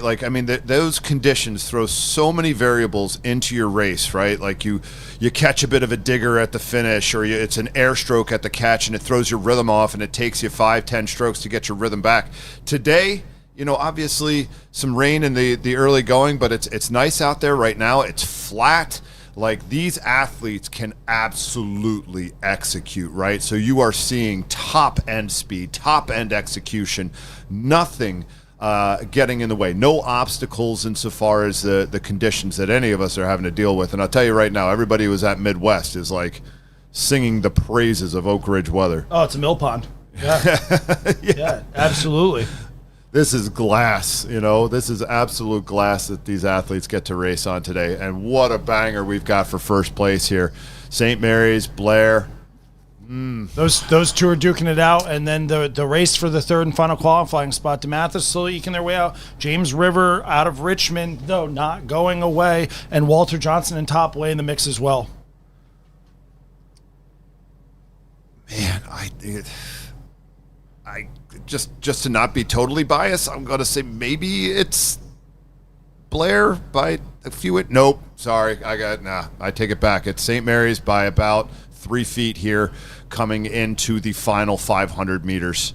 What? Tell me a little bit about these guys. You won't talk up your own crews, but what do these guys have going on? What's an expectation level for them? Are they going to college next year? We got 3 seat will be going to the University of Michigan. Okay. We've got our coxswain will be going to University of Wisconsin. But let me talk about the coxswain. Like, these guys, everything that they've achieved this year is because of John Brown's relentless optimism. Nothing is impossible to him. And this really speaks to the impact that a coxswain can have on a crew, man. Like, if you are just bringing that optimism, if you are bringing that path forward, hey, we work on this, we work on that, we can be fast. Lo and behold, you're going to be fast. And these guys have achieved because of John's influence. There we go. John Brown, well named. Yeah. One of my favorite Americans. Right? What a guy. Good dude, right? Yeah, Good that's dude. awesome. He had opinions on things. You know what? No doubt. Man, oh man, third place here. DeMatha's in a battle with Walter Johnson right now. Boy. And that weight of expectations can weigh heavy on you sometimes. Certainly can. St. Mary's looks like they're holding about a seat lead here right now. They finished second in this event at Midwest to St. Ignatius out of Chicago, who's got juice, boy. I think we're going to see them in the next heat. They are something else. St. Mary's really throwing it down here. James Great Rivers effort, staying boys. in the mix as well here. Walter Johnson might have the edge over DeMatha right now. DeMatha gosh. seems to be surging, though. I kind of like the rhythm that I'm seeing and the push that's coming out of DeMatha right now. You did it against the prep at the end. You can do it here. Right. You got to find that little extra gear. Here it is. They got a foot. They've got a foot. They've got a foothold. Can keep pushing It's here. this red buoy line. And it's gonna be DeMatha. Got it. We'll see if it holds to the wire there. The buoys aren't perfect. There is a real line that the finish line camera is looking. Woo! Yeah, tight, right? Am I reading that 432? That's hauling. Are you serious? Like, somebody tell me, is the wind blowing out there? I just stepped outside for a moment. The wind could be blowing a little bit, but that's 432. Are we gonna? I mean, if that's the case, no offense to your guys, we're gonna see boys 8s and the teens. Oh my God! I want to see if that one gets held up there. If we see it again for this one, That was wild. there's not a rip and tailwind out there. No, It doesn't look like it. It doesn't look like it. Somebody open the door for us, please. Boy, oh boy. Well, hey, congrats. Well done to your boys there. Yeah, They great effort, went man. out there and made it happen. And shout out to Blair and DeMatha. DeMatha, go back, regroup. Yeah. You That's look, okay. you made it through. That's all you had to do. Maybe you didn't have your piece. Like the margin of error in events like this, the senior men's 4, right? Like, Sure. It's non-existent. Yeah, absolutely. Holy Ghost Prep in lane 5 on your left. You've got McCallie in 4, LaSalle in 3, Seton Hall Prep in 2, Northville in the orange, all the way to your right in lane 1. LaSalle is your Stotesbury Cup bronze medalist. There's why they are in lane 3 with the bucket and the favored seating. This is another tight one. I think that's going to be a common theme. Yeah. Now, Seton Hall. Now, I want to say we saw them in the J4 as well.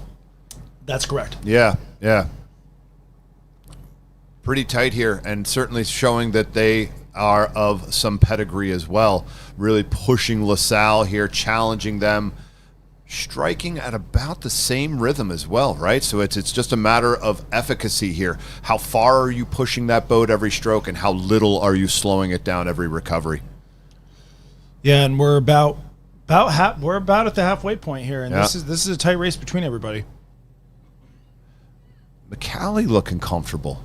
Right? Like looking strong, well-drilled program there. They've got big, strong guys every year. You're not kidding. I swear to God. Like we were down here for spring training, and they came down and did some pieces with Gonzaga, and I was like, what college showed up? Yeah, they got some big dogs. Winners of the Junior 8 in years past. Yes. They've had some top performances here. And so maybe just a little bit of a lead here, a foot or so over LaSalle.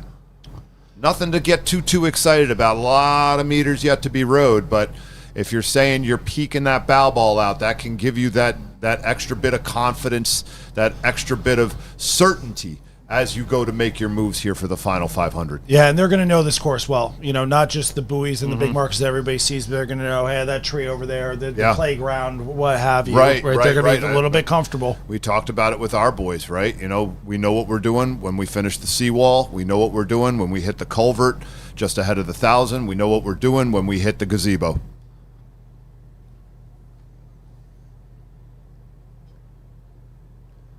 Seems as though LaSalle and McCallie really starting to elevate here and start to separate themselves from the pack.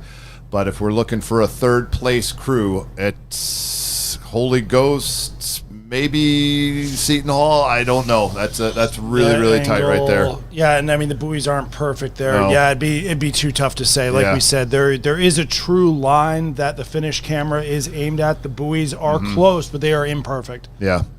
But it's enough to say McCallie is definitely in the lead here and pushing up here. Yeah, right. Over lane 3. The LaSalle coxswain is letting them hear it. Yeah. Man, that stroke seat's got great sequencing here on the drive, right? Really, talking about the McCallie one? Yeah, legs first and then a firm push through the shoulders to keep that handle accelerating. You really want to make sure you feel like the handle is moving its fastest just as you release the water. And it's not easy to move like that. When you're a big high school boy, he's a good athlete, I'm sure. Yeah. I'm sure he's good at other sports because when you're got a bigger frame, it's not easy to move well in this sport and get at that young age. To match up with guys that maybe are not as big as you, right? Yeah. Those boats out in front. The battle still rages behind them between Holy Ghost Prep and Seton Hall Prep for that third qualifying spot. The momentum is with Holy Ghost, though. You going Holy Ghost, huh? I am. Okay. Lane 5. Great effort there from the McCallie kids. Yep. Way to go.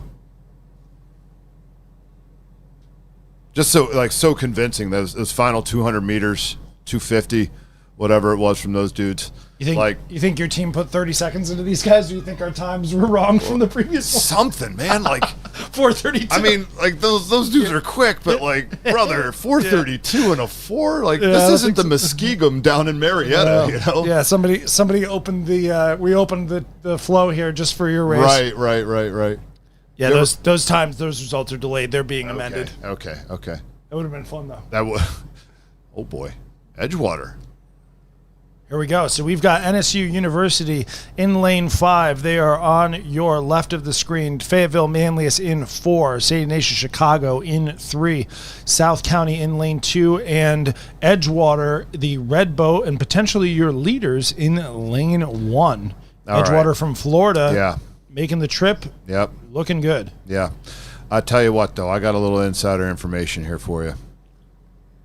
If you're going to try and get ahead of Ignatius Chicago, you better do it now, because these guys have got an absolute gear through the final 300-400 meters. We had to learn it the hard way. Yeah, they're closers. Is what it is. But that when they start bringing it on, like, it's tough, right? It's absolutely tough. Our guys, brought the rate up to God's country where the air is thin, but the views are beautiful, and it still wasn't enough, man. It still just was not enough. Well, maybe those guys have had their Dunkin' Donuts. As Alec Baldwin says, coffee's for closers. Yes, sir. And if they can bring it home, ABC, baby.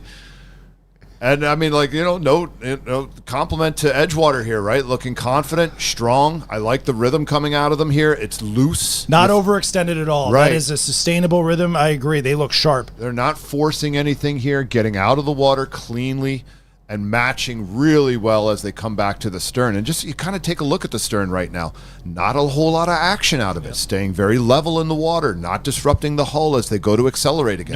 No porpoising. Right, yeah, that's no good. We're not measuring this thing by going up and down. No, we don't want to improve our vert, that's for sure.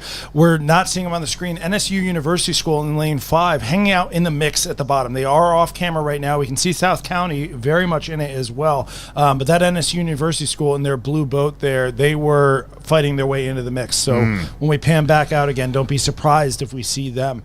Great race up front. It is still Edgewater over St. Ignatius Chicago, who we are waiting on a big sprint from. Yeah. And that's NSU's in third. Wow. Boy, just kind of quietly going about their business, putting themselves in a good spot. That's Nova Southeastern, Fort Lauderdale. So 2 Florida schools here making their presence known. FM boys a little bit off the speed in the start, but fighting their way back into it in lane 4. FM pretty well known in New York as a boys 4 program. They'll dance into the 8s from time to time, but they've had a lot of success over in the 4s over the years. Shout out Coach Dave Cusano. Dave's the man. I remember racing those guys here some years ago. and then the varsity men's 4. Good outfit. And a great race in the back. All 3 boats in the back fighting for that last third place position here. All right. Prove me right, Ignatius. Prove me right. Show them I know what I'm talking about. You got them hyped up. Right?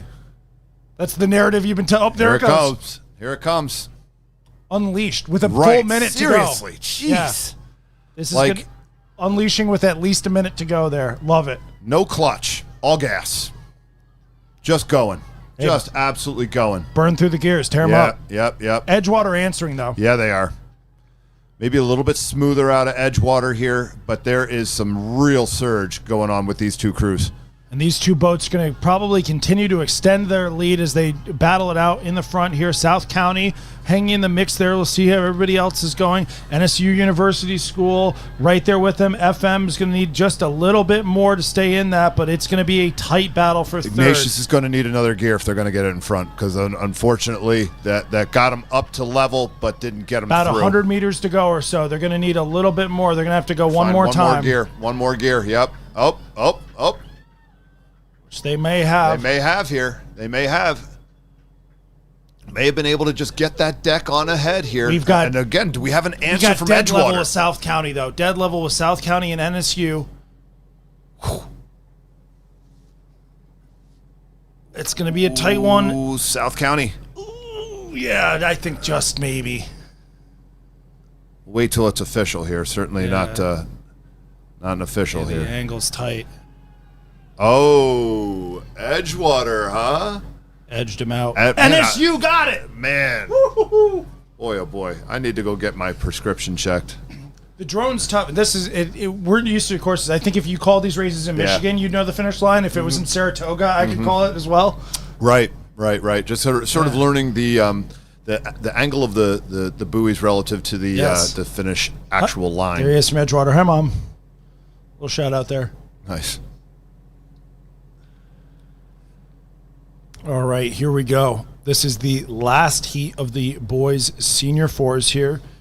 Let's see the boys' senior 4s coming down from left to right. We've got Episcopal, PA. We've got St. John's of D.C. in lane 4, Haverford in lane 3, Berkeley High School in lane 2, and the local L&M STEM out of Knoxville in lane 1. Haverford School, your early leaders here in lane 3. They were 5th place at the Stotesbury Cup in this event, and a perennial 4's power, be it a coxed 4 or a quad. Yep. Every year they come up, right? They are literally perennial. You will never not see these guys in the 4s and the quads. They run a really nice outfit there, and have demonstrated a real prowess in this particular event.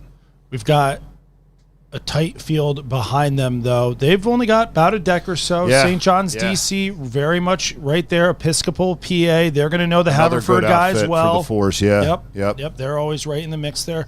And Berkeley High School out of California, one of the oldest, potentially the oldest California public high school program, I believe, in a quick Google Gemini search. Wow. They're right there as well. No kidding. Yeah, I mean, certainly, like whenever you're looking at your heat sheet, the thing comes out and you see some crews coming from, be it Arizona, Utah, California, Seattle, right? Like those dudes are coming a long way. Mm-hmm. I doubt that they're slow, right? It's like when you're up at the start of a race and you hear a foreign language. Oh boy. Uh-oh. Oh no. We've got a good race here. Mm-hmm. The Haverford School continues to lead. Episcopal's not going away at all, though. Nope.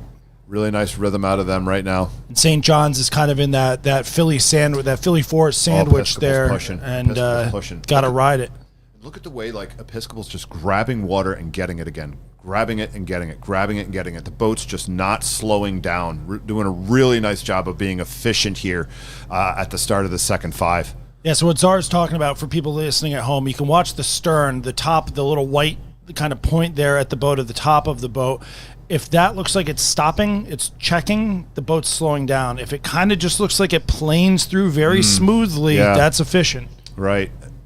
And that was a really, really nice push there by the boys out of Episcopal. Got themselves maybe a bit of a lead here. Nothing to write home about yet or hang your hat on just yet, but you keep digging, man. You keep digging, stay effective, stay efficient. And the St. John's DC boys in that Philly fours sandwich there, but they are under pressure from Berkeley High School, who is finding something as we enter the last 500 meters. This is going to be go time. Did St. John's do too much too early? Has Berkeley left too much for too late? That race is for your last qualifying spot. And both of those crews are still in contact with the leaders here. Yeah. No, I mean, they're on their stern deck, right? Like, there is no room to breathe for anyone. The air has been sucked out of the room by all four of these crews. Yeah, this is going to be a tight one. You can hear the crowd cheering for them. Get a good vantage point here, folks. It's going to be your eye. We kind of just like to watch for momentum here. I like what Episcopal's got going, Haverford. I'm trying to discern between Berkeley and St. John's. Haverford's lifting here. You can see it, just a bit more zip on the front end, and they're carrying it away with the hands really, really nicely, trying to find that extra gear here to try and get that bow ball in front of the boys from Episcopal. They may have done it. It's super tight here. Maybe we've got, 25 meters? I think they've got a little bit of a lead on Episcopal, and I think Berkeley is starting to seize the opportunity with St. John's. Yes, they are probably, it's a foot at most, but I'd give them the momentum here. They're trying to close it out. We've got less than 10 strokes for these boats. Does Episcopal have one last push, one final push here? It's going to be Haverford.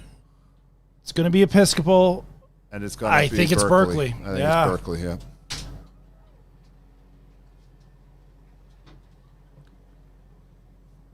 Well rode from all of those crews. Tight one. 3/10, man. 3/10. Tight. Gee whiz.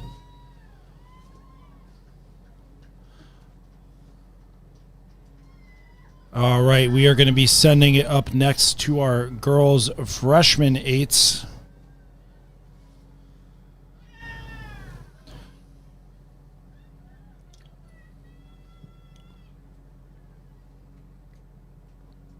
Great racing. I'm looking forward to this one tomorrow. This is always such a great event. The men's varsity fours, always so tight. We've got our girls' freshman eights here. Some of my favorite events is the freshman eights. It's so much enthusiasm. It's the young age. It's kind of where you really can start to sink your teeth into it as a kid. Middle school, cox quads, maybe doubles. It's fun. And then we get in the eight and we start chomping at the bit a little more. Things start to get a little bit serious here. And we've got a new number one seed. We haven't seen this in a while.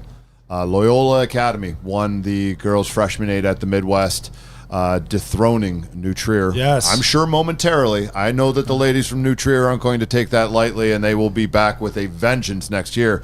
But the crew to watch out of the Midwest in this category is Loyola's women's freshman eight. Yep, that's their Heat 1 first overall seed in lane 3. They're going from left to right is Radnor in 5, Ocean City in 4. Your leader and number 1 seed Loyola Academy in first place here. Second place, in lane 2 rather, is Alexandria, and in lane 1 is Montclair. So some storied women's programs here, and these girls are taking their first steps to be a part of that story for these programs. Big shout to Ocean City. How many women's eights do they have qualified here? I want to say they have their 1V and their 2V. Their girls freshman eight, did they also qualify their women's junior eight? I mean, I'd have to go back and look. Could be. That is, you want to talk about program depth. You want to talk about a program heading in the right direction. When you see that many big boats qualifying for an event like this, particularly when they're coming out of a fast region as well. Sure, right? Like that's just really, really impressive. No JV for them, okay. But you are correct in the other ones there, and then continuing to build it back up. That was when I was running a high school storied program. Yeah. And they've really done a nice job building it back up over the last couple of years there. They are in second place. Your leader, Loyola Academy, in front. Alexandria in third place, and it is a tight race in this first heat of the girls freshman eight. It's top 4 to semis. We've got 5 boats, so one gets eliminated. Top 4 to semis, and it's a pretty good race. Just an absolute attacking, savage rhythm coming out of the girls from Loyola, right? There is just no time on the slide. get me back up to the catch. Let me take another stroke here. And they are absolutely flying down the course. This is some pretty impressive stuff. It's an impressive freshman girls. The technique and the speed. It's rowing beyond their years. Yeah, just really popping, right? Like there's just no slowdown on the stern. They're picking it back up, sending it through. Good timing, and they're clean. Yeah, they've got a nice lead there that they're going to just probably continue to open up on there. The race is between Ocean City and Alexandria City High School. Alexandria City High School, formerly T.C. Williams. Yeah. Yep. They are in the mix there as well. And then Montclair is in fourth place, I believe. I cannot see Radnor on the screen, but it is top 4 to go, and we are looking at what we believe are the top 4 crews here in the first heat of this girls' freshman 8. Boy. Loyola just stretching it out. That's when base continues to walk away, you got it going for you. Yeah, well, you don't have to do like anything, different, right? Like you don't have to raise rate. You don't have to try and make some magic happen in the middle of the race. You've just established your cadence off the high stuff, and you're still pulling away. That is something special. Yeah, they're doing a nice job there. Ocean City still in second place, about a deck over the third place Alexandria City crew. We can see Montclair at the top of our screen. We saw Radnor peek out at the bottom, but at that peak that we saw earlier, I would give the edge to Montclair, but we're going to pan here and see what we've got going on.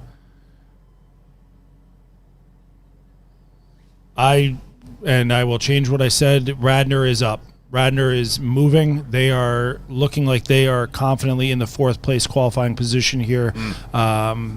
Maybe a deck over Montclair. This one's going to come down to it, though. This race has about a minute or less to go, probably a little bit less for the leader there.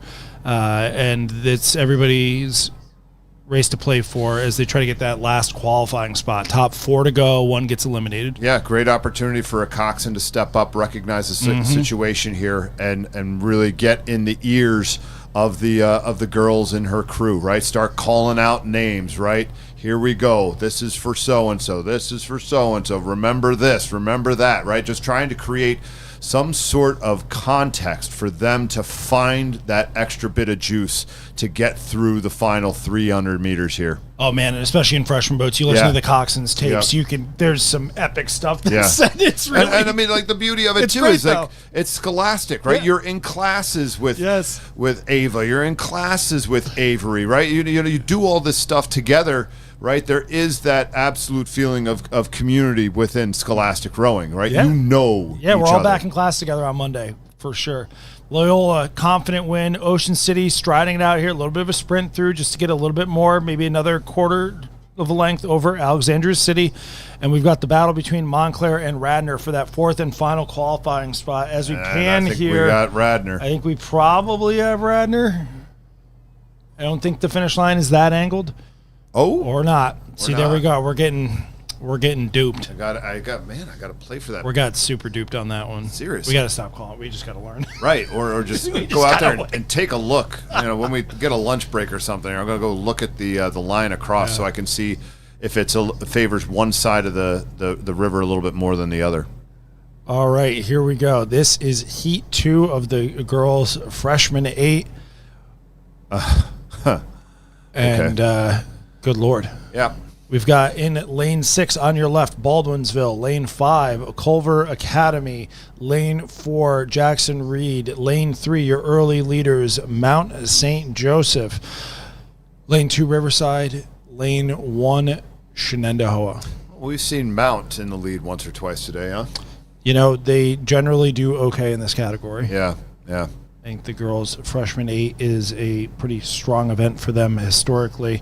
But as you mentioned, not the 1 seed. We had Loyola up there. No. I mean, again, like when you're usurping the incumbent in the event, you certainly deserve the tip of the cap until somebody wants to say otherwise. And this Mount St. Joseph boat is looking to do just that. The Mount won the Stotesbury Cup by nearly 11 seconds. Boy, that's a big win. Oh yeah, man, that's a big win.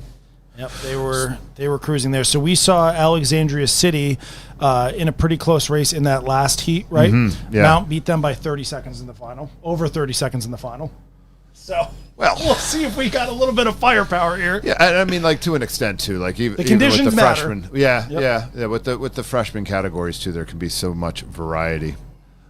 Just race to race, right? Like these athletes are so new to this, and maybe one race having something put together. It's not quite baked, right? It's not cemented the way that it is in the varsity, fours, for example. Like those athletes, man, like they've taken thousands of strokes, rode millions of meters, right? And it's very just mechanical for them. You turn the machine on, you go do the thing. For the freshmen, that toothpick isn't coming out clean. You got to put that back in the oven, man. That needs a little more time, right? So there's going to be some variety, race to race, with these athletes. There's a lot more races where if it goes well, you come in as a coach and you go, all right, we got away with one on that one. Right. This race behind Mount, though, Mount is going to continue to just push this one out to no one's surprise. Jackson Reed in a nice battle there with Riverside. Looks like Culver is about a length off of them. Culver seemingly in that fourth place position, though, over Shenandoah. Shen crew over there in lane 1 trying to get in position in that final top 4. Tell you what, it was the top crew that nipped it on the last time. I'd say Shen's got it at this point. Yeah, the angle might be moving there. Yeah, I mean, just I'm gonna learn it eventually. We got tomorrow as well. Yeah. Well, they don't look too far off of the stern of Riverside, right? Like there might be a little bit of open water there. I would agree with that. Yep. Yeah. Yep. I think second and third are in pretty clean position, and the battle is for 4. Second and third, a lot of overlap with each other, though. Mm-hmm. Good battle there. We see Jackson Reed at the bottom of our screen closer there. They're in the dark hole with the green and white oars. We've got Riverside up there in the red unis with the white hull. And they've got about a deck, maybe a couple seats, almost a third of a length over the crew from Jackson Reed. As you said, though, there's Shenandoah. Their stern is attached to Jackson Reed. Yep. They got some contact. So, certainly wanting to maintain that contact, close that contact here to cement your opportunity to race again tomorrow. This Shenandoah boat was third overall in New York State. They were the second Scholastic crew. Burnt Hills beat them by about a boat length to take the Scholastic title. But both of those crews, not that far off, Rise U16-8. So these crews have raced Row America Rye this season. Yeah. That's who they've been tested against. Yeah. And if you want to talk about a powerhouse, that Row America Rye certainly is just that. Yeah, as they say, there's levels to this stuff, and the women's programs here are great, and they're very, very fast. And then there's Row America Rye, a notch above. Yeah. Generally speaking. Yeah. This race is coming right down to it at the end here. We do not have Culver on screen here. Perhaps that is because Shen has the lead by enough. Made that command, yeah. Certainly, right? Ending with some overlap there with Jackson Reed, and you take the good from the piece today, have a chat with your coach, talk about some things that you want to polish up a bit, and see if you can't make it one more step. There they are, yeah. So they ended up putting 7 seconds almost into Culver there. So they really found something in the last 500 and pushed it out there. Mm-hmm. That's a great piece from the Shen girls there. Congratulations to them taking that fourth and final qualifying spot. We are in our last heat here of the girls freshman 8. Girls freshman 8, heat 3 of 3. Our last 4 participants heading into the semifinal. They're hoping to qualify. Left to right, we've got Holy Names from Florida in lane 6. We've got Yorktown in 5. St. Ignatius, California in 4, making their way from San Francisco. We've got New Trier in lane 3. Burnt Hills in lane 2. And Harpeth Hall in lane 1. I was having a dinner at the hotel bar last night and talking with the stroke seat from the Holy Names freshman 8, her parents. Nice. They moved from Alaska 2 years ago. They were looking to get her into something, and they tried out rowing, and she's out there, and she's loving it and doing a nice job. Alaska to Florida. That's a pivot. That is a pivot. That's a significant Air Force pivot family. there. There we go. Okay. They're out here doing a nice job, so I told him I'd give them a shout out. I said, you're going to get talked about on the live stream. There we go. How about Ignatius from California, right? Once again demonstrating that rowing axiom. If you've come all this way, you're likely not slow.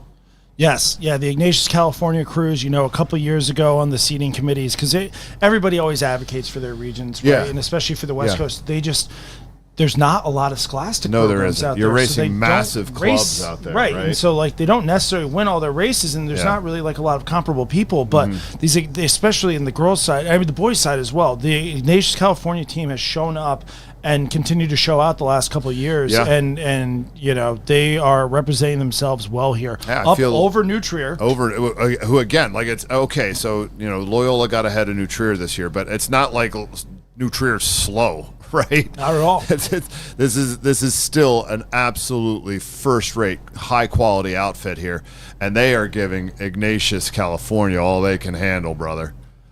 We've got Burnt Hills is in third position right now, and we're going to shout out their coach. Right? In contact, Coach Mateo Rossini, the double bucket in the freshman heat. No stone left unturned. Wow, I just saw that, man. Jeez, boy, oh boy, yeah. They all the questions have been asked. As far as getting the right people in the right spots there.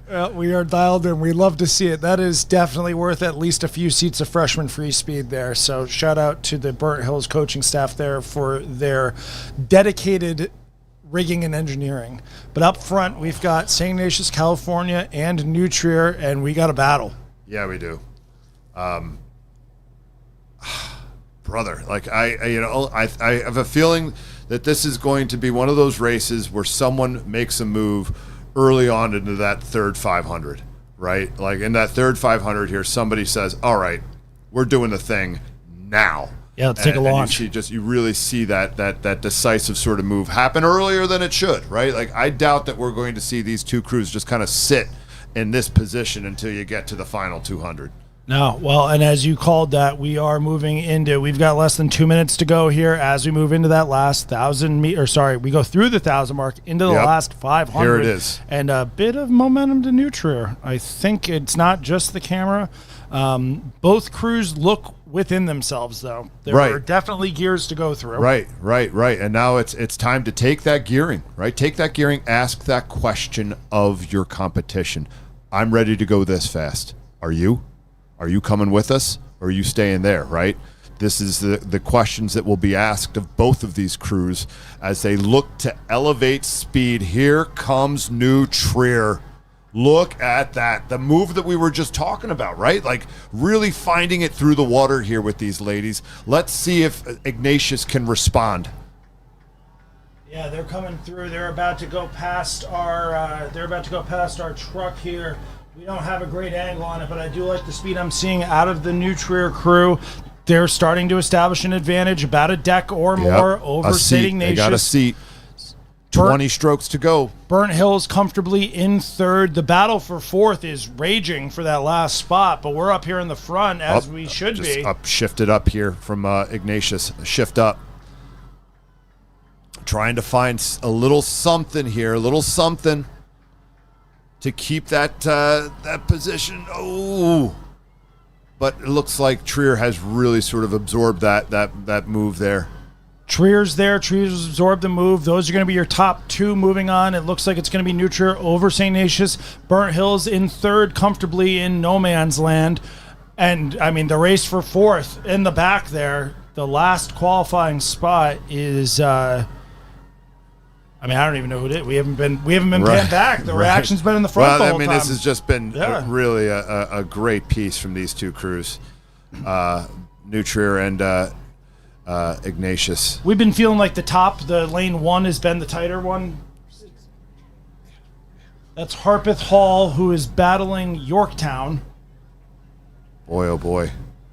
Ooh, Harpeth Hall. That's an old brown Resolute. It is an old brown Resolute. I love those, man. But another tight. I mean, that's going to be photo and Holy finish Name's there right there as well. Gosh, the whole field. Harpeth Hall taking it. There it is. Wow. Good for them. Very nice. All right. Well, with that, I'm going to take my lunch break and hand it back over here, and you guys are going to have a distinctly Midwest flair for a little while. Perfect. Outstanding. Boys freshman 8.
And we are back, riding along with the boys freshman 8. We are in the first heat of that event.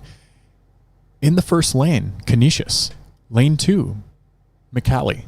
Lane 3, St. Peter's Prep. Lane 4, LaSalle.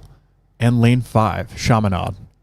Presently, we've got lane 3, St. Peter's Prep, in the lead, putting down a real solid rhythm right now. Very aggressive rowing from a freshman crew. Great to see as this race unfolds. We've got a nice little chevron shape. Oh, I spoke too soon. We've got some outside lane contention here. A fun race developing for 4th, that all-important final qualification spot.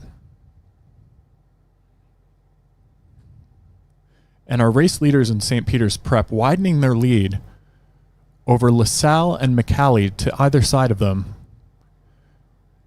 But we cannot yet rule out Canisius and Chaminade in the outside lanes. It is a really tight race for 3rd here, folks.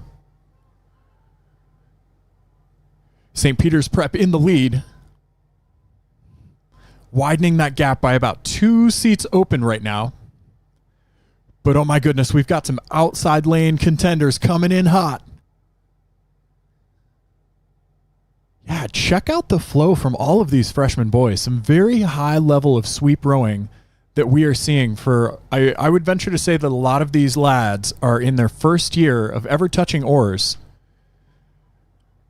Props to the coaches, big ups to the coaches. You can see a lot of technical work has gone into all of these collective performances today, just across the board, the entire regatta, but this race in particular, wow, ending so strong for St. Peter's Prep, but we are going to have to see the times, oh my gosh, for that 3rd race boat. And even the race that developed over here for 4th, very, very hot times. St. Peter's Prep pulling it across the line with a 6-second lead over McCallie, who managed just to barely pip out Canisius, with LaSalle just by 1 second managing to best Chaminade and getting that final place berth. Hats off to them. All right, we are jumping into the second heat of the boys freshman 8. In the first lane, Junipero Serra. In lane 2, Langley. Lane 3, New Trier. Lane 4, Christian Brothers. Lane 5, St. Edward. And lane 6, Egg Harbor. We've got a fast and tight start to this one, folks. Hold on to your hat, be it bucket, be it visor, or cowboy. We've got a race unfolding. First 100 meters or so, we've seen some excellent displays in the freshman category so far. And it's elating to see because this is the bedrock of the future of this sport in our country. And we are seeing just like ever increasing standards across the board. And I think it has to do with just having so many dedicated coaches that support these teams, really take a lot of patience for the freshmen and novice coaches especially. I mean, they're basically saints. So if you've ever coached a novice crew, you are well deserving of many heavenly rewards. We'll put it that way. I can't agree more there, Chief. I'm going to be able to get away with some awful things and still be accepted by St. Michael and all the archangels. All right, and we've got some fun stuff happening here. It looks like a very tight race for second. Yeah, no, I mean, here you go. Like you talk about some pedigrees in this particular event. Like Trier is, a typical standout in this event. St. Ed's on the come up. This has been a crew in the Midwest we've seen a few times, Coach, that is really trending in the right direction. Will and the guys down in Cleveland are doing great work, and they've got a built-in rival with St. Ignatius there. Yeah. So that just makes things so much, not to say like easier, but like easier, right? Yeah. Like you've got an automatic rival, and that just elevates things. Having a scrimmage buddy that you can just, tap on the shoulder and get an impromptu gauge on speed. But not only that, it pushes your athlete so much further. And we're seeing the results of that here. New Trier with a commanding lead right now. Yeah. I'd say they've got about 6 seats open. Looks like they're starting to even push further. New Trier got the lead, but they are not letting go. No. Really trying to widen that gap, it seems, and make a statement. I mean, a pretty aggressive style here out of the boys from Winnetka. right? Like really getting off the foot plate there quite well, but matched up and sustaining that speed between the strokes, right? You're not seeing a whole lot of slowdown here out of the stern. Yeah, the continuous momentum is really fluid, and that's what you like to see as a coach. The fluidity is it doesn't slow the boat down. When you've got a crew that's got a really dynamic and nice and levered, but also just smooth and silky style to them. Right. They allow themselves to relax. Like, again, gang, like, we got to remember what's going on here. You've got a bunch of 15, 16-year-olds in a 60-foot boat with a round bottom that we put in water. So it's not exactly the most stable circumstances here. So it is really incumbent upon the athlete to stay relaxed, to stay fluid, so that they can move with the boat and they can handle some of the ebb and flow, some of the listing that's going to happen with a boat in water. And I think this race for third here could be a real cracker. It's really tightening right? up. It's getting super fun, and you can see these crews responding. There's a lot of energy in all of these boats, and it's up to them to kind of harness that energy and make it a collective effort. There is no hero rowing that is fast rowing. And, hero rowing will sink a boat, but oh my gosh, look at this. I can smell that teen spirit from in here, Coach. Yeah, St. Ed's is really impressing us in the foreground of the screen, and it has been great to see the St. Ed's energy too. Great fan base, awesome parents all around the venue today. Super positive vibes. Shout out St. Ed's. Yep, but don't look now. Don't look now, Cleveland. I think so. Yeah. Junipero surging. And Langley having a really tight row with that middle bucket that they've got going on. Yeah. That's a nice bucket. Christian Brothers as well, not out of this by any stretch of the imagination here. You know, you got a few hundred meters left. They've got a couple of seat lead. Does Eds, and boy, oh boy, they are really going to have to find some muscle here to make sure that they sustain that. And let's not forget about the crew from California in that yellow boat on the far side of your screen. They look like they're coming up. I think that they might have found another little boost. Surge. There is some surge here. This is going to be tight, folks. Who's got the blades in at the last moment? Ooh, I think we got it for Eds, unofficially. I think you're right there, yeah. Wow. That was a fun, punchy race. 4:54.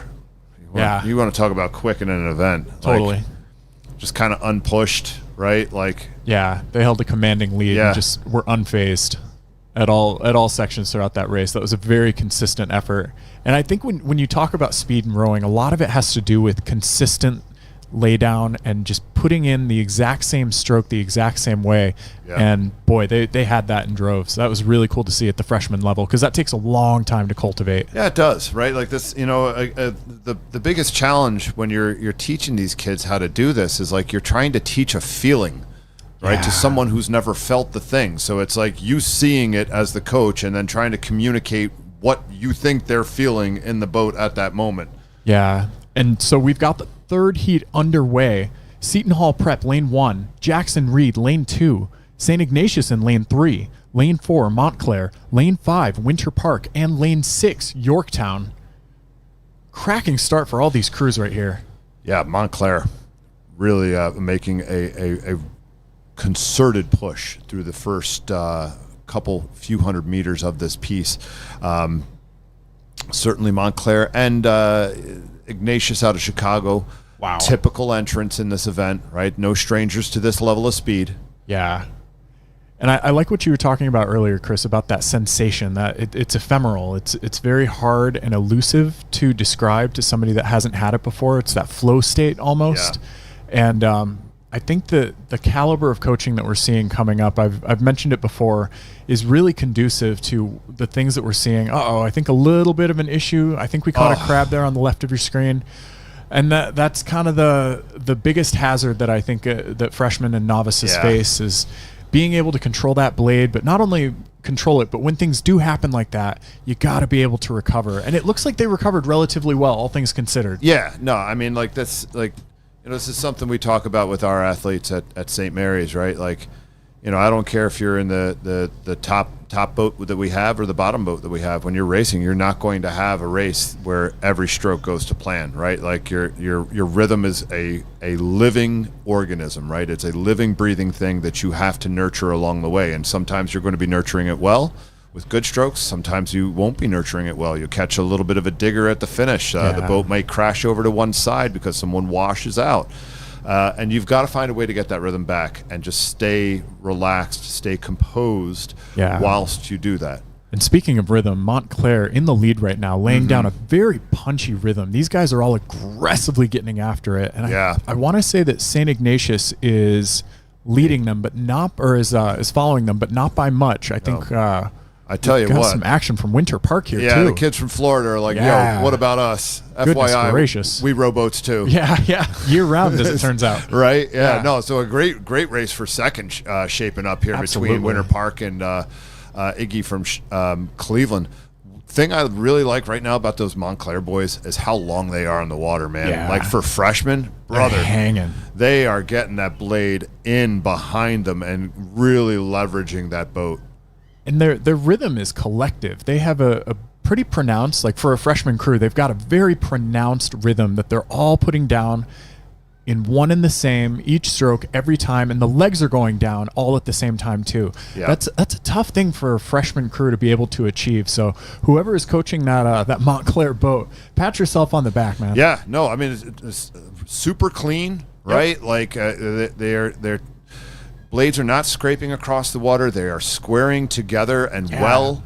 Right, and I'll tell you right now. I mean, in the Hudsons, that's no easy feat. Like setting any boat, period, is super tough. But a Hudson is a very, very, very quick hull that you have to be precise with, particularly on the back end. You have to be so clean to get that boat to really maximize what it's trying to give you. Yeah, they really are technical shells. But once you are able to balance and get that sort of grace with it, it's graceful rowing is what's required. Yeah. In the meantime, that silver medal race has seemed to emerge with St. Ignatius with about a 4-seat lead. They've made a good push here, right? Like certainly Winter Park was on the come up in the second 500. Totally. But Iggy, Seton Hall might be challenging Winter Park for third now too. It looks like Seton Hall on the far side of the course. Right? They sneakily got something going. Yep. And again, like you Winter Park, I'm sure had their eyes on Iggy there, and they were closing on him.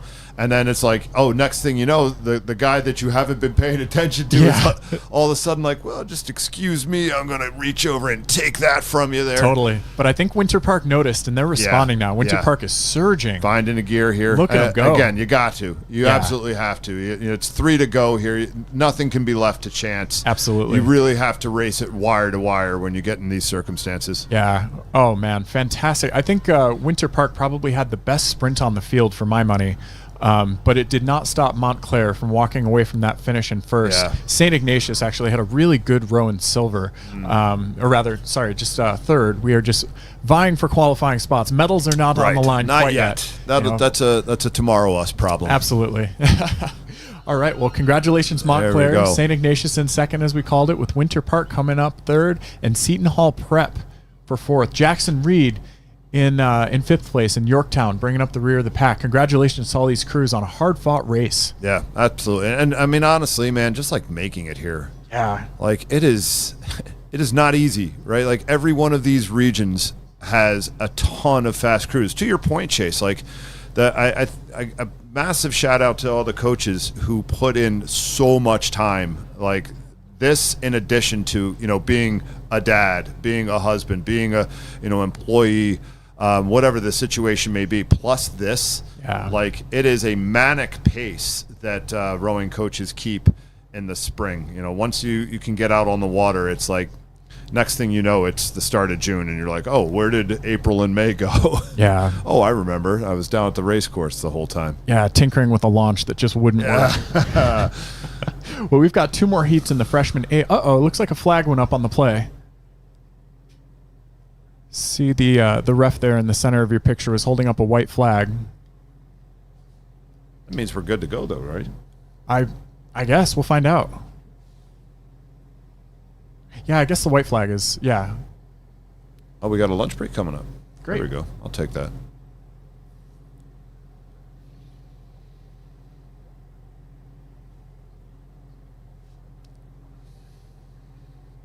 Okay, yeah, that was the third heat. Okay, perfect. All right, well, we are going to take a quick lunch break, and we are very pleased to have brought you a successful morning of racing. So what do we got to start off the next session here? Get whet the appetite, if you would. Yeah, I love that. Well, we are going to start out with the heat for the girls' senior 8. Oh, my God. Big, fast boats. We got 3 heats coming to you for that. Then the boys' senior 8s. And then we're going to get into some small boat actions following the girls' senior double, the boys' senior double, and then the girls' junior quad and boys' junior quad. Nice. So we look forward to rejoining you and wish you all a good lunch. All right. See you, gang.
We are back with some afternoon action at the Scholastic Rowing Association of America National Championship Regatta.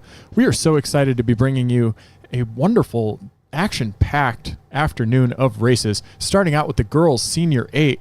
I am joined by my colleague, Chris Zarnecki from Michigan. Good afternoon, all. Good afternoon. Looking forward to it. And I'm Chase of Michigan as well, and we are going to be joined later by Coach Andy, who has been he rocked most of the morning on the mic. Really awesome display there, and we're getting some pictures now of the starting line at the girls' Senior 8.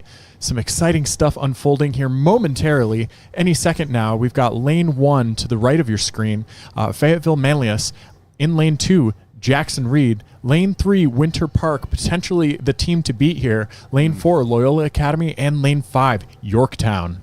Yeah, I don't think it's any secret here that WP is the team to look out for, right? Like they've certainly shown pedigree in this event over the past couple of years, and have shown pedigree in the events below this, so that everyone knows that they are continuing to rise, they are continuing on the come up, and that there isn't going to be a letdown from WP this year. We've got some great pictures right here. This is Jackson Reed lining up, getting up into that fully compressed catch position, and they are off. Some big strokes here from these ladies, some absolute power. Look at that, as we've got Jackson Reed, Winter Park, and Loyola all going for it. Yorkton hanging around too, not getting lost here. Yeah, it's a tight race right off the blocks here. Winter Park putting in some early speed and getting their nose out ahead. And that's just raw power there, man. There is no other way to put it than they just have that HP sauce and are able to get it up and going like immediately. But a very tight race for second behind them. Yeah, no, I mean, certainly we could take a look here. You know, Jackson Reed, Loyola. I'm going to give it 2 seats, and then between Yorkton and Loyola, maybe a deck to Loyola on that one. So certainly going to see how things play out here for these crews into the second 5. And it looks like Winter Park about half a boat length lead now.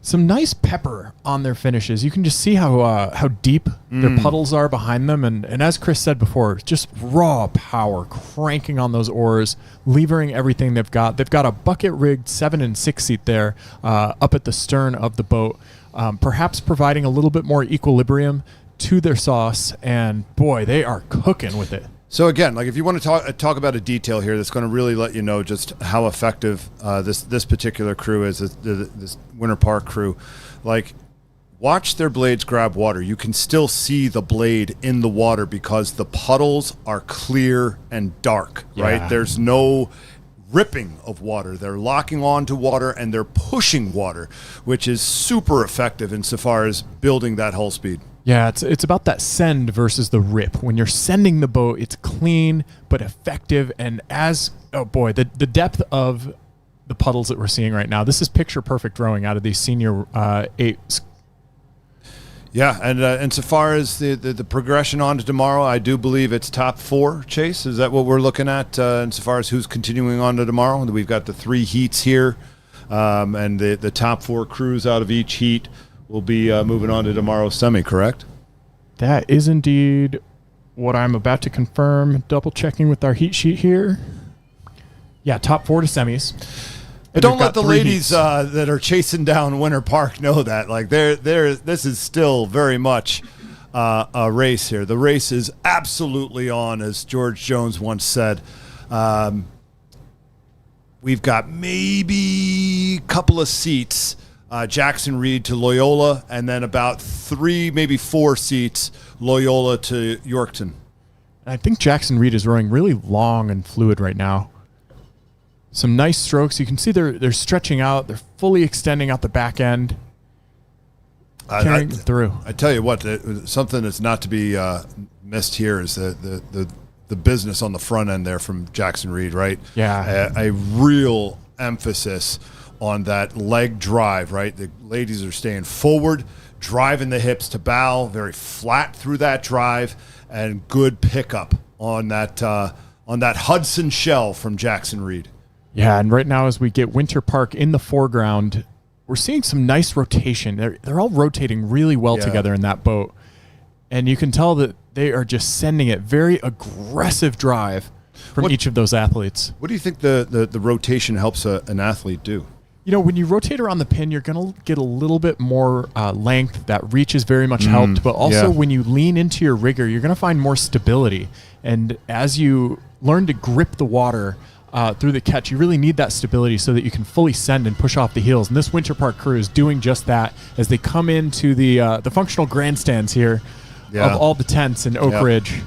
Yep, certainly a convincing performance here from Winter Park. Certainly asserting that, we're fast. Yeah. We got that juice. We are the real deal. We are as advertised here.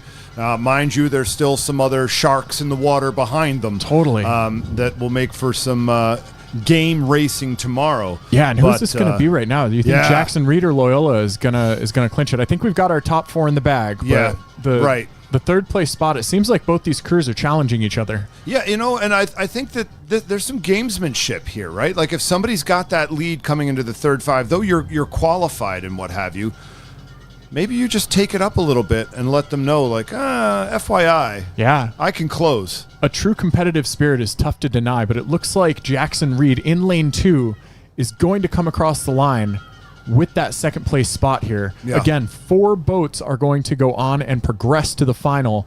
Winter Park wrapped it up seemingly easily. Winter Park just had a casual stroll in the park for that one. 4:59. Wow. That is a very, very fast girls senior 8. Yeah. Yep. Some big waves from the stroke seat there. Definitely tired. I think it took something out of them, but yeah, no, it wasn't a walk in the park, right? They didn't just steady state their way down the course. But insofar as like demonstrating what their base speed is, I think that it's clear. Looks like we've got a false start up at the front of the course. So these boats are all going to spin it back. This is the second heat of the girls senior 8.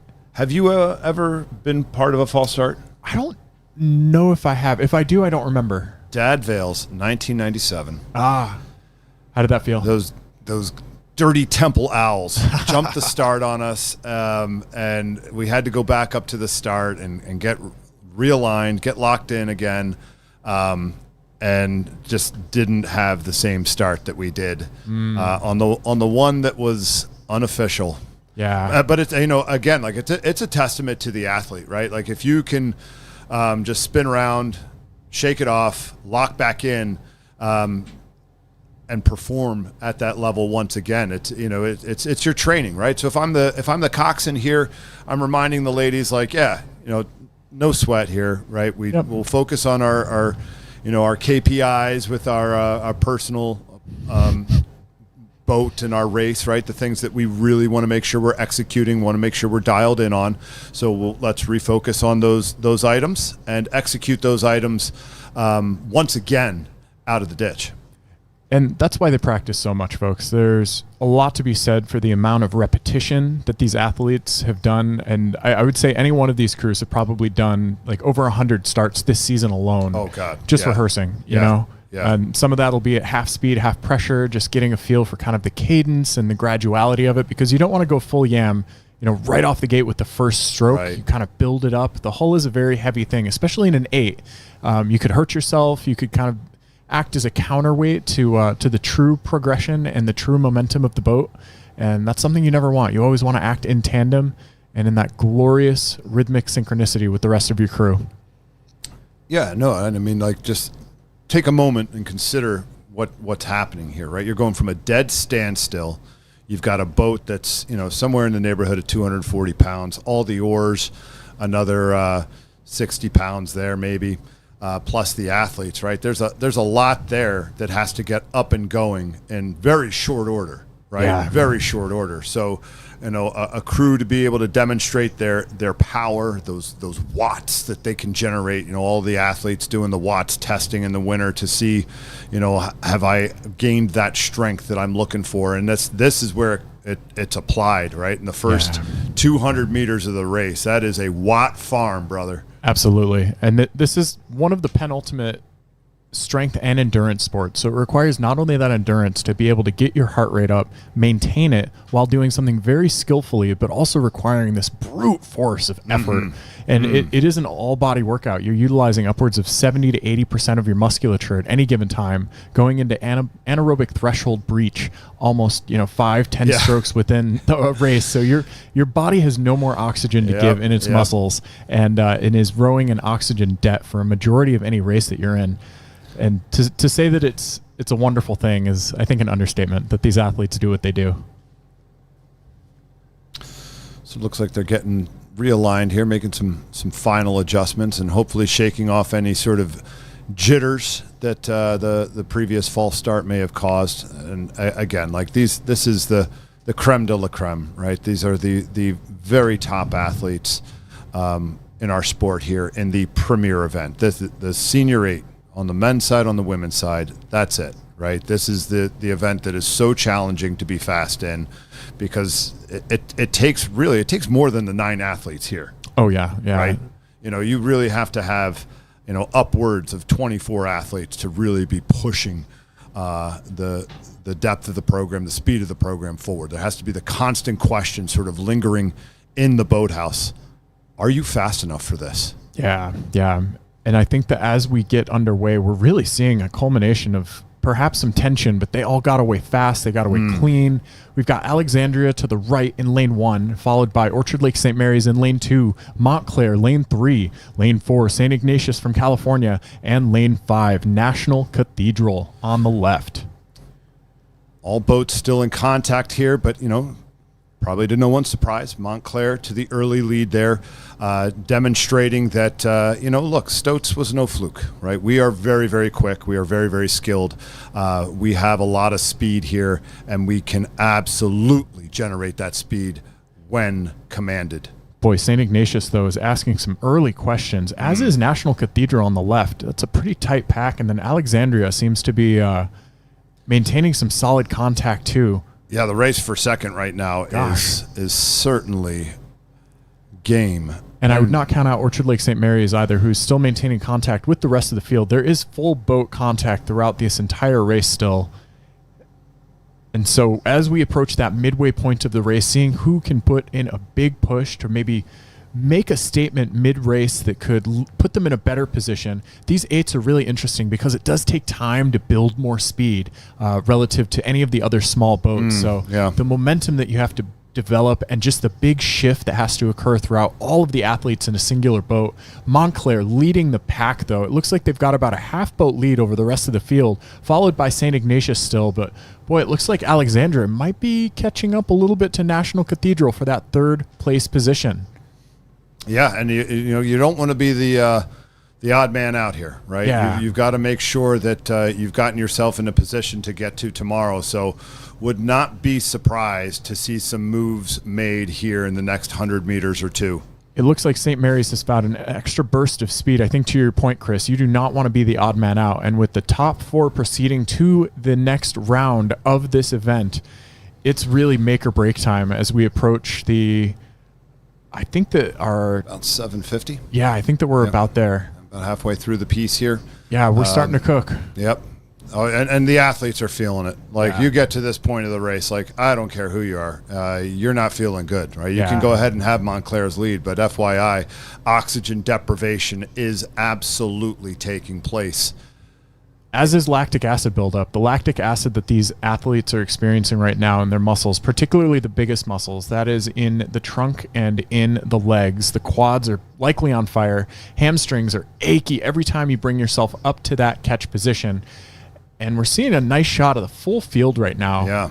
Really tight race for 2nd and 3rd. Boy, oh boy. St. Mary's seems to be eating into the lead. Maybe gotten themselves back into the conversation here. Them and National Cathedral.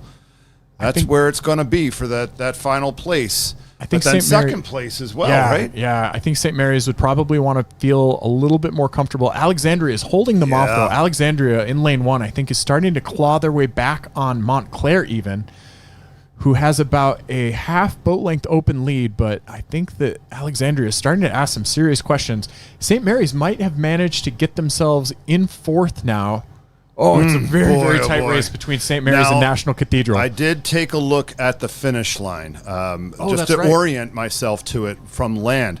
And there is just the slightest angle towards lanes 1 and 2 as opposed to 5 and 6. So as you're looking at it here, right, Yeah. the finish line does sort of slightly favor those away lanes than those near lanes. Okay. So it's slight, if Yeah. anything. And I just wanted to go and take a look to just kind of like get myself oriented to the race course as opposed to oriented to the body of water. And that's the kind of commitment you see from our commentary staff, our hard-working commentators here. But wow, we are seeing a very tight race for that fourth place brother, position. you have got to wind it up now. Somebody you have is got to wind going it up. home sad that one of these boats is going to be incredibly dismayed, but they are leaving it all on the water right now. Yeah. These sprints have started early, and they are firing, and they are fast. And it looks like if anybody, St. Ignatius from California, who was in second mere moments ago, is now perhaps drifting towards that fifth place position. Yeah, ladies, you got to find a gear here. Come on now, you didn't come all this way. Goodness, and St. Mary's looks like they are catching up to Alexandria. St. Mary's might have just enough water if they can really commit to this They can find charge. that extra little bit Holy of cow. juice here the last 3 strokes. Indeed. Whose blades are in the water is what it comes down to, Chase. Wow, folks, this is a really tight match, though. I think that National Cathedral just edged out St. Ignatius for that qualifying spot. Meanwhile, St. Mary's and Alexandria did the business to make their way to the next round, but Montclair had a heck of a row. Like, I couldn't take my eyes off of some of the aggression. You see now as we float over them, some really capable rowers in that Montclair boat. Disregard that 9. I don't think that 9's right. That's silly. Oopsies. There's no 9 Oh, there. I think that was folks from the original start, and then Maybe. they Yeah, took some right. time Yeah, to maybe. reorient. So we Yeah. just didn't start the secondary timer, but we'll get those times back up on Regatta Timer. If you are playing along on your phone, regattatimer.com is the place to be. Just look at the regattas and the results, and you will have live, up-to-date times. And now we are riding along with the third and final heat for the women's Senior 8 event. Lane 1 on the right, Langley. Lane 2, Ocean City. Lane 3, New Trier. Lane 4, Mount St. Joseph. Lane 5, Wakefield. And lane 6 on the left, Niskayuna. Niskayuna. Niski. Thank you, Coach Andy, for chiming in.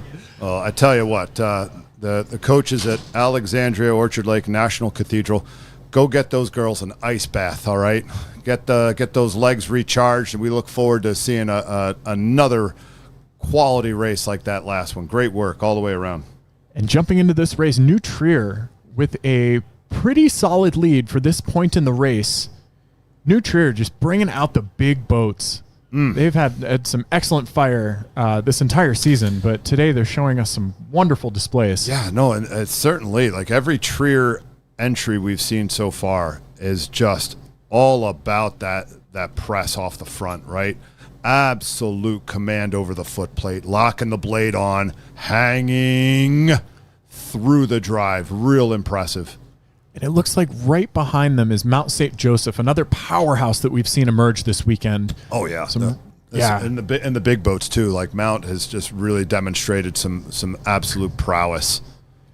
And it looks like Mount St. Joseph is perhaps rowing a slight bit cleaner than the New Trier boat in the lead. Still, a lot could unfold in this race. New Trier still holding about that half boat length lead, followed by Mount St. Joseph in lane 4, who is now, looks like they've conceded a little bit more water. And on the far side of your picture, it looks like Ocean City is in the 3rd place position right now. And in 4th, I want to say Wakefield is in that qualifying spot above Langley and Niskayuna. I think it's Wakefield and Ocean City. What we're really lane 5 and 2, right? Yeah. And again, kind of keeping in mind the parallax here that we're looking at, right? If I'm calling it here, I'm calling it Wakefield by about a length. Oh, and here comes the rain. Yep. What a time to be alive. Indeed. The forecast this morning, for those of you that were tuning in, we got a deluge that actually grounded our drones for a little bit. So hopefully we'll be able to keep them in the sky. But if the rain does pick up, we're just going to be operating with stationary cameras on the shore. We're very lucky to have the drones, but we want to keep our athletes safe. So we bring the drones in when things get a little bit hairy, and it looks like we might be headed in that direction. Hopefully it's just a short squall and nothing prolonged. But goodness, as we watch this drone flying a little bit more overhead, it looks like New Trier is losing a little bit of ground to Mount St. Joseph. Mount St. Joseph is starting to really turn up the heat here. Yep. Again, like, you find yourself in these circumstances here, and it's like, you maybe we didn't have the start we wanted to have, but we're going to have the finish that we want to have. And certainly that looks to be evident from the ladies from Mount. We'll see if it's enough, though. New Trier might have just enough of a lead to be able to bring it home in first. But, there's also a little bit of gamesmanship, and there's some conservation of effort and energy that could go into these boats' race strategy. Yeah, no, I mean, if I'm Mount, look, if I'm going to be uncomfortable, you're going to be uncomfortable. Absolutely. I'm going to make this as difficult for you as possible, right? So we're going to wind it up. We're going to get as close to your bow ball as we can get, and we're going to make you do some things that maybe you didn't want to do. And I'm still seeing more cleanliness from the Mount St. Joseph blade work. Not to say that New Trier isn't doing a very effective job, but I do think New Trier might be relying a little bit more on brute force. Yeah, but more uniform. Yeah. With Mount, insofar as getting the blade in the water, keeping it at a uniform depth all the way through the crew there. Yeah, 100%. Yeah, and only about 1.2 seconds separating those two crews. That's tight. Yeah. Wakefield bringing it in for third, and I think Ocean City is about to come in with that final qualifying spot. Yep. And that was our girls senior 8 event, folks. So we look forward to bringing you those semifinals, and we're off in the big boys boats, the senior 8 for the men. Got some exciting stationary action as they just left the blocks. You see the power, the raw aggression in the men's 8s. It really is an exciting event. These things are like freight trains. Once they pick up that momentum, you're really just trying to tap it along in a way that's so unique to our sport. Just the energy and the camaraderie that is developed in an 8.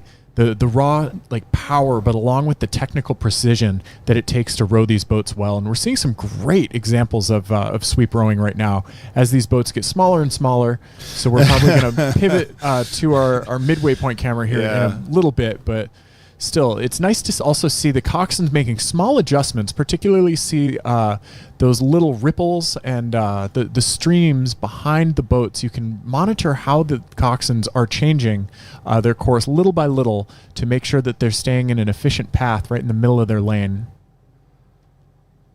Bellin? Yeah, it looks I guess I'm going to say Bellin. Yeah, it looks probably like they're the tiniest on the screen right now. But to the left, that was St. Peter's Prep heading away from the camera right now, followed by 2 from Strong Island, Chaminade. Yeah. Lane 3, Bellin Jesuit. We do have a drone in the sky. Exciting stuff. That was a very short-lived little deluge. Lane 4 was New Trier, and Lane 5, Gonzaga, from my former home state of Washington. All the way out here in Tennessee, from beautiful Spokane. All right, and here we go. Yeah, it looks like Bellin is having the row of their lives. Trier coming along, still in contact. Yeah, it looks like Chaminade is having a pretty good row too. And hang on now. This might be a St. Peter's Prep. Yeah. St. Peter's Prep and Trier look to be about level here, and then I'd say that Zags and Chaminade also about level. So this is a top 4 to semifinals race, folks. So we've got 3 heats coming your way. This is the first of 3. But wow, I don't think anybody's touching Bellin. They've got open water right now by my money. And just so efficient, right? Again, you want to talk about uniformity, man. Like we talked about with the OC girls and their entries, right? The same sort of thing here out of the guys from Miami, right? They get in at a uniform depth. You can still see the blade itself very clearly in the water once they've locked on. And paying attention to their bows and their sterns, you see not a lot of vertical movement. It's just that beautiful horizontal extension of the athlete's leverage on each of those oars. And wow, we're riding along right now with, I believe this is the crew from Gonzaga. This is St. Peter's right down at the bottom here. St. Peter's, sorry, yeah. Zags is up the top. Zags up at the top. So St. Peter's in a healthy second, but only by about maybe one seat. Yeah. Chaminade, I think, in third right now, but it's anyone's race for fourth still. Gonzaga and right, and if Trier's not careful, right, they might find the business end of the deal here. So hopefully they're beginning to get some things sorted, arranged, and prepared to lift off here in the final 300 meters. Yeah, boy, oh boy, I cannot call which 4 boats are going to go through. Oh, no, right now, one moment it's Chaminade, one moment it's Gonzaga. Yeah. Someone's got to make the choice here to elevate to a new gear. And they're not Chaminade. Yeah, Chaminade. Chaminade's making a move. They're starting to get real punchy with it. Saw the bow seat take a little cheeky look off to his left. He wants to know exactly how far. One wants to know. We get curious in the boats, but that doesn't mean we should look. But nonetheless, they are making that charge. Human nature, my friend. Human nature. St. Peter's having a really solid row. They're holding off the rest of the field. Yeah, they are. Maintaining a great rhythm while doing so. And here we go. We're coming into the final maybe 10, 15 strokes. Yeah, it looks like Chaminade is just barely bipping out Gonzaga. Oh, what will Gonzaga do? Again, like, I mean, if you easier said than done. I get it. Like, you got to find that extra gear. But if I'm the coxswain here, I'm just calling that lift one more time, boys. Yeah. Get me to another level one more time. Oh boy. And we'll see. Bellin had it all their own way. Quite the lead that they maintained. St. Peter's following that. New Trier. And then I'm not sure, folks. We'll see what the timer has to say. Said Chaminade. I believe it said Chaminade. It looks like, Chaminade made it, by just 0.5. That's heartbreak central. And in walking around the boat park earlier, you do see some emotional faces. A lot of these athletes, this is their life. This is their functional career behind being a student. Yeah, nobody wants to be de-rigging his or her boat today. Yeah. Right? Like, that's a rough spot to be in. And it sucks. But, like, that's racing. It is. Sometimes you're going to be out in front, sometimes you're going to be behind, but trying to win is the absolute thrill. That is the thrill of what we do.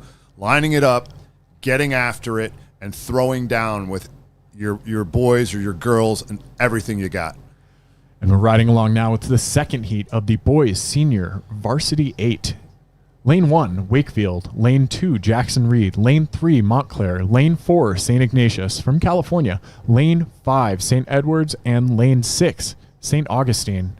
Lanes 4 through 6, some saints named after these schools. And right now I think that we see Montclair punching out a early lead, but not by much, just a couple seats. The rain continues to fall, which will affect everything from the grip on the oars to, there will be accumulation of water in the bottom of the boat kind of sloshing around, making things a little bit heavier for the athletes. Yep, it certainly doesn't help the run of the boat or the balance of the boat with all that water moving around in it, because that looked like that was a pretty good deluge that we had. It was brief, but it was intense. And it can fill up quickly. There's not a lot of space in the bottom of these boats. No. And once you get enough that can kind of slosh around and create a counterweight almost. Yeah, just really sort of affect the run of the boat, right? Like as you release it and you got that water going back and forth in the footwell down there, it's annoying. Absolutely. Wakefield, yeah. Wakefield, huh? Coming in hot in the right side of your picture there in lane 1. Potentially, I think they're in third right now. We've still got Montclair with a definitive lead. Yeah. And I think St. Ignatius, California is trying to claw into that. St. Ignatius looks real good. Yeah, right? Like controlled, long, dynamic. Yeah. Right? There's real poppiness out of the drive and just a subtlety, a length, a smoothness to their recovery, which is suggestive of something coming in that second 500. Absolutely. A move, a push, a lift. Oh, and there they went. Yeah, they just punched it up. That was almost prophecy right there, because they're making a move right now. They're trying to, I think, show Montclair that it's not going to be all their own way, but Montclair is rowing a really relaxed rhythm right now.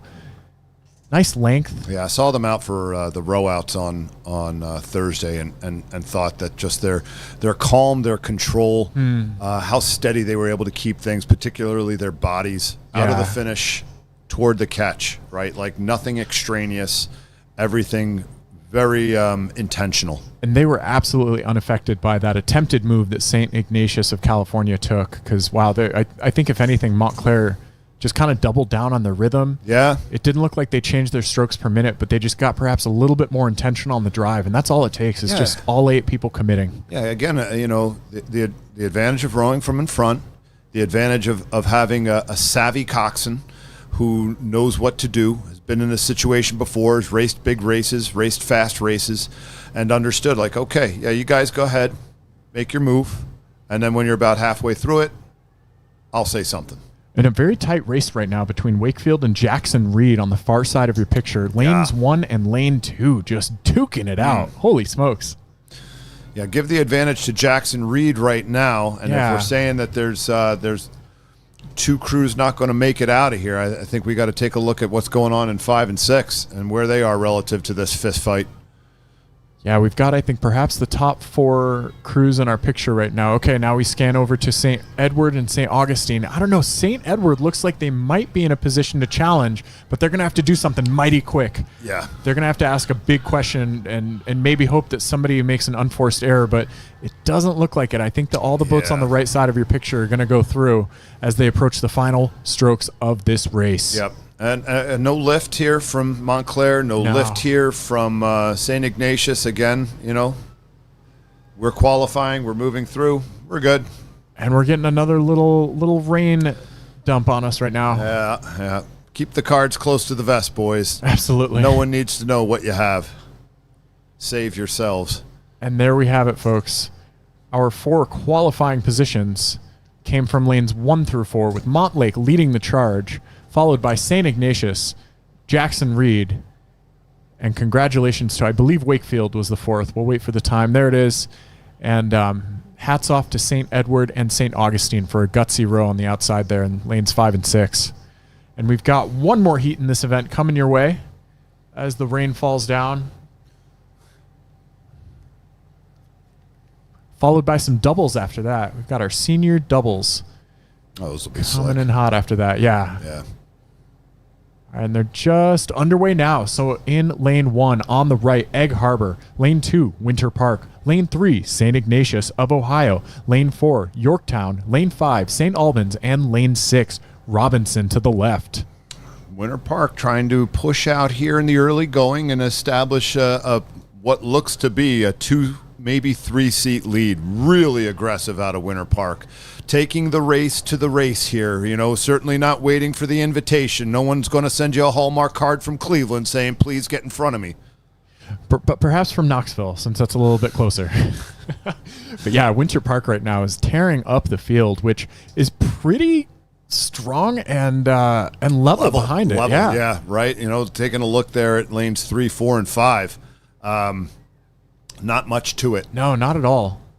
I think if anything, like Egg Harbor might be losing a seat or 2, but they're still in the mix. There's still contact between all 6 of these boats, folks. Bit of a push out here from Yorkton versus Ignatius. Maybe just a foot or 2 with the deck. And actually, I think the field is catching up to Winter Park. Winter Park is not maintaining that early lead. Well, they're a bit higher, a little bit higher than the field by a beat or 2. Yeah. Right, which is certainly a strategy, right? Like you can do that. You can make that happen. It's just a matter of how effective you are between those strokes. Are the blades grabbing together? Are the blades grabbing at maximum length behind you? Right. It takes all of those details to really make it happen. Yorkton pushing I think into York WP. Just managed to get it. Ooh.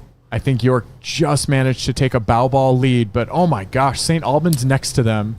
As well as St. Ignatius, Also going St. Albans. Winter Park might have found itself in 4th or very near to it position.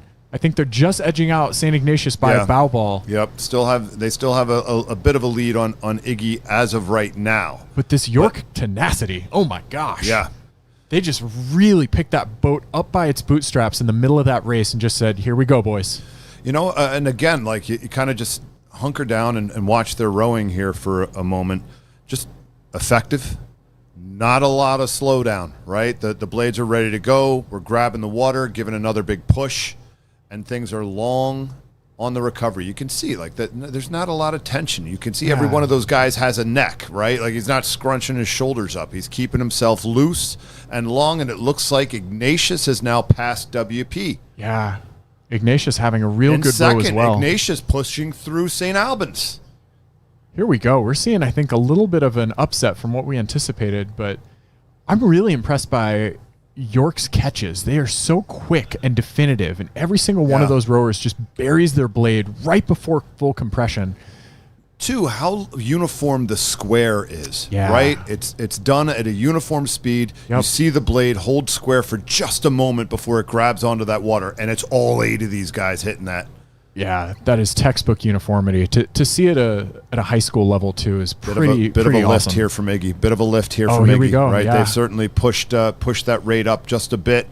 WP in a real fist fight now with St. Albans for that third, fourth place spot. I'd say, given the field here, I think that these 4 crews in the center are relatively comfortable. Yeah. Though Egg Harbor's not totally out of the picture, we'd need to see a real brave move from them very shortly here to make some moves on WP. Yeah, for sure. And I did see St. Ignatius lift it, and I think they were trying to knock on the door of Yorkton, but Yorkton just held firm, held steady, calm, cool, and collected rowing. Yep. I'm looking forward to seeing those guys race tomorrow. Yeah. Watching them, I'd love to see them and Ignatius, California. I feel as though they row a very similar style, right? Yeah, and I think St. Ignatius is rowing. What kind of boat is that? Would you say that yellow shell is? Is this a Vespa? They're running a Vespola, yeah. Yep. Running out really nicely for them. Totally. Good push, clean finishes, right? Maintaining that lead over St. Albans and WP. Wow, St. Albans, though, is looked like they were walking they towards the end. certainly made a push That there. was a big sprint out of St. Albans. Very impressive. I wonder if we had just maybe even 100 more meters, what they would have done with that. But presently, the folks from Yorkton, St. Ignatius, St. Albans, and Winter Park punched their ticket to the semifinal, and that was your boys Senior 8 event. 3 heats of glorious action. These athletes know that they've done good as they make some fun with the drone there. We love to see it. And we will love to see them in the semifinal later as well. And now we are into the girls' senior double sculls. The first heat with Albemarle. Second, lane Germantown. Lane 3, Augustine Classical. Lane 4, Berkeley High School. And lane 5, North Catholic on the right side of your screen. Yeah, out of Pittsburgh there. And it looks like maybe Berkeley is in a lead. You think Berkeley's probably? Make sure I'm seeing all the lanes. We might have had a boat scratch. I'm only seeing 4 boats on the field right now. Yeah, I don't see North Catholic, unless they're way off on the side here. We just haven't come into our picture yet. Copy. Yeah. I'm giving it to Augustine Classical here. Yeah, I think that lane 3. Oh, I think we do have 5 boats on the field. They're there. I spoke too soon. My apologies, folks. Seeing some slight swirls in the race course. You can see a little bit of wind is accumulating. You see kind of the ripples creating that effect, and probably a little bit of just like bounciness from the launches, wakes, as the officials kind of roll back and forth across. But there is a little bit of slight steering issue that we're seeing. We observed it to the tiniest degree in the 8s, but those are bigger boats. They're kind of harder to jar, but I think all of these doubles kind of had to readjust just a little bit as they cleared maybe 200, 300 meters into the race. And right now we're flying along, and it looks as though Augustine Classical has it presently, followed by Germantown. Yep. And I think Berkeley High School is in the 3rd position right now. What do we got for a progression here, Chase? Yeah, so these are the top 2 to final. So this is punching your ticket right to final, but only the top 2 will be going. We've got 3 heats of this. So the top 2 finishers from each of those heats are going to be our 6 boats in the final. And right now it looks like Augustine Classical and Germantown are going to be our finalists so far, but anything could happen still.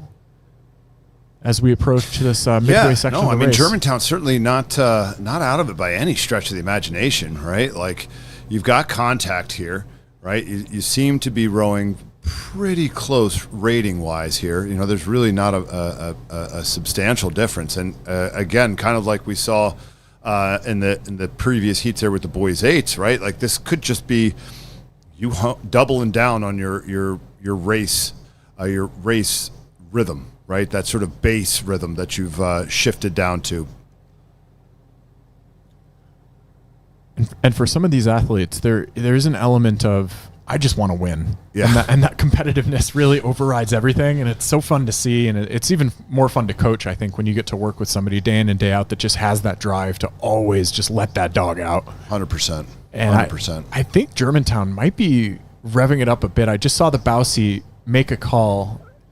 Just saw a quick, couple mouth movements. And that usually means okay, we're gonna redouble our commitment here. I think that they are eating into that lead from Augustine Classical. I think I just see a bit of contact perhaps with the bow ball of Germantown. So we'll see what happens here in the final segments of this race. These are the top two boats that I think we'll see qualify. Barring any catastrophes. But really sort of asserted themselves as being the class of the heat. Yeah. It's a pretty big lead, but some excellent picture-perfect sculling from both of these boats right now. Yeah, matching in both timing and length, right? Seeing just how many things have to be uniform to do this at a high level, right? There's so many things. Augustine Classical, though, was unfazed by that early move from Germantown and has since started to create a little bit of open water. I thought Germantown was going to start to eke in, but they just could not maintain the pace of Augustine right now, who just look flawless. I think Augustine has had a very comfortable row. We'll see if we get any pain faces from the drone shot after the race, but they just look really relaxed, really comfortable. It looks like they're just, out for another day of practice, and that's what you want. 100%. Like, if you can make it to finals without having to kill yourself to do it, that's a nice way to be. That's a tip of the cap there. Yeah. You saw the bow seat just turn around and look. How many more meters do we have to go? Approaching these final buoys. Oh, even the stroke seat looked. They both wanted that visual confirmation there. Sometimes it's coming, but you need to see that it's coming. Yeah, 100%. Or just sort of get a feel for where are we at? Yeah. Right? Relative to these things, where are we at? It is one thing to row this course or any course in a practice setting, but when you're racing, things happen to your perspective. You kind of just get really dialed in. Your senses kind of run cattywampus as your brain and your body just adjust to the work. And we see that Augustine Classical had a great row with Germantown sitting behind them by about 6 seconds. 6.5 seconds there. And a real race for third, though, developed behind them. Yeah. That's a tight pack. Even though they won't make it to the finals, there was still some competitiveness that was unfolding. Great to see. And here we go to the second heat of this girls' senior double sculls event with girls prep in lane 1 up at the top right of your picture. Lane 2, Conestoga. Lane 3, Notre Dame Academy. Lane 4, Bowles looks like they're in the lead, followed by Agnes Irwin in lane 5. Over there on the left, and I think that they're holding down third right now. And for my money, it looks like Bowles and Conestoga right now have those first two positions that will take them to the final. Yeah, really. I mean, just when you kind of gotten to a point where you've got lengths of open water between yourself and the rest of the field, you've taken care of your end of the deal, right? The job for the day is not necessarily done. But the pressure that comes with being in a racing situation does begin to ease a little bit. You loosen up a little bit. You lengthen out a little bit, and really just kind of hammer down on some of those particulars that you want to execute at race press and race. Oh, no. Things just got interesting. So what happened, folks, was that her left oar, her starboard oar, hit that buoy and then immediately bounced out of her hand. And when the blade went under the boat like that, it just brought them to a halt. Snapped. And so I guess we're going to see who's getting second now. Yeah, so that breakage was tragic and unfolded really at the worst possible time. But somebody else is going to hopefully take advantage of that and be able to get into the final when they weren't expecting it. But heartbreak central. Yeah. Wow. That poor Bulls crew. Yeah, they were again like just saying, nice things about them. They'd done the work. They'd shown the speed. They had the pedigree. They had the chops. And just drifted right into a buoy. All it takes is just one buoy strike to ruin an oar. Yeah. And I mean, again, this is why we race the races, kids. Yep. It doesn't matter what your seed is, first, sixth, whatever. Like, you got to line it up and you got to race. Yeah, and just beware the buoys while you do so. So right now it looks like we've got Notre Dame Academy is going to make hay while the sun shines. Right. But they're drifting a little bit. Yeah, right. Careful, right? Yeah. I'm hard as in my throat anytime we're getting close to those buoys now. Yep. Oh, never mind. I think I spoke too soon. Angus Irwin. Agnes Irwin snuck out in lane 5. Yep. And it looks like they're actually coming pretty fiercely for the leading crew. Yeah, Conestoga's out there. Yeah. I mean, again, like in a position of advantage, being able to see Agnes Irwin heading their way with only, maybe 100 meters left. Agnes Irwin getting really fired up, though. I think that they see that the end is nigh. I think that they know that, they have a real opportunity on their hands, and they are bringing it up for a hefty sprint at the end here. Look at that stroke rate. They are just committed. Terrific stuff from the hardworking boat from Agnes Irwin. They shot their shot when unfortunately we saw some real sad breakage occur earlier. Yeah. No, I mean, certainly feel for the ladies from Bowles School. Thought they had really sort of demonstrated themselves to be more than capable in this particular event. They really do have the stuffing. And I think that we're now into the third heat for this girls' senior double scull event. Lane 2 on the right of your picture. I think that's Sacred Heart. Followed by Penn Charter in lane 3, race leaders right now. Then Ridgewood, lane 4, look to be in second, followed by Bishop Ireton. Yep. So a nice correction here from Penn. Yeah, right? They were getting a little close to the buoy line, made a nice correction. And the real challenge here is like to not overcorrect, right? You don't want this to turn into like you're bouncing off of either side of the lane and constantly sort of correcting because the meters add up, man. Totally. Meters add up. It's set to be a 1,500 meter course, but if you've got these constant steerings, it can turn into 1525, 1535 real quick.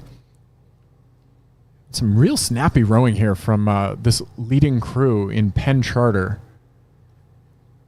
See, nothing too complicated about their stroke. They're just getting it in, getting it out. Not too long either. It seems like they're matching up very well with the slightly abbreviated run up that slide. Yeah, keeping themselves very upright. Yeah. Again, a punchy sort of style here. Right, they let the shoulders get in front of the hips, but then it's about the work with the legs, right? Yeah. Get locked on, drop the legs, and then just enough with the shoulders to help the blades, the handles, get the blades out of the water, Yeah, good observation, though. Not a lot of layback. It is a more upright style, and sometimes when you've got a higher rate of striking, it makes it more maintainable. Yeah, absolutely. Just keeping the boat high in the water, tapping it along, but Lane 4, having something to say in Ridgewood. Ridgewood is playing peekaboo with their bow, and I think they might just be getting some contact with that bow ball.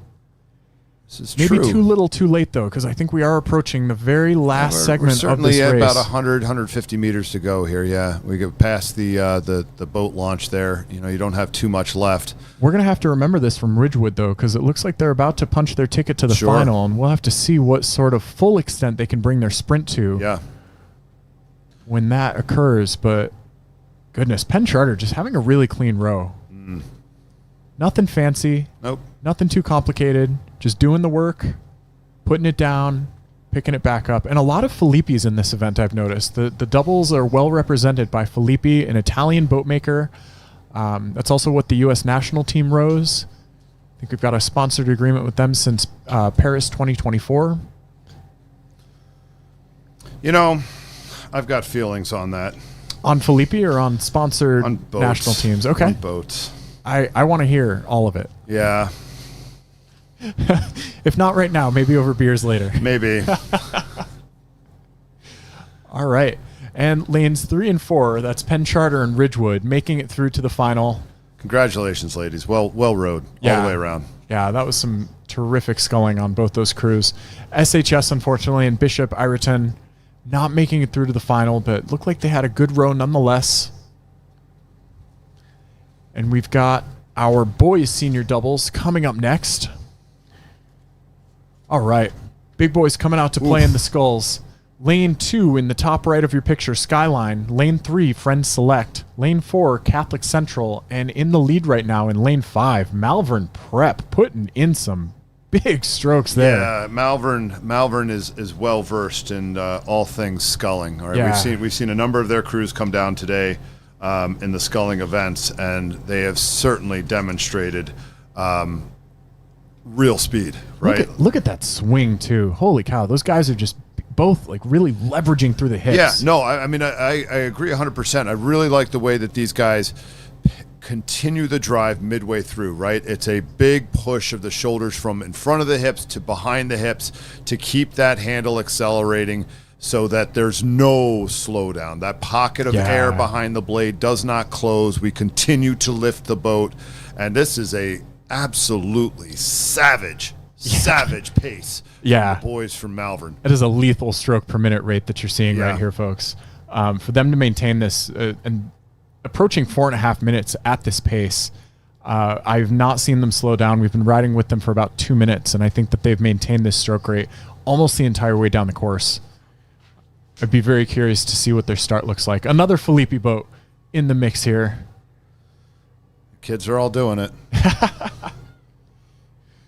Although an older Filippi with aluminum riggers, not the carbon fiber ones. The more antiquated technology of yesteryear. Right. All right, and Lane 5, Malvern Prep, really having it on their own way in this heat as they approach the final segment of the race. Looks like Friends Select over in Lane 3 is going to be the second boat in this race, and that is what they're going to need to get into the final. Yeah, I mean, another tough progression, but like it, you know, we're here to determine who the fastest is, right? And that's certainly indicative in the progressions that are selected, right?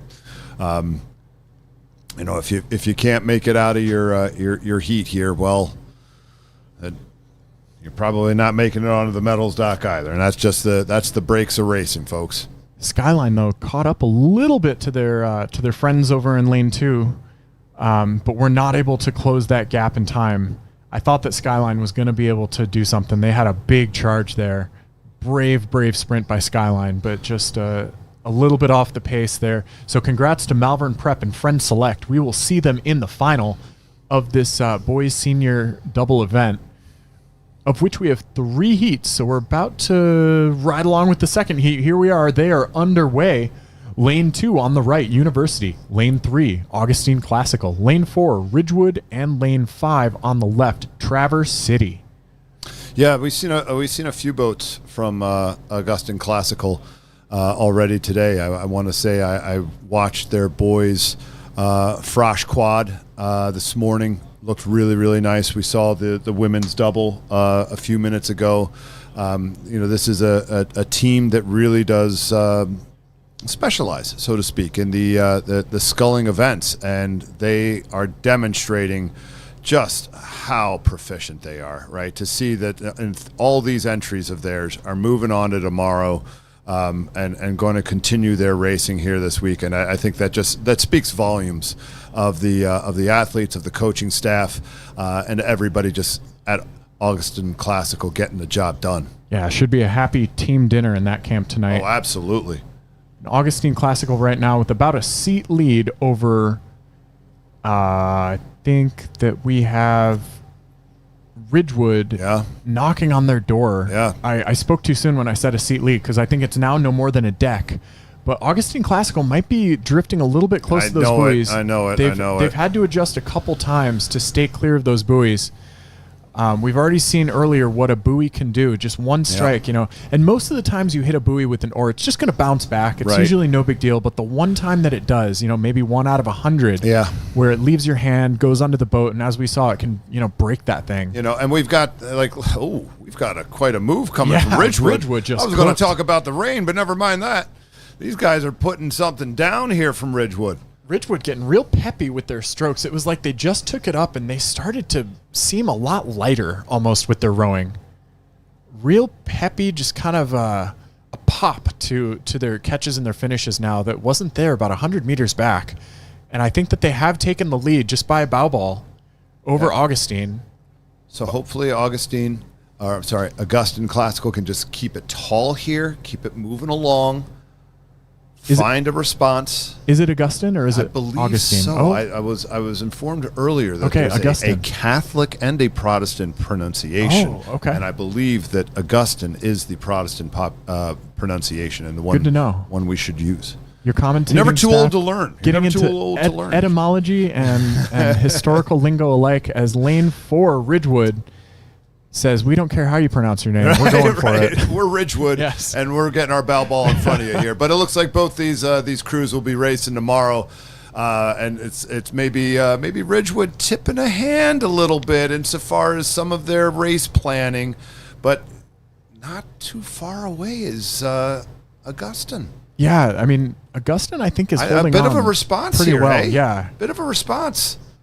And, you know, the peppiness that I mentioned out of Ridgewood, that seems to have gone. And I wonder if that was like a concerted move of theirs or what it was. But the lightness seems to have lost. And I think they're rowing a little bit more heavily. You can see it's kind of more of a slog. And the rain has also started to come down too. Yeah. No, not helping here, right? Like all of these sorts of things, like doing them on a nice day is hard enough. Doing them when we've got an absolute torrent is something totally different. And the tension that you really see go into the bodies of these athletes when the rain comes down hard it's just palpable, because first you have to grip the oar a little bit more tightly. Yeah, you do. Which goes up to your forearms, and then all of a sudden your biceps are starting to feel the burn. All of a sudden your shoulders, your neck, your lats and your traps and your back, everything's just starting to feel a little bit more, all just because you have to maintain that grip and that tightness. Otherwise, your oar could jump right out of your hand. It's a volatile thing sometimes. But and from that, you lose that sort of fluidity and looseness that you really want to have, that really enables you to move the boat effectively, because, again, all these things just starting to tighten up, right? Yeah. You're worried about losing a handle or something like that, right? So you're a little extra grippy with everything. And Ridgewood seeing a little bit more fire and life come back into their strokes. They took about a seat over Augustine, but Augustine now is rating a little bit lower than Ridgewood. Ridgewood has a slight advantage with their stroke rate, but nonetheless, it's coming in pretty tight to the line here. Yeah, I imagine these guys are no strangers here, and if I were to bring the results up from Stoats, I would imagine that it's a whisper between the two insofar as results previously. These two are certainly giving us quite a demonstration. Man, what a shot right here. This is beautiful. Maybe I think maybe Augustine got him by just a rubber band. Wow. Yeah. Oh my gosh. 0.06 over Ridgewood. And that was after, I think Ridgewood was leading for most of that race after that beautiful move in the middle. That was a big push by him. Brave. My Real goodness. brave effort by the boys. That was a heck Real of a brave. race, folks. Oh, we love to see it. Golly, I salute both of those crews. Yeah. No, I mean, again, like this game isn't for the faint of heart, man. Like, you got to be a real one to be able to throw down at the level that this game is asking you to throw down at. Yeah, I can only imagine that there's some pain being felt across that finish line right now. They really pushed each other. And now we're looking at the start of the Heat 3 in the boys senior double as our drone catches up to the action here. The rain has abated somewhat, but we still anticipate maybe some downpours to follow. Lane 1 on the right is Vineland. Lane 2, Rockford. Lane 3, Berkeley High School. Lane 5, Albemarle. And Lane 4, Albemarle. And Lane 5 in the lead right now, Conestoga. Putting in the hurt. Yeah, that's a pretty impressive performance there from Conestoga, right? A crew that did not get the seeding perhaps for this event, but is certainly demonstrating the pedigree requisite for this event. And Albemarle hanging on for dear life there. They've got about a deck overlap right now. And it's 2 to go here, right? And so, like, if I'm Rockford, like, I don't want to be, the Dutch boy here with my fingers in the dam. I got to make some decisions here and let someone else foot the bill. You know what I mean? We'll see what Rockford of Michigan has to say.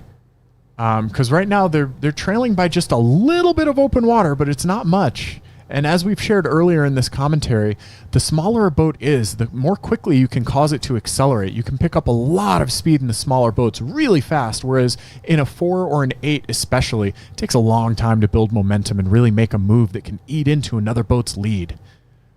So we'll see if Rockford can ask themselves those questions. Looks like they're holding about static with Albemarle's stern there. Though. They're in contact. Yeah, right? looks like this. it. You're not.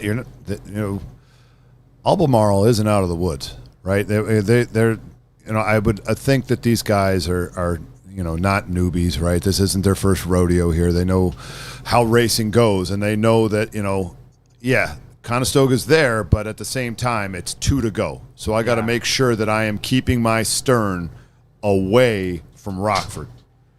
And it looks like they have opened up the smallest bit of open water against Rockford.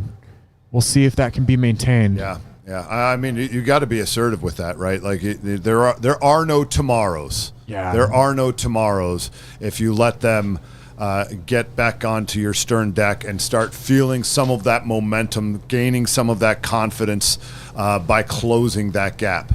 Yeah, it's a high stakes game at this point too, because if you're not in that top 2, and these rowers are experiencing some wake right now, showing us how well they row in adverse conditions. Nicely handled by the crew from Conestoga there. Yeah, they barely missed a beat. That was quite remarkable, We do this every day. What you talking about? No big deal. You're right. But it does look like lane 4, Albemarle is hanging tough with them. Yep. And they are underrating the crew from Conestoga. Conestoga has a slightly higher rate of striking there. And it makes me wonder if Albemarle maybe has more gears that they're about to bust out for us. Maybe. I like the distinctive A's on their blade. That's pretty cool. Too, I'm always a fan of just leaving a little bit to the imagination, right? Yeah. Just getting up, closing the gap a little bit there on Conestoga, to show them you've got the gearing. I think we're starting to see a level race right here. And again, not through a lift or anything. No. This is just the base speed, just chipping away, becoming a bit more potent. You can see slightly bigger rowers, I think, from Albemarle. Perhaps got a little bit more of a size advantage. The angles, too. You take a look at the angles of the reach right now. Yeah. Insofar as how far back their blades are getting, right? I mean, that's some deadly length. But nonetheless, Conestoga is hanging tough, and they're really making up for the size differentiation with a higher rate of striking. Their stroke rate is maybe 2 to 4 strokes per minute higher right now, but it wasn't enough to catch Albemarle. Albemarle made that jump just right when they needed it, and Conestoga was about a 2.2 behind, followed by Rockford, and then I think Berkeley was perhaps behind them. Nope, I misspoke. Berkeley bringing up the rear of the pack, and I'm going to be joined right now by our esteemed Andy once more, and thank you, Chris, for that wonderful commentary. All right, and we've got our first heat with the girls' junior quad. And over on the right, having a little bit of difficulty with their steering, Bishop Ireton drifting into the lane of lane 2, Berkeley High School. Kept it clean, though. Yep, they managed to get it back. Lane 3 in the middle there, Germantown. Lane 4, Albemarle. Lane 5, Shen. Lane 6, Xavier Prep. Xavier Prep actually having a really clean row, and it looks like they might just have a level race going on with the crew from Berkeley High School. Actually, I think Xavier might be in the lead. How are you doing, Andy? I'm good. My Saratoga County senses were tingling that I'd watched too much local racing and needed to get back on the call here. And so far, so good. They're doing well. We've got the girls' junior quad here. This is going to be top 4 to semifinals. So our top 4 boats will move on to the semis. And we've got a pretty tight race. We sure do. Wow. Contact against most of these boats. Xavier Prep, I think, just has a tiny bit of a bow ball lead over the crew from Berkeley High School in lane 2 on the right. But don't count out Germantown. Germantown, I think, is in third right now, but knocking on the door of both Berkeley and Xavier Prep to your left. Xavier Prep is rowing really clean, but just nice and strong through that drive. Real purpose and intention with each of their leg drives. Yeah, it's an impressive showing right here from Xavier and Berkeley here. Two West Coast crews coming out. The Germantown Friends boat in lane 3. You were silver medalists at Stotesbury Cup. Oh wow! So they've got something, and so they've got some speed there. But our West Coast friends that are joining us were not too impressed. Certainly not intimidated at a minimum. Indeed. Well, as they say, West Coast, best coast, or at least that's the case in this race right now. Yeah, they're doing well. They're moving out there. Top 4 move on, and it's a tight battle between Shenendehowa and Albemarle in lanes 4 and 5 for that final qualifying spot right now. It sure is, man. You love to see those races where you know that qualifying spot is in contention for 2 boats, and they just start to duke it out. And we're starting to see a slugfest unfold as they go stroke for stroke. Yeah, I've got lane 2 Berkeley in the lead, maybe just slightly over lane 6 Xavier Prep. Germantown just off them, less than half of a deck. Those 3 boats have a little bit of open water over the battle that is unfolding between Shenendehowa and Albemarle. Right now, probably give a couple foot edge to Albemarle, but little bobble right there as I spoke. Shen hoping to capitalize on that, and this race has about 2.5, 3 minutes to go. We're a little past the halfway point. It's all there to play for. And up at the front, oh my gosh, I think that Xavier Prep just took the lead, but Germantown now is saying, no, we're going to have some of that action too. I think that Berkeley just let a little bit of their lead slip, and then there was a ripple through the boat, and they just could not keep up with the fast-moving crew on the far side of the course. At the top of your picture, Xavier Prep having the row of their lives and defying their seating right now. Lane 3 Germantown might be able to catch them, but Xavier Prep right now I think has a good deck lead. Yeah, for our crews here that don't race necessarily as many Scholastic crews or common opponents or maybe petition in, we don't necessarily know a lot about them. A lot of the seating is based on like opponents. That often ends up being the Stotesbury Cup, where we see the greatest concentration of these crews together, much to the chagrin of the Midwest sometimes. And then the West Coast races even less against other Scholastic opponents. So sometimes you get outliers. They're certainly defying the seating there and looking strong doing it. I like that term outlier because they're not so much an underdog just because we haven't seen them race on this circuit per se. Yeah, they're an unknown quantity. Absolutely. But they're making their presence known. There's no doubt about that. Joining us all the way from Arizona. And Arizona, not necessarily a place that has a lot of crews that have come up. There's not necessarily a lot of bodies of water. So it's going to have a little bit more scarcity. So for them to join us out here, we're real pleased to see so much national representation and indeed Canadian representation. There is a maple leaf in our logo. You can look at it right there on the top left of your picture, as it looks like Xavier Prep is approaching the, oh my goodness, I think that they relinquished their lead to Germantown. Yep, yeah, I think Germantown now has coming on. Germantown having some really great skulls today from their entire team. Been impressed by their pedigree. Yeah, absolutely. You know, there's some taller athletes there. They look long. You look at the stern pair especially. They're getting some really good reach out there, hanging on it. See the elbows break a little bit. That's okay in sculling. Mm-hmm. You know, it's not necessarily something that you teach technically. Yeah. Some coaches do, but you can go to the international level and see them just getting a little extra grip on it, and it's working for them. Yeah, definitely. And sometimes even necessary when your oars might be a little bit more slippery and you need to have that tension to really rein it in the rain. Yeah, no doubt. We've got Germantown Friends pushing out in front. Your Stotesbury Cup silver medalist showing why they had that speed there. And then a West Coast battle. Berkeley High School continuing to try to get back onto terms with Xavier Prep. I think they did it. I think Berkeley took that lead, yeah. However, they are drifting into their neighbor's lane, and I saw a couple of strikes with the buoys. And we saw the danger in that not too many races ago, so you definitely want to keep it clean. In the back there, Albemarle has started to get closer to a length over Shenendehowa for that 4th and final qualifying position. Yeah, if Shen's going to go, they're going to need to make it happen right now. Yeah, it looks like Albemarle was able to get a lead over them. There's still contact back there, but I do think that they are going to be the 4th place finish. Albemarle, however, has had a lot of difficulty with steering, so as they come into the final strokes, hopefully they can keep it level all around. Hey, all right, big waves. Girls, nice job. Shout out to our top 4 finishing boats from that. Germantown, Berkeley, Xavier, and Albemarle will be going through to the semifinals in the girls junior quad event. And we've got our second heat in that event coming up now. Look at him go. Wow, that is a tight race for first. Oh, boy. Holy smokes, folks. We've got St. Thomas Aquinas to your left in lane 6, followed by Fox Chapel, I think might be in the lead right now in lane 5. Conestoga in the mix as well in lane 4. Ridgewood in lane 3, followed by Catholic Central at the back of the pack. Cathedral Catholic. And then Hilton in lane 1. The H crew in lane 1 in the mix. And we've got about 4-boat contact for the lead right now. It looks like we do have our top 4 boats, but we could see some movement from the outside lanes there, in lane 1 especially. And right now I think it is still Fox Chapel in the lead.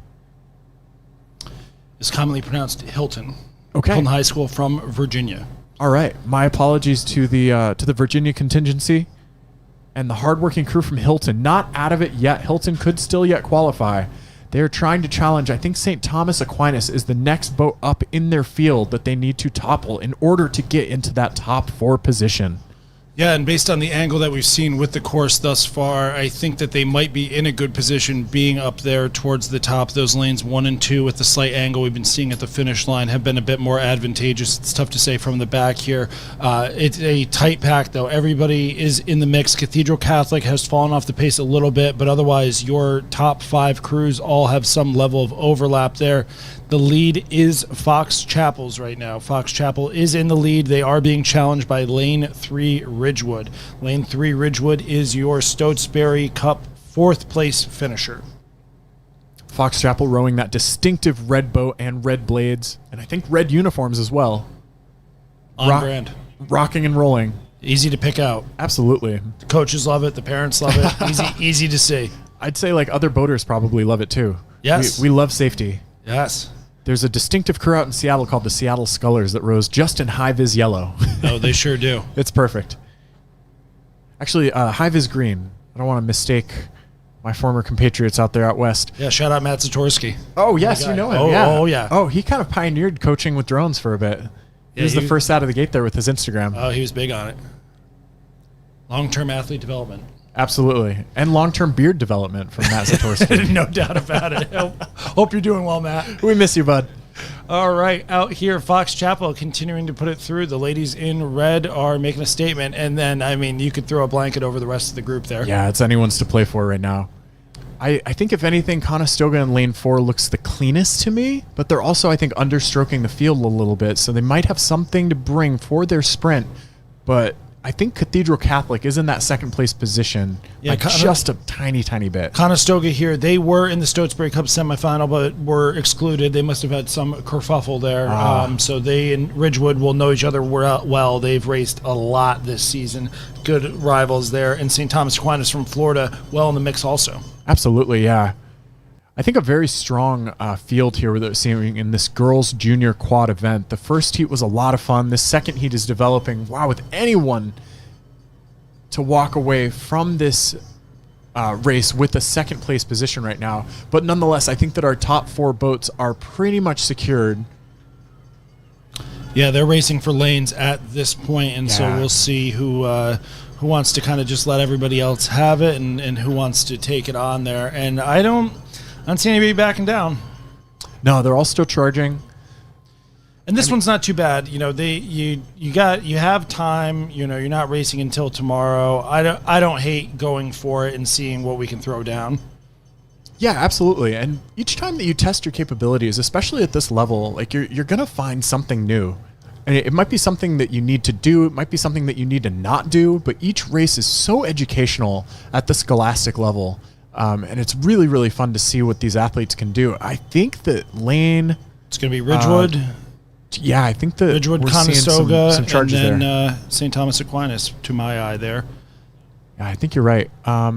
These might not be the right...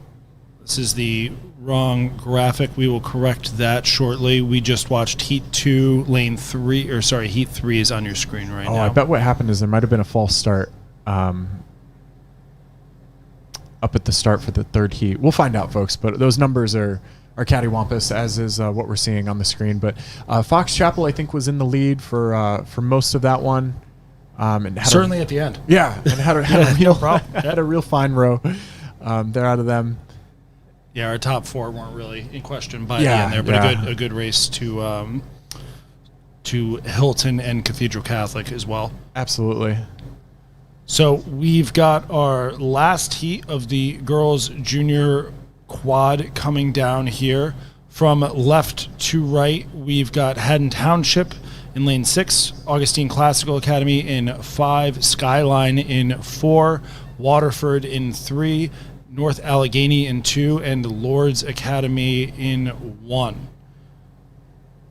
We've got a great battle up front between Waterford and Skyline, and if you know anything about girls quads, that was not going to be a hard prediction to make. Yeah, Skyline is one crew that I've gotten to witness a number of times this season, and pretty much always impresses. A lot of great caliber sculling coming out of that program right now. Their results at the Midwest there, their JV quad, very competitive in their times with the senior quad. And when you can do that being the underclassmen, that's going to work to your advantage in your category. But all that said, it's the Waterford crew that is out in front. Waterford joining us from Utah here. We've seen them really excelling in basically every boat we've seen today. Yeah, Waterford, a very impressive team this year. And rowing with a very distinctive punchy style. I think all across that program, their hallmark seems to be this aggression at the top end. Like they get their oars in very, very, very well all together and are just pushing from that first like explosion almost off the foot plate.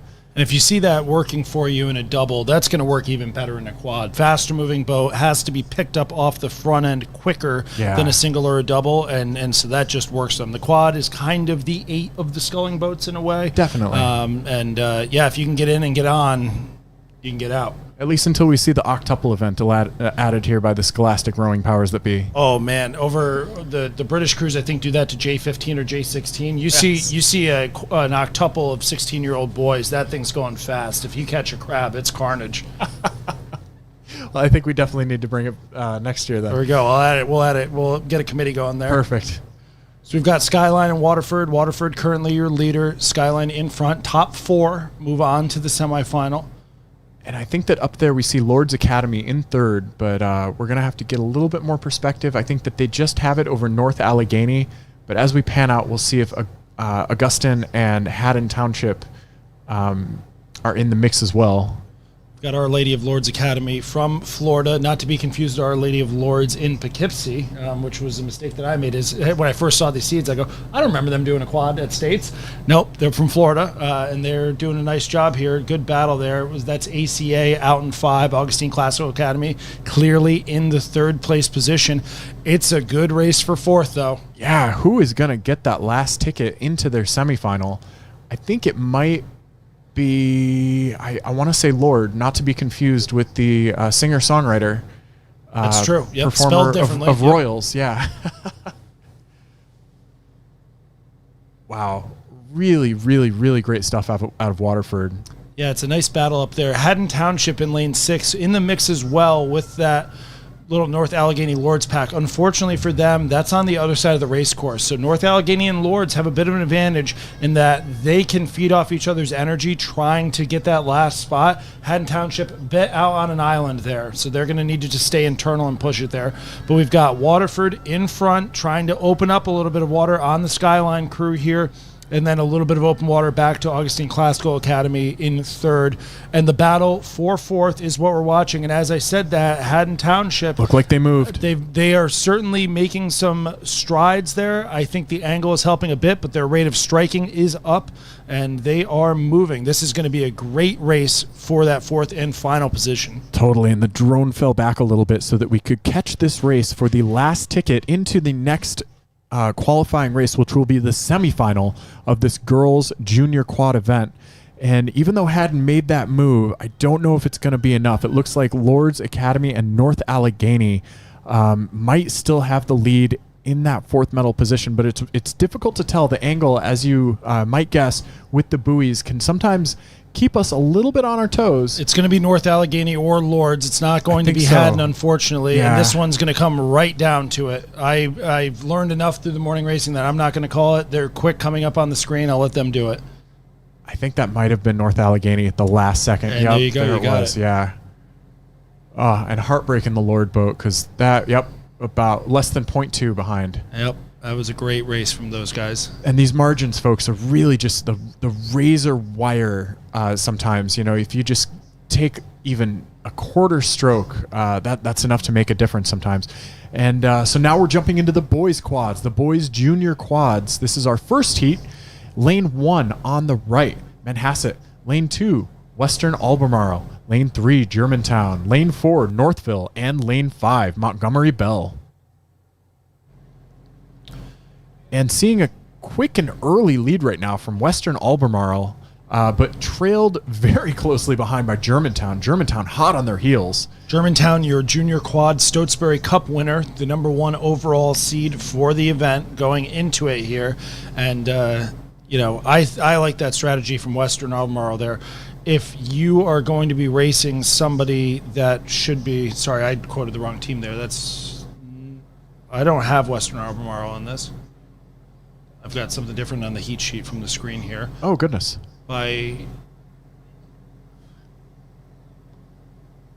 Just trying to make some visual contact. I think that is Western. I've got... I do think that's Northville in lane 4. I'm seeing the orange blades. And Northville having a pretty good row. It looks like they're catching up with the race leaders, actually. I think they're closing that gap. Northville having a real great time of it, looking real silky smooth as they work to catch up with Germantown. And we think it's West Albemarle in the lead right now in lane 2. I think it's Western as well. Okay. Yeah, it does not appear to me to be, we had Northville blades there. If we can pan in and zoom it, I can, yeah, those are Western blades, yep. Okay. Yep, so Western Albemarle and Germantown friends out in front in an excellent race there. Yes, shout out to our folks at Mixer Media by Lake Trust and our drone operators here for bringing some clarity to the situation. They're doing great, and they also run a great grill. Oh man, I had the chicken Gouda and apple sausages for lunch instead of just a beef hot dog and A+. They don't just drive drones, folks. No. They drive our appetites.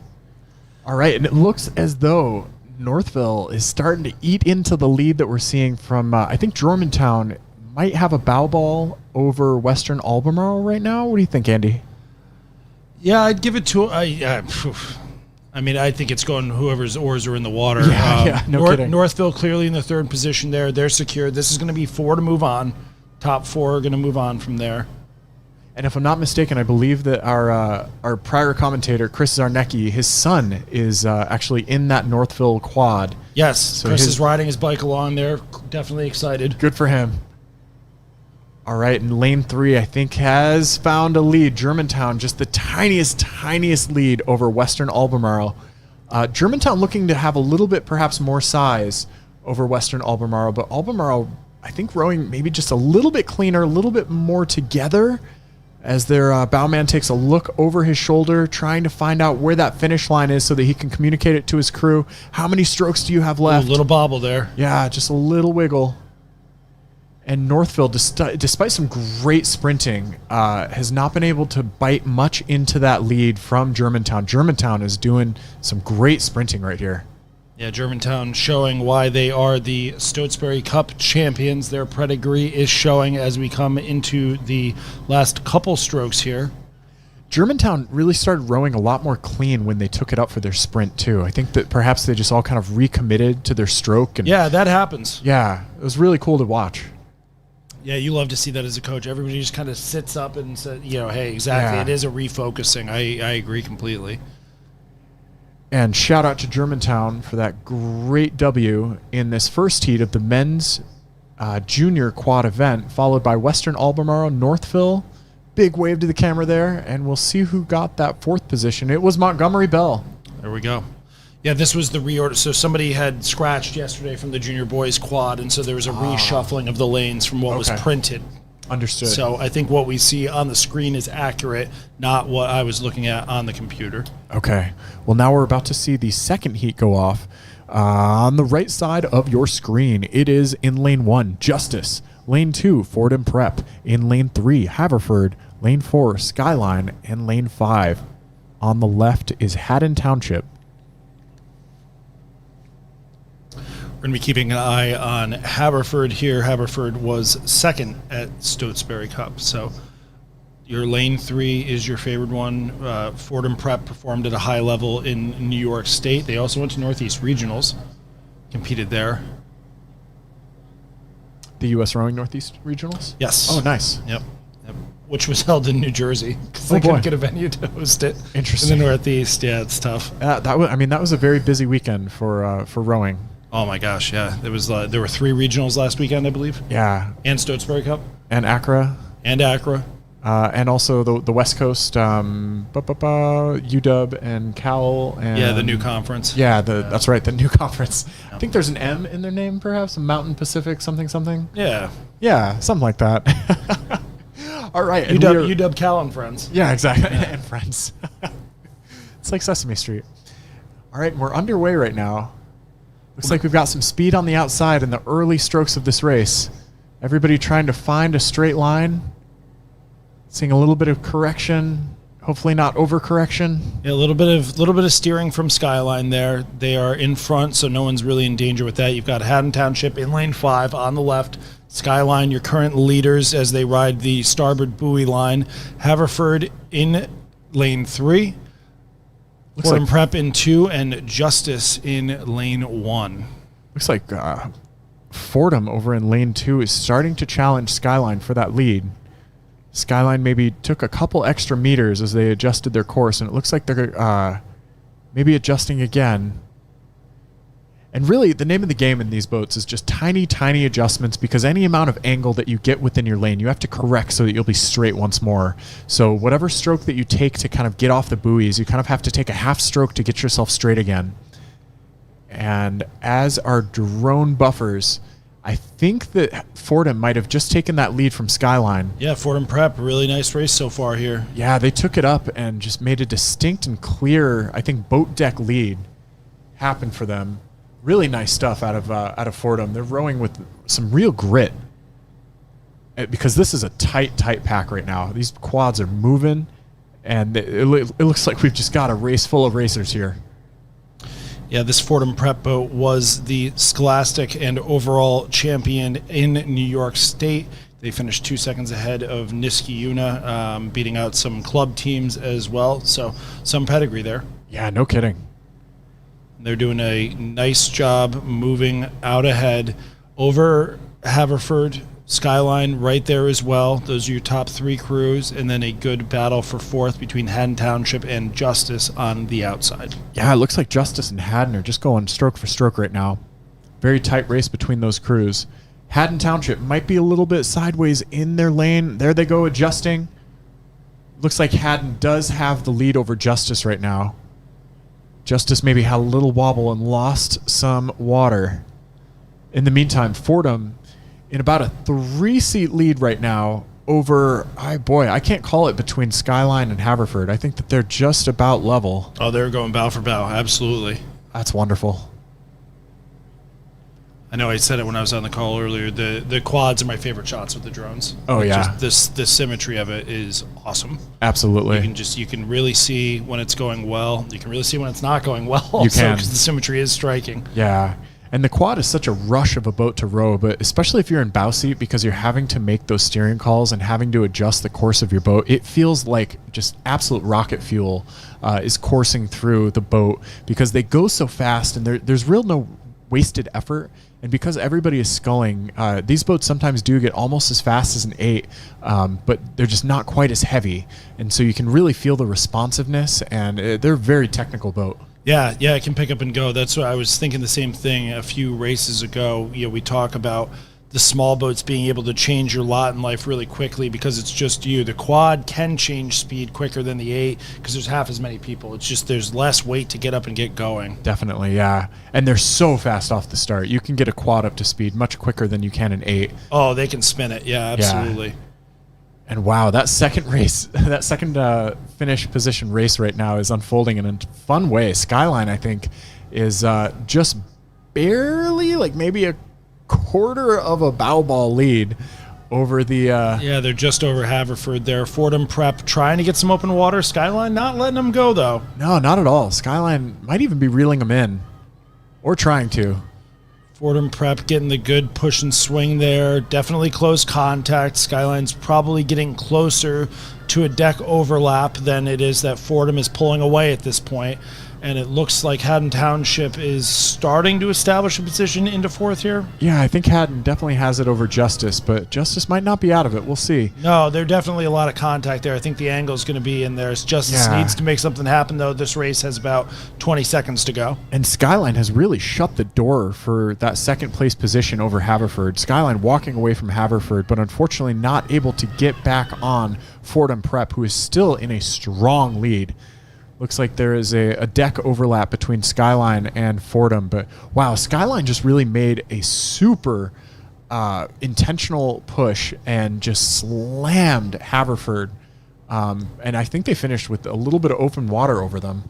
That was very impressive. Yeah, they pushed through there, and that's, if you said you were going to do that over the crew that got the silver medal at Stotesbury Cup, you'd generally be pretty stoked. Yeah. Unfortunately, Fordham Prep was up at Northeast Regionals instead of at Stotesbury Cup, and here we are. So that Fordham Prep boat pretty formidable in their performance there. That wasn't in doubt after the first 30 seconds to a minute there. They just kind of got a lead and kept pushing it out. Totally. And Justice, unfortunately, just got dropped out of that semifinal position at the end.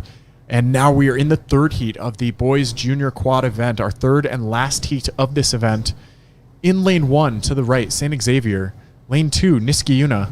Lane 3, Malvern Prep. Lane 4, Waterford. And lane 5. This Niskayuna boat was your second place finisher at the New York State Championships, and these young men, most of them were in the freshman quad that won in 2024, the New York State Championship. So they have spent a lot of time rowing quads together. Right now, that's working for them. They are in the lead in lane 2. It is Niskayuna, a suburb of Schenectady, New York, rowing on the Mohawk River. And they are up right now over Malvern Prep and Waterford. And those are your top 3. Looking good doing it. And the rain has cleared up, so not as much tension in the boats right now. It's easier to grip those blades. Hopefully these boats didn't get rained on before, so there's no water splashing around in the bottom. And even if there is water, sometimes these crews will bring sponges. You can use sponges to effectively remove excess water from the bottom of the boat. Sure, yeah. And you got to do whatever you have to do out there. Totally. This Malvern Prep crew, they are in second right now, but in a battle with, I think that's Cathedral Catholic over there, doing a nice job in lane 5. Coach James Konopka said of this junior varsity quad, it's 3 sophomores and a junior who keep improving every day. They're working hard, and they're improving every day, which is what you want to see out of the younger boats in the program. Absolutely, and it perhaps shows some great potential that we'll see in the next couple of years out of that relatively young boat. But right now, riding along with Niskayuna at the bottom of your screen, some real strong rowing out of these lads. They are perhaps not the cleanest boat that we've seen today, but wow, are they powerful. Yeah, they're out there. They're working hard. They do a mix. They do sweep and scull. They've hopped in the 8s. Everybody, like most middle school programs, start out rowing coxed quads. There's a big sculling scene for the middle schoolers in upstate New York. One of the earlier areas to do it. We started doing the middle school sculling thing back in 2002, 2003. Wow. So it's been built in there for a while. And so all the kids that come through upstate New York programs will all be proficient scullers by the time they get to high school. And right now it's working for these guys. Oh, that's such a smart move because you've got so many sports you have to compete with. So being able to get in there early with the middle school flock, so to speak, and just instill that passion for the love that we have for this sport. A great race developing for second here, though. These boats are locked in, and I can't call it for second, but wow. Yeah, Cathedral Catholic is really they were kind of quiet out there in lane 5, and they've hung in there. Malvern, I think, has gained maybe a little bit back on Niskayuna, but Cathedral Catholic has stayed right there with them and just kind of continued to challenge all the way through here. As I was about to say, I'm confident with Malvern just ahead. It's a foot at most over Cathedral Catholic, who seems to have the momentum behind him. It does seem like Cathedral Catholic is coming up here in the final strokes of this race. Cathedral Catholic asking questions. Are they going to be able to pull it out against Malvern Prep? Malvern Prep holding pretty strong, though. I don't think anybody's going to take anything away from our race leader, though, in Niskayuna. No, Niskayuna's looking strong. Wow, what a tight race here. Well done, Coach Sean O'Brien. Got the boys buzzing. They're still going all the way through the line. Oh, my gosh. Very yeah. good. That was a great race there in 5:04. So your heat Wow. winners, 5:02 in the first heat, 5:02 in the second heat, 5:04 in this one. That's going to be an awesome semi and a great final. A lot of Absolutely. boats, really, really tight. And I wouldn't expect anything less from JV Quads. Totally. And 0.01 seconds separated Malvern Prep and Cathedral Catholic. I think that might have been the tightest race of the day so far. Absolutely. Yeah. Dang. The slimmest of margins can separate. Very exciting stuff here. Yeah, that's less than a bow ball. That's a real sliver there. Totally. All right, and we are now into the girls' senior second eight. It's the first heat of that event with lane 2 on the right, Alexandria. Lane 3, Winter Park. Lane 4, Jackson Reed. And lane 5 on the left, Niskayuna. 2 to go. 2 to final. Straight up. All right, that is a brutal and savage cutoff. We're seeing yeah. Winter Park in an early lead. Winter Park just bringing some great stuff from their eights today. Yeah, Coach Mike Vertulo, he's been down there at Winter Park as a teacher for 20 plus years now, and he knows what to do. And the Winter Park girls have a standard that they hold themselves to, and you're watching it on display here. What a legacy. It's something so cool when you get long-standing coaches like that can really leave their impact on the entire sport in the nation, because these rowers will then go on and pass on those lessons to crews that they might coach, perhaps even their kids. I think it's such a delight to see parents that rowed followed by a generation, or even sometimes it'll skip a generation and you'll see grandkids that row and get to share that experience and get to share these memories with parents or grandparents who've done the thing. And it's pretty special. Yeah, you can get a couple generations going through. I'm at that coaching age now where the kids that I coached when I was in my early 20s are now in their mid to late 20s and doing a lot of coaching on their own, or I'm going to their weddings, which is jarring when that happens. Yeah, but yeah. that's how life goes when you stay in it a while here. Totally. And I got to watch my 4-year-old daughter take some strokes on the erg. Not her first strokes. I think her first was when she was 2, but Okay. she put in some work this week. It was pretty funny. Nice. Get those splits under 2. Tell her to Definitely. keep working. We've got Jackson Reed out in front of Alexandria City here. Jackson Reed and Alexandria, they're battling for that second and final qualifying spot here. Winter Park, open water, out in front in this girls' second varsity 8 heat 1.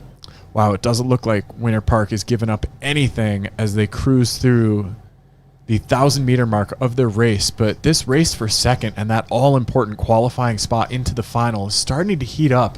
I think it might be Jackson Reed right now in that lead, but by barely anything. Yeah, it's a quarter of a length. It's a couple seats at most there. Alexandria City has the opportunity to try to claw that back. It's going to need to happen, though. This race has less than a minute to go, probably. Yeah, probably right around a minute. So it's go time. And some really enthusiastic fans. I'm sure that these crews can all hear the cheering coming from the beaches. There's a lot of energy right now on the shore. All the fans giving it up for these crews. Yeah, the Winter Park fans are pouring it on for their girls. Absolutely. I don't know if they needed it, but they certainly appreciate it. Totally. And I think that Jackson Reed is walking away from Alexandria right now. Jackson Reed really putting in their blades with all the intention in the world to make it to that final race. And this is a tight heat. Niskayuna out there in 5. They're not in the mix in this one, but they were top performer, Scott's performer at the New York State Championships. So no slouches there. It just speaks to the level that these crews are performing at. Yeah, and just a real speedy heat overall. As this drone pans back around, we'll see how that race is developing for second, and it looks as though Jackson Reed is still in that lead over Alexandria in lane 2. As Andy mentioned, Niskayuna not in the contention right now, but still giving it all their heart as they race towards the line. And Winter Park just clearing to finish their race.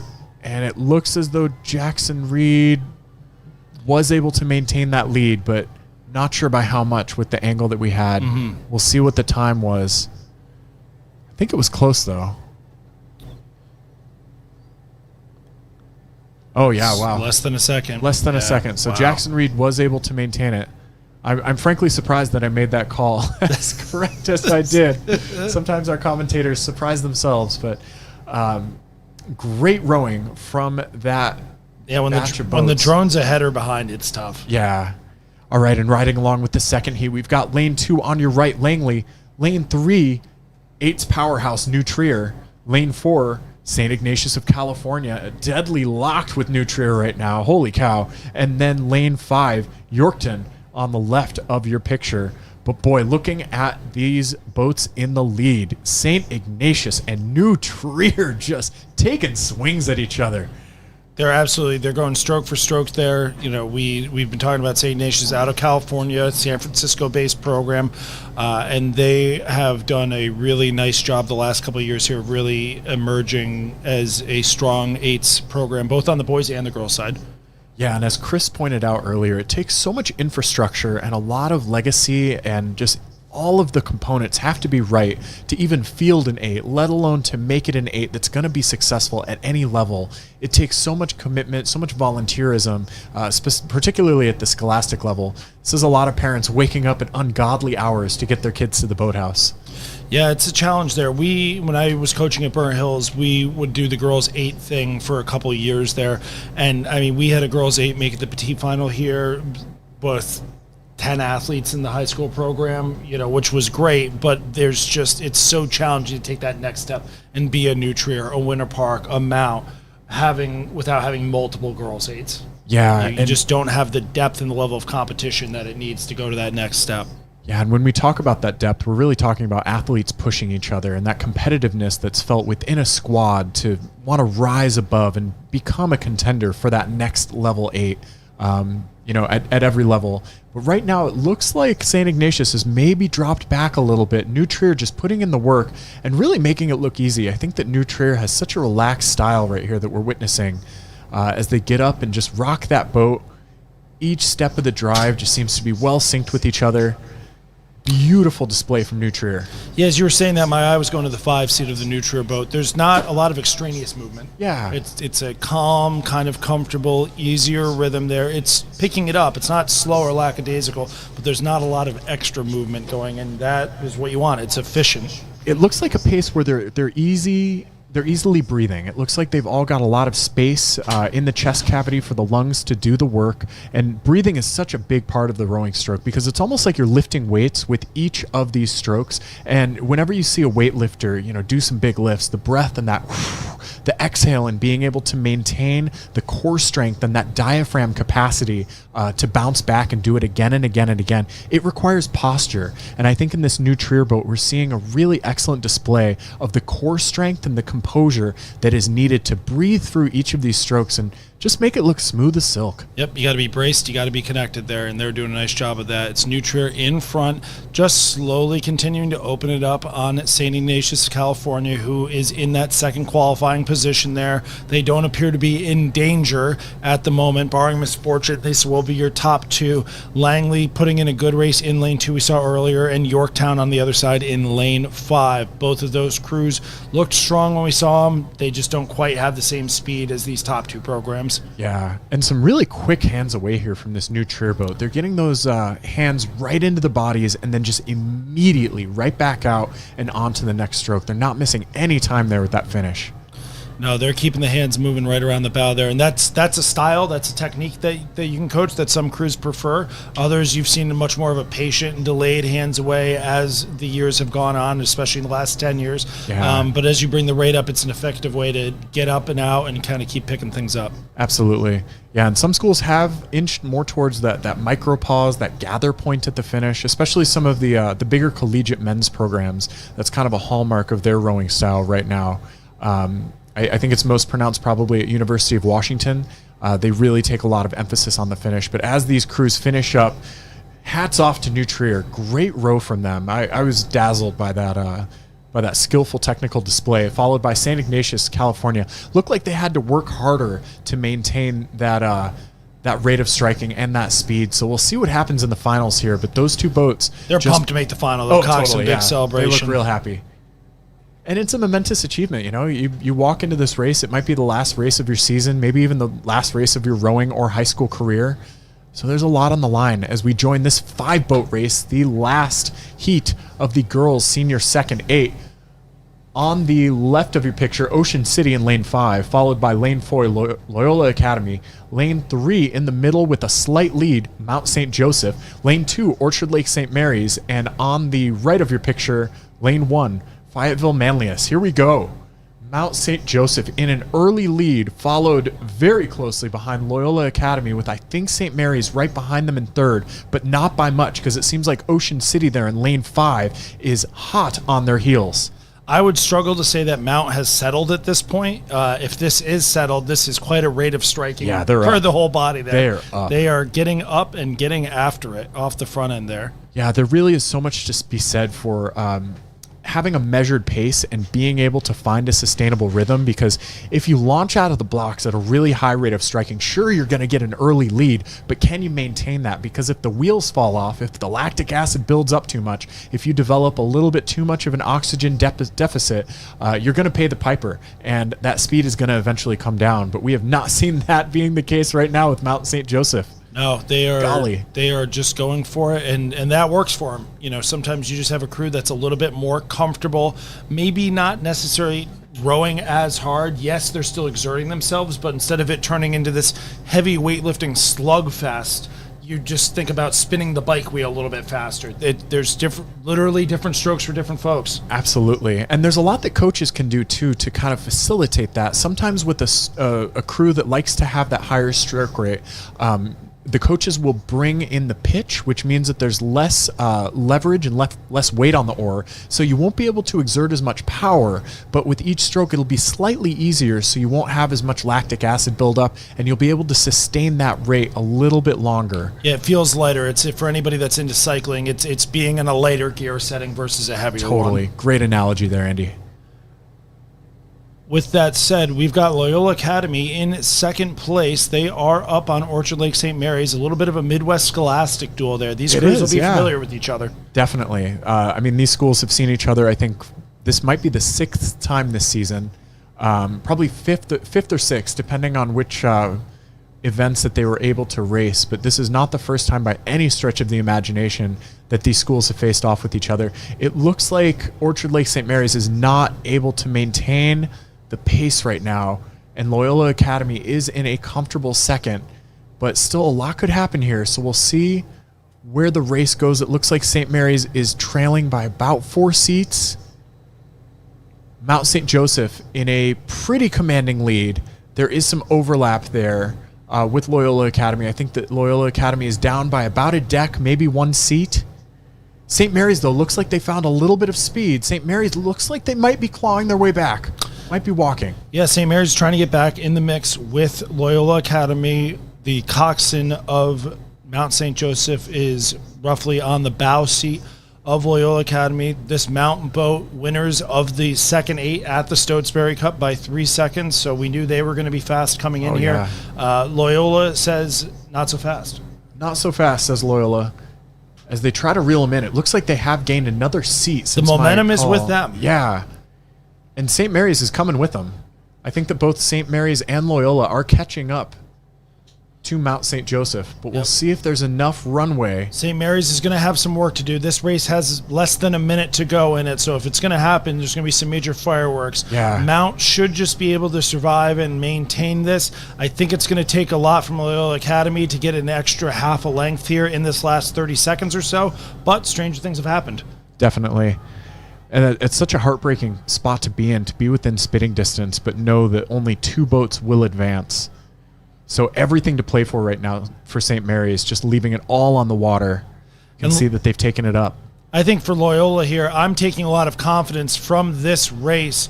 The Mount got up and out and was flying off the start. Loyola not quite as quick, but the body of work has been there. The last 4 minutes or so, this has been Loyola's race. Yeah, that middle 500 from Loyola was really impressive. I don't think that they had any fade at all, and they just kept inching their way back on Mount St. Joseph. Yeah. If they can get off the line a little bit quicker in the final and keep their bow in the mix versus having to claw back a full length, they could be well up there. Yeah, and as they sprint right now, we're seeing some exceptional momentum from Loyola Academy, who have just built and built and built on the speed in this race. And one of those truly captivating crews, similar to Boys in the Boat, where they just get faster with every stroke in a race. And that was a profoundly incredible race from Loyola Academy. Mount St. Joseph took away the win, but for what they had, which I think was a bit of open water there in the first 500, and then Loyola Academy just reeling them back in. It was very impressive from Loyola Academy. I can't wait to see that final. We had 527 from Mount, 528 from Loyola Academy, 526, the winner of the second heat, Nutrier, winner of the first heat, Winter Park, 521. Oh boy. Oh boy. That's going to be some hot stuff. All right, and now we're in the boys' second senior 8 right now, with Montclair to the right of your picture in lane 1, followed by St. Ignatius of Ohio in lane 2, Bellin Jesuit lane 3, Yorkton lane 4, and lane 5, St. Ignatius of California. We've got a double St. Ignatius heat here. This race has some great boys 8s teams. We saw their varsity 8s earlier in the day. These are the 2Vs. And right now it is the Bellin 2V, your yellow boat in lane 3. They are currently up. I think that Yorktown next to them is probably in 3rd, and I'll give the Montclair 2V in lane 1. I'll give them second place right now. I second that. The second. I do, yes. Yeah, that's good. I was hoping you would catch that. All right, we've got some nice yellow Vespolis in the middle of the pack here, and we are looking at some really fun stuff out of Montclair, who looks like they've started to make a move. That's the boat closest to the front of the picture at the bottom. But it looks like the rest of the field just went right with them. I think Yorktown is in second place now. Absolutely. I think you're right, yeah. They've got their bow on the Bellin coxswain. Bellin clearly in first place, looking strong. But we've got a great race with a ton of contact outside of first place.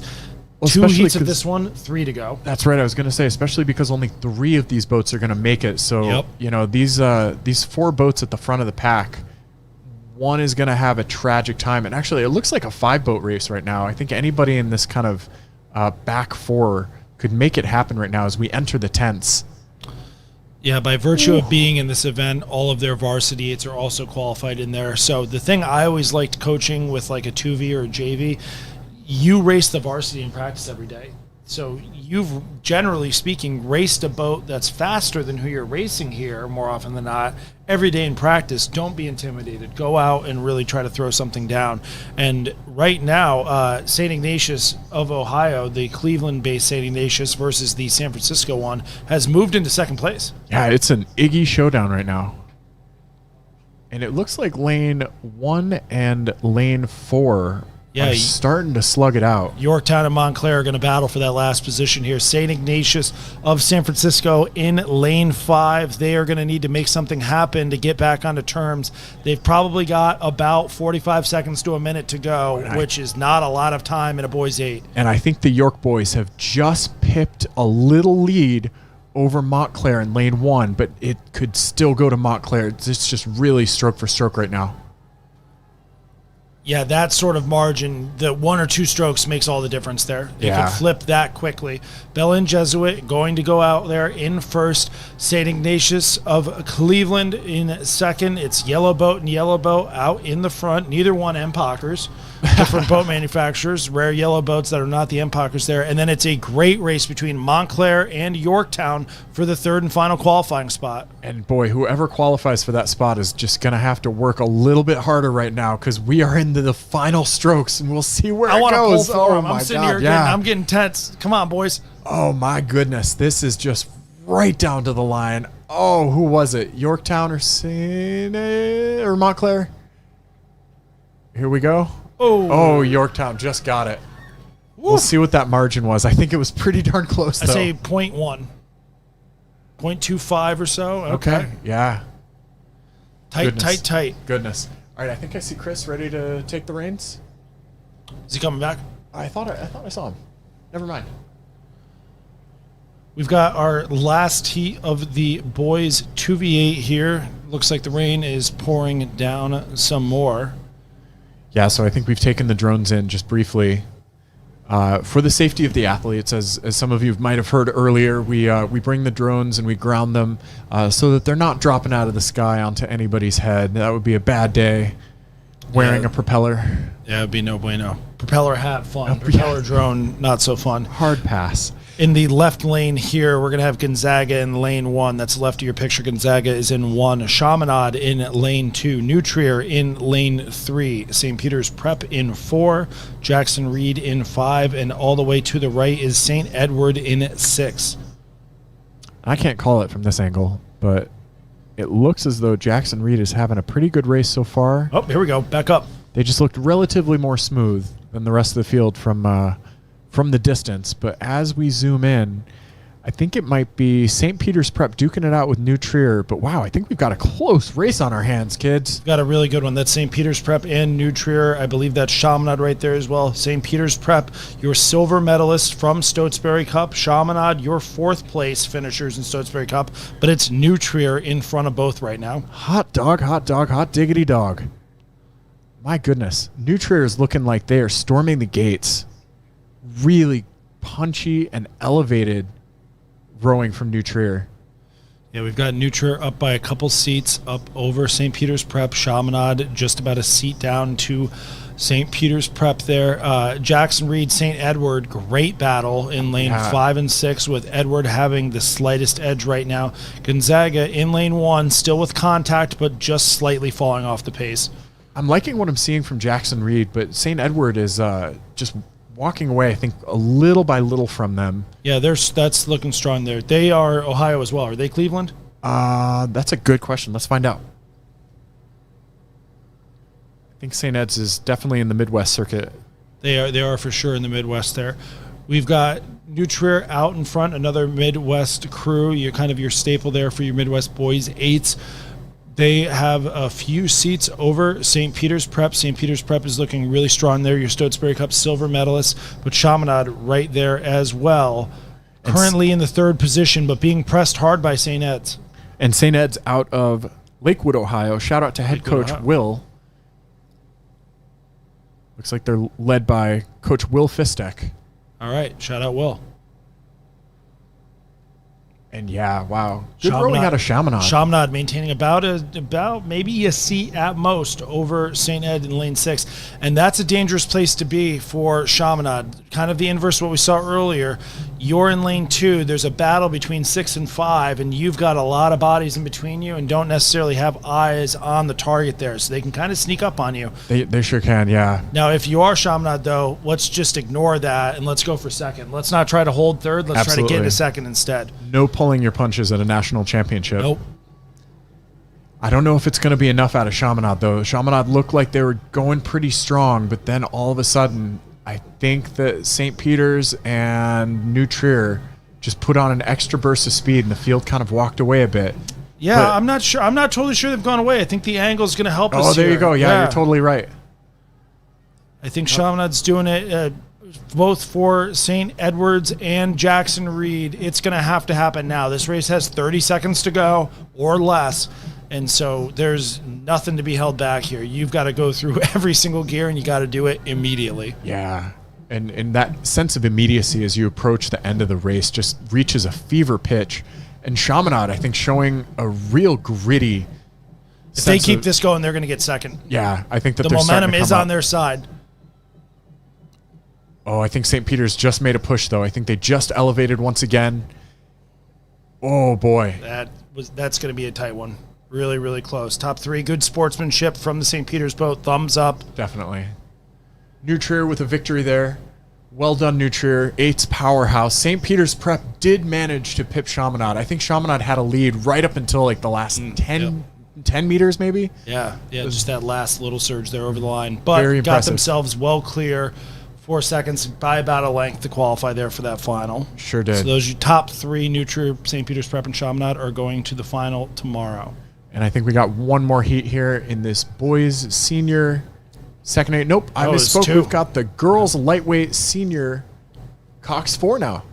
First heat with Egg Harbor on your right, lane 2, Cathedral Catholic, and lane 4, how do we pronounce that? Gwynedd Mercy. Gwynedd Mercy. Gwynedd Mercy, who we saw, they are the defending champions and favorites in the Senior 4. Ah, nice. Your Stotesbury Cup champions here. And so their program knows a little bit about fours rowing, and they are doing a nice job here. But it is your leaders, Cathedral Catholic. This progression is an interesting one. There's 3 in this race. There are 4 in Heat 2.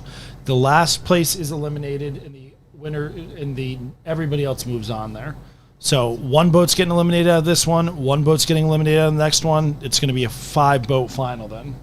It's high-stakes stuff. I got to chat with a couple Gwynedd coaches earlier today. Real nice folks over there. Great to see them doing well today. Yeah, they're a newer program in the grand scheme of scholastic rowing. Some of these programs have been around decades. They're more like a few years, but they've been coming on the scene strong. That's fantastic. And we're riding along now with Cathedral Catholic in the lead, doing some good work. It looks like Gwynedd Mercy has the second place position right now over Egg Harbor. That's a pretty slick looking paint job in that Cathedral. It is. Catholic, I was just thinking that. Yeah, that is sharp. All right, and I'm going to swap out now with our wonderful commentator, Chris, and we'll see you tomorrow for some semis and finals. Thanks you for a great day of heats. Got Cathedral Catholic still maintaining the lead over Gwynedd Mercy and Egg Harbor. The last place finisher gets eliminated from this, so everybody's racing just to stay in front of 1 boat. Cathedral Catholic looking pretty strong there, really not in doubt, but a good race between Gwynedd Mercy and Egg Harbor is developing in those outside lanes as they go. This is the first heat of 2 for the girls' senior lightweight 4. And right now I'd give a little bit of advantage, maybe about a deck or so, to Gwynedd Mercy as we come into the final minute or so of this race. Sorry, how are we feeling following some racing? Oh, brother. I just saw our girls' second varsity 8 give an absolutely valiant effort and be in the conversation, close the gap on Loyola. Really super proud of those ladies and the improvement that they made this season. It's really, really impressive. That was a great race. That was a really, really good one.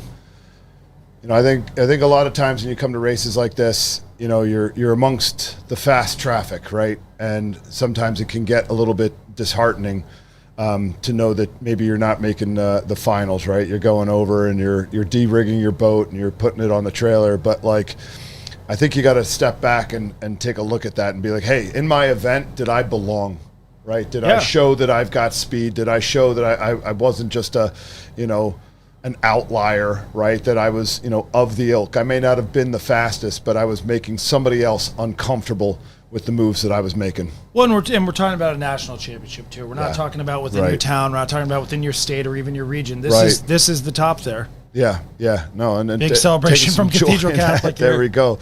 Woo-hoo. Come a long way for this one, ladies. Come a long way for this one. Well, and this is one of those petition-in events. A lot of regions don't have this as a qualifier, and so you don't know. Yeah, you don't really no idea where you're going to shake up unless you're going to Stotesbury Cup. You really kind of have no clue. And Cathedral Catholic coming all the way from the West Coast, worth it. Yep, and again, like the seating committee as they take a look at these events and try to figure it out, right?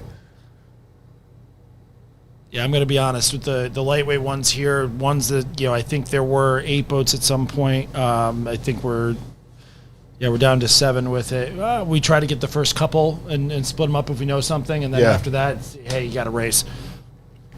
So right here, this girl's lightweight senior 4, heat 2 from left to right. We've got Radnor in 5, Nutrier in 4, Holy Names from Florida in lane 3, and Montclair, your early leaders, in lane 2.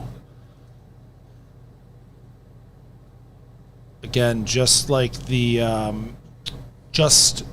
we mentioned in the first heat, last place is eliminated here. So in this case, there's 4 boats. Top 3 are going to move on, and the last place is going to be eliminated. So there is a bit of gamesmanship that can be played here when you know that progression, and you know it's just going right to the final.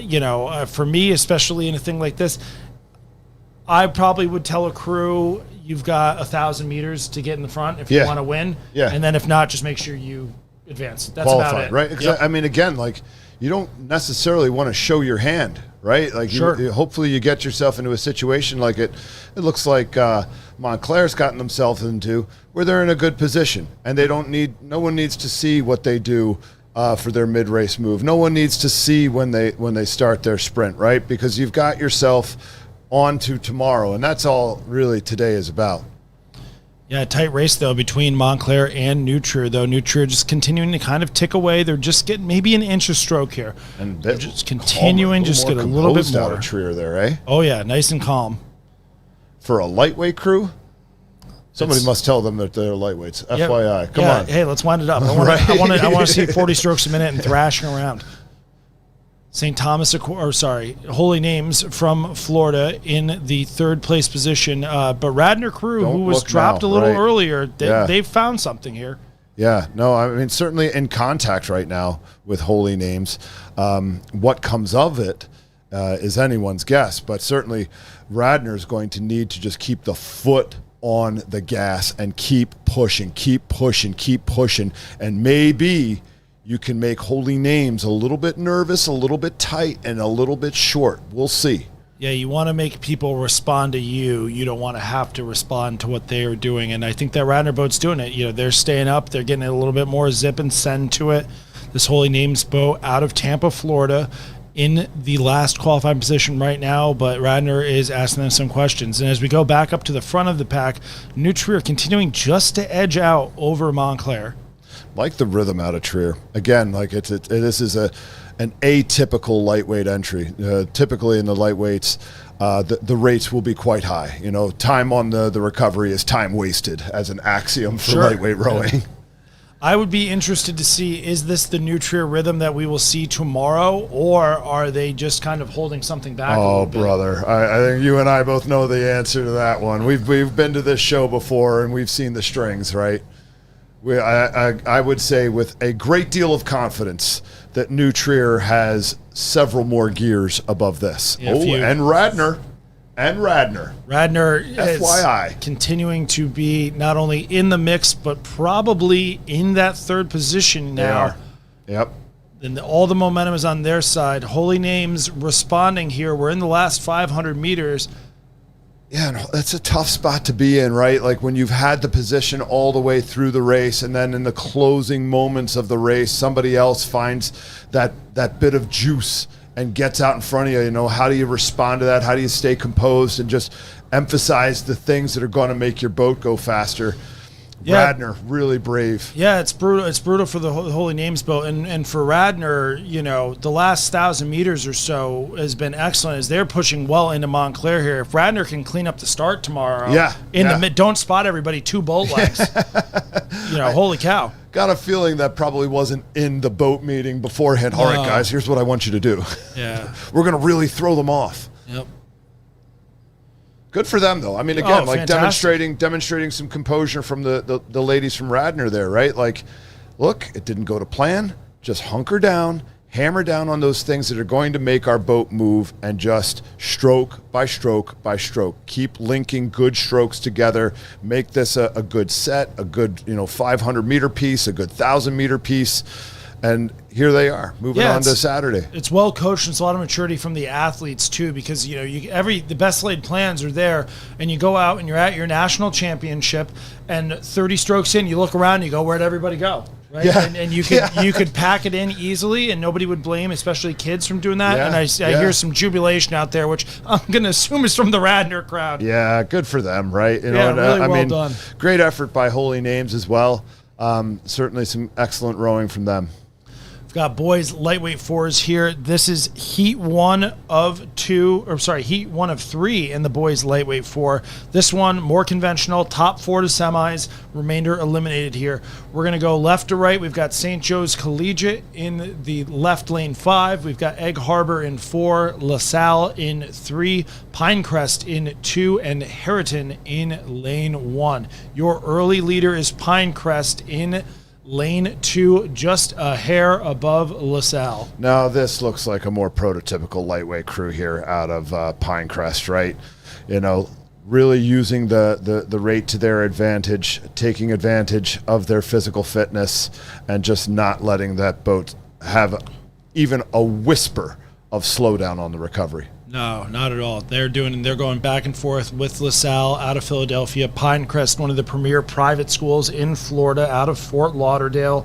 They have had some nice fours today. They've been doing well. The team that I coach, we've raced them a number of times here, and they are a class outfit. They demonstrate speed in a number of events. LaSalle seems to be pushing it out here a bit. You know, I mean, maybe just a bit more composed than Pinecrest at the moment, right? A little bit longer per stroke, a little bit of time on the recovery to maybe just use some of that rhythm to their advantage, let the boat travel between strokes and not have to constantly be on the grind and speeding it up and speeding it up and speeding it up. Yeah, you do all the work, you want to let it run out. There is something to be said for having a rhythm that just picks up the front end and keeps it lighter and keeps it moving, but that's also a double-edged sword because it's really easy to slow it down in that rhythm. So, you know, 100%. there's something, you do all the work, you drive it through, you let the boat breathe, you yourself breathe a little bit. Oh, God. You know, I mean, it's, again, one of those things easier said than done because you get into these tight racing situations, man, and sometimes people can just be holding their breath, like particularly through like the first 100 meters of the race, right? Like you see some of the pictures of the athletes at the start, and it's like, brother, just exhale, man. I used to give one of our athletes a hard time because she'd be doing starts and all these sorts of things, and I'd say, I haven't seen your mouth open in the last 5 minutes. We're doing pieces. You cannot be breathing through your nose and giving full effort right now. It's impossible. No. I mean, honestly, you get to a point, particularly right now in the race, where it's all you can do to gulp down as much oxygen as you can. Your throat burns because you're breathing in throat, so right? hard. That throat, that absolutely. cough. LaSalle just continuing to pace out a little bit ahead of Pinecrest School, who is staying aggressive. The top 2 are pretty well established. We've got St. Joe's Collegiate in lane 5. I believe when we last saw them, they were in the mix in 4th there. Egg Harbor is your third place crew. Yep, there we go.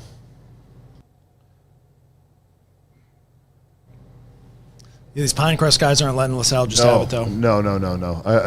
Again, you know, I think that it does come down to some gamesmanship here insofar as demonstrating that you can crawl back into it. You may have snuck out in front of us. Maybe we had a rough stretch there, but have gotten things dialed back in, and we still have that juice.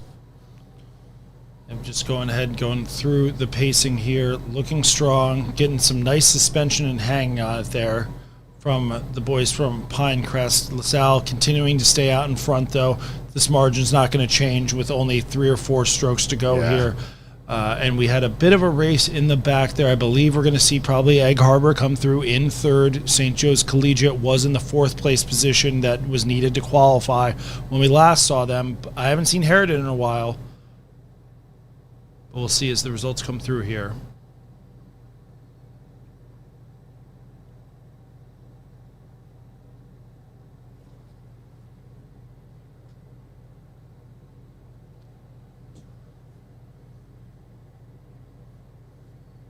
Yep, so it was St. Joe's taking that last spot with Harriton. And we've got a restart here.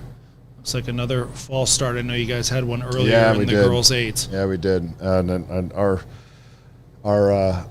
crew from St. Mary's was in that race. And, you know, it was typical. Like they felt really good about the initial start that they had. Yeah. They right out of the ditch, they were in front of Alexandria City, and then they had to go back and do it again. And of course, it wasn't what they wanted, but you know, it made for a great circumstance for them to hunker down, really grind out that second 500 and push themselves back into it, because so much of the race can be set up and determined by those first 200 meters, right? Like, are you putting yourself in a position to be in the conversation, right? To be asking some questions, because if you're out the back by the first 200, 250, a length down, half a length down, like, brothers, sisters, Yeah. the issue is no longer in doubt, right? You missed your train. Right. Yeah, sometimes I've had crews that have been on the other side and you get bailed out. It's like, oh man, we weren't even ready. Thank God. Yeah, right. The bow ball was pointing at the parking lot. Sure. And we would have been in big trouble. I was still sculling. Yep. Right? So as we wait for that second heat of the boys lightweight four to come here, we can have a little preview. We saw that LaSalle crew take first place in Heat 1. They were your silver medalists and top American school at the Stotesbury Cup in the lightweight four. I'm going to imagine a crew from Crosley was that is top correct. at Stoats. Yeah. Yes. I've once again, talk about stories I've seen before, man. Yep. Crosley, lightweight, crazy fast. Yep, they have got it all going there.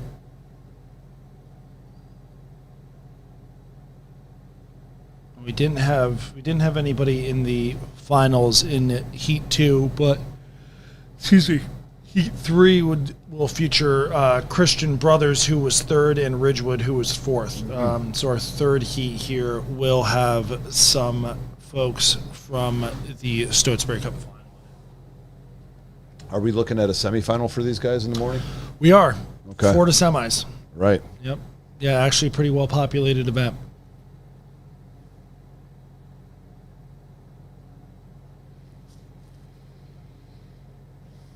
Now, did they just had them spin in place and back it right in? Yeah, they're moving pretty quick. That's with it. I don't hate the move of have that one bail, have the next one go in immediately, and redo it. Yeah. But if they're moving this quick, I'm fine with it. Yeah.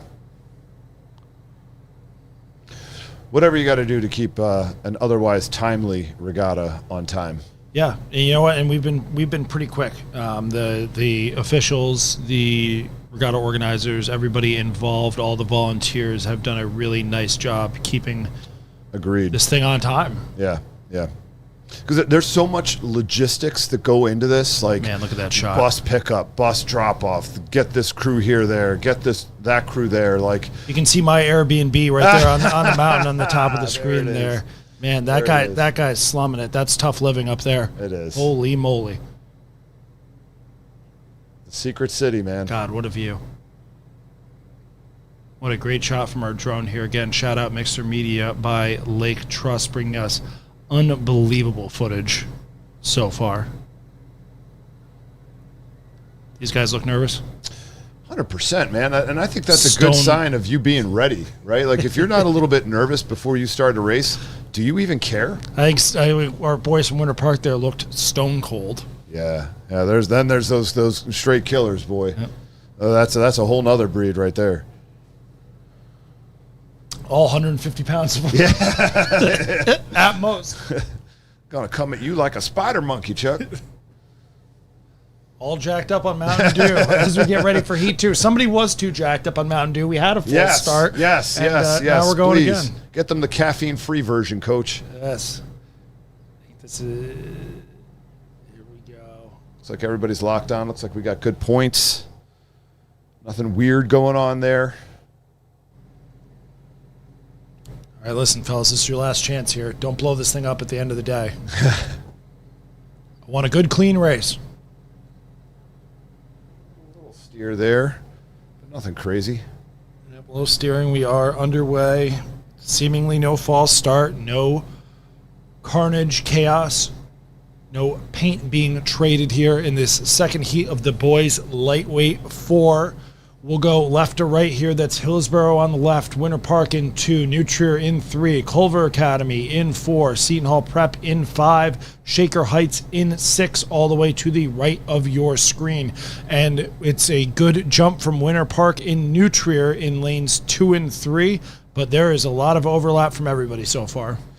Yeah, if you're telling me it's 4 to go here, right? I think it's still very much a race for those positions, right? Nothing has certainly gotten to the point of concrete definition. I think that there's still a lot of answers that remain to be delivered, but certainly New Trier putting themselves in a good position in the early goings of this one. New Trier out in the lead over Winter Park, with Hillsborough up in third. Good rhythm out of Trier here too, right? They got themselves about a half a length here. Looks like they do have some room to go if they need to climb. Winter Park, not letting them go anywhere, being effective on that front end and clean on the recovery, man. Again, look, this must just be something that the Winter Park crews work on a lot, because every crew of theirs that I've seen come down the track today, clear, dark puddles. That is, by definition, perfect connection to the water, perfect depth of the blade. Yeah, Winter Park boys, they've done a nice job. They've been coming on strong in the last few seasons here, and I've seen a lot of good performance from the Winter Park boys, especially at this regatta. When I rode in high school at this championship, Winter Park won that 8. If you remember that final, I do. Winter Park got out to a huge lead, massive crab, dead last in the final, brought it all the way back and still won the varsity 8 final. So that's these boys are on the same course as the boys from their high school who did that back in 2008, trying to channel that. My crew, mowed through every other crew. It was humbling. I had like a glimpse of hope. I was like, oh my God. Oh, we got him. Oh my God, they're out of the picture. We're gonna be in the chips here. And then they're like, nah. Yep, no, we're coming right back. Not so fast, my friend. They Lee Corso'd us. Shout out Lee Corso. Winter Park boys in second here, and a great battle for third behind them. We had Hillsborough from Tampa, little Florida battle there. We've got Culver Academy from Indiana. They are in lane 4, and they are doing everything to hold off Shaker Heights, who is surging out in lane 6. Man, like the remainder here to figure out who's going on to tomorrow and who's putting their boat on the trailer. That is going to be an absolute epic watch here as bow balls are just getting traded. Who's got his blade in the water, right? Man. And that might be, if we can zoom out there, I think that's Seton Hall Prep in 5. I think I was mistaken. Shaker Heights is in lane 6. I don't believe they are in the picture, but that is Seton Hall Prep in the mix there. Yeah. And Culver seeming to push out maybe a deck on Hillsborough here, and then maybe half a deck on Seton Hall Prep. And we're kind of getting to go time here, brother. Yeah, I've got Prep just ahead of Hillsborough right now, just by maybe a hair. New Trier pushing off the screen as we follow the race in the back, which is the qualifying race. The New Trier boys have opened up open water on Winter Park. In contact with Winter Park. Culver trying to hitch onto Winter Park's stern. And this has been a great race. Yep, we've got less than a minute to go, about 30 seconds. We talked about keeping the regatta on time. Heat 3 underway at the bottom of the screen. The picture-in-picture, pretty awesome. Waste no time. And again, if we're talking about who's going to make sure they've got that 4th spot, we've got about 150 meters to go, and that issue is still in doubt. Man, I can't wait to see the semis of this event tomorrow. Oh, it's going to be awesome. Like there is so much parity here. Well, and we talked about before, I think I was saying it with the girls' lightweight doubles, the pros of lightweight are everybody can only be so big. So it's not who's got the biggest guys necessarily. It's a little bit more uniform. So it is just a fitness and a technique battle versus just having some more raw physical power than everybody else. Right. And that makes for some compelling racing. The New Trier boys are striding it out, similar to their girls' lightweight 4. I think they've got a few more cards up the sleeve that we have not seen yet. Certainly do. I think they have a few more plays there. Boy, Seton Hall Prep and Culver. Seton Hall Prep is in a nice spot there. I think Seton Hall Prep may have got it. I think so, too. I think Hillsborough is going to just end up on the wrong side of that one, unfortunately. It's going to be pretty close. But I like Seton Hall Prep and Culver to have moved on there.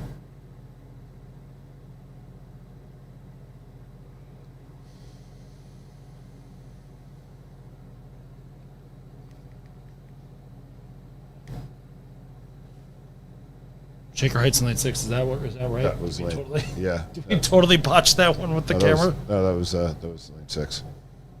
Holy moly! Our apologies.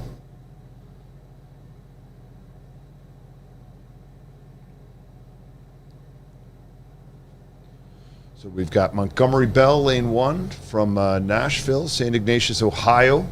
Lane 2, Christian Brothers. Lane 3, Ridgewood. Lane 4, Zags in lane 5. And then Edgewater out in lane 6. Christian Brothers laying it down and just gone. This is a pretty impressive lead so far out of the boys from the Christian Brothers Academy. Quite impressive to be up open water just over 600, 700 meters into the race. To set us for that last one, we had Seton Hall Prep getting third in 5:28.3. Shaker Heights 5. That was 2 identical times. Oh my goodness. That one's unofficial. I'm going to wait on that one. Yeah, I we'll don't come back think to I that. botched that badly. Put a pin We're in going to that. put a pin Yeah. in that one. Yeah. But what we know for sure here is the boys from Christian Brothers Academy, CBA, and their distinctive horizontal stripes with their white encased oars, their croakers, the 3rd bronze medalist position at Stotesbury Cup. They are winning their heat right now. Heat 3 of the boys, lightweight, senior 4. And it's CBA out in front and a pretty good battle behind them between Ridgewood and St. Ignatius, Ohio, starting to heat up. Looks like even Christian Brothers putting in a bit of a lift here, right? I mean, keeping things sharp. There's certainly a school of thought with that. Like, look, you just go out there, you race your race. You race the way that you race. You change nothing. The place that you're in is inconsequential. You go out there and you train the process that you've been training. I agree. It's tough to go out and row 90%. If you normally are going 100% Yeah. at 35 strokes a minute, it's not easy to go out and all of a sudden row 32 strokes a minute at like 90% pressure. Yeah. I almost rather you really drop the rate and you heave on it. I'm not a fan of really throwing the rhythm out and staying up at a 34 and just rowing light. Like it's just going to feel bad and it's not going to work for you. I mean, and two, you got to, as a coach, you got to know your crew. Like, are my guys mature enough to be able to handle this? Sure. Right? Or do I have a bunch of dudes like, nah, just go out there and yam on it. Like, you'll be fine. Yeah. You'll be fine. Don't worry. Wow, Christian Brothers here. Man, oh man. Yeah, they're pouring it on.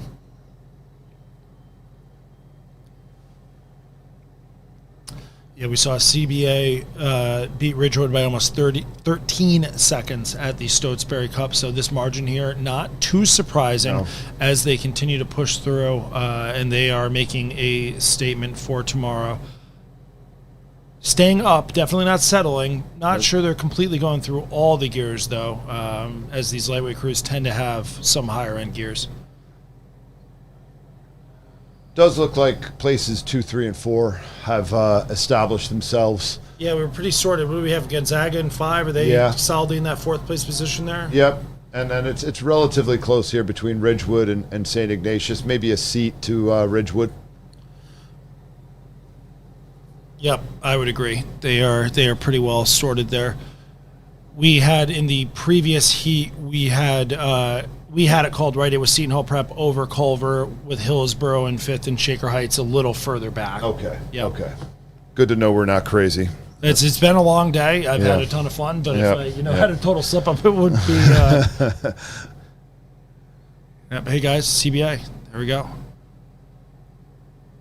And a 5:12 there, a statement from the boys from CBA. That is going to be your fastest time going into the semifinals. Wow. Very nice. You juxtapose that to some of the times from the varsity boys Sure. and that's certainly getting you into a semifinal there. Yep, I would agree.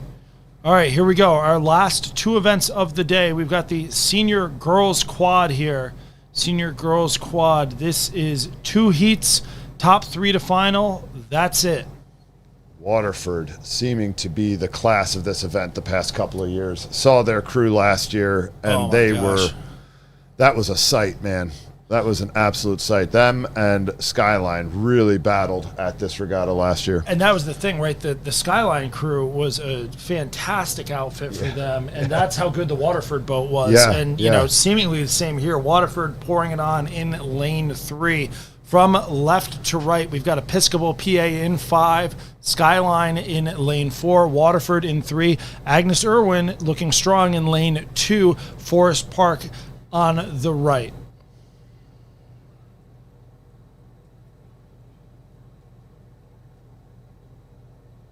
This Agnes Irwin Senior Quad was your bronze medalist at the Stotesbury Cup. Episcopal of Dallas won by over 9 seconds, with Ridley of Canada just ahead of Agnes Irwin. So your Agnes Irwin boat, a highly seeded boat here. Yeah. Waterford, your top seed, though, and we can see why. Yeah, certainly some pedigree from Agnes Irwin there. But Waterford just showing no slowdown. Right? No. We're back to the comment of, no, kids, just go out there and race the race the way we race the race all the time here. It doesn't matter, right? Yeah, And we're not they are overthinking it. They are going through the paces here. They are going through each segment of their race with the intensity of a bow ball divided race, right? You would think that the issue is still in doubt, but clearly they've asserted themselves as being the class of this heat. Don't look now. Episcopal making a move on Skyline here. Oh, boy. This is Episcopal of PA from Philly, and they are moving in front of Skyline right now to take that final qualifying position. Skyline's going to need to have an answer here. Yeah, no, Episcopal really just showing some zip. You see the momentum that's getting carried through the handles onto the recovery that's just coming from the drive, right? They're getting through the water with real speed and allowing the handles to come away with that same speed, and have just separated themselves from Skyline and may have gotten back into contact with Agnes Irwin. I think they do have a little bit of contact with Agnes Irwin there. They finished 7 seconds behind them at the Stotesbury Cup. They were 4th place, so they are familiar with that crew and what the standard is. But it continues to be Waterford pushing out. Head coach and teacher at Waterford, Dan Salerno's girls, picking up right where they left off last year. Yeah. I mean, we'll certainly see the timestamp from this one and see what the second heat of the women's senior quad has to offer. But just given the pedigree that's behind them, you know, Stot's medalists, Stot's finalists, and they are out. See ya. I mean, it happens, right? There's always somebody faster, right? Like, I don't care what it is what level you're racing at. There's always somebody faster. You might get your bow ball in front of somebody, but there's always another crew out there that's going to get their bow ball in front of you. It's really, really tough to think that you've got it all figured out. You know what I mean? Yeah, no, and that, you know, Agnes Irwin, like you said, they were 9 seconds off the winner at the Stotesbury Cup. Though it was in slow conditions. Yeah. So the gaps open up there. Waterford here put that and more into them in what I would call neutral. I wouldn't even say they're quick. I'd say these are pretty neutral. Yeah. Maybe slightly on the slower end. You're looking at the 8 times, the top boys just breaking 4:30, Yeah. top girls just breaking 5, not being not pushed. crazy fast. No, No. not at all. No. Those boats definitely have more. 5:27, that's a solid time to throw down there for the Waterford girls. It was Agnes Irwin and Episcopal there, and those are going to be your top 3 moving on to tomorrow's final. So this one, no semis, top 3, you're in. If not, that's it. We go to our second and final heat of the girls' senior quad here from left to right. We've got Girls Prep in 5, Justice in 4, Fox Chapel in 3, Conestoga in 2, and Haddon Township in lane 1 all the way to your right. And your top seed, Fox Chapel, here in trouble. Mm-hmm. Yeah. No, I mean, you don't know, right? You don't know. Though you may be seeded, nobody hands out medals based on your seeding, right? Nope. You got to line it up and you got to race it.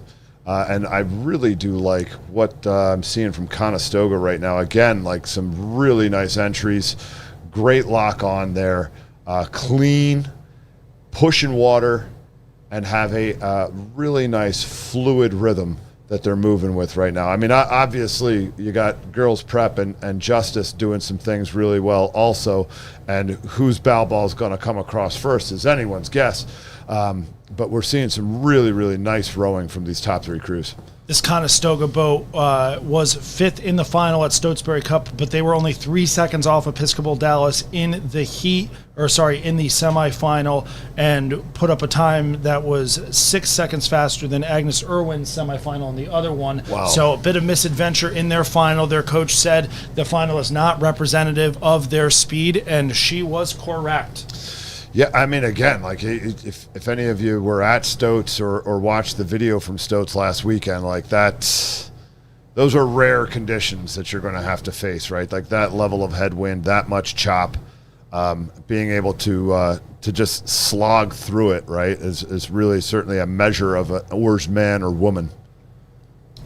Yeah, we've got a nice race going here. We've got girls prep just in the lead, but as we were mentioning for Conestoga, head coach Bailey Chick has done a nice job with this group, and they are in a top 2 position here with Justice hanging out in that 3rd spot. Fox Chapel out of the mix right now. They are going to need to make something happen with a minute or less to go here if they want to get into that qualifying final position. Kind of keeping in mind here just the slight line, the line, right? Yep. The angle the line, the finish line goes here. I would give actually a little bit of advantage to Conestoga right now. Maybe a foot.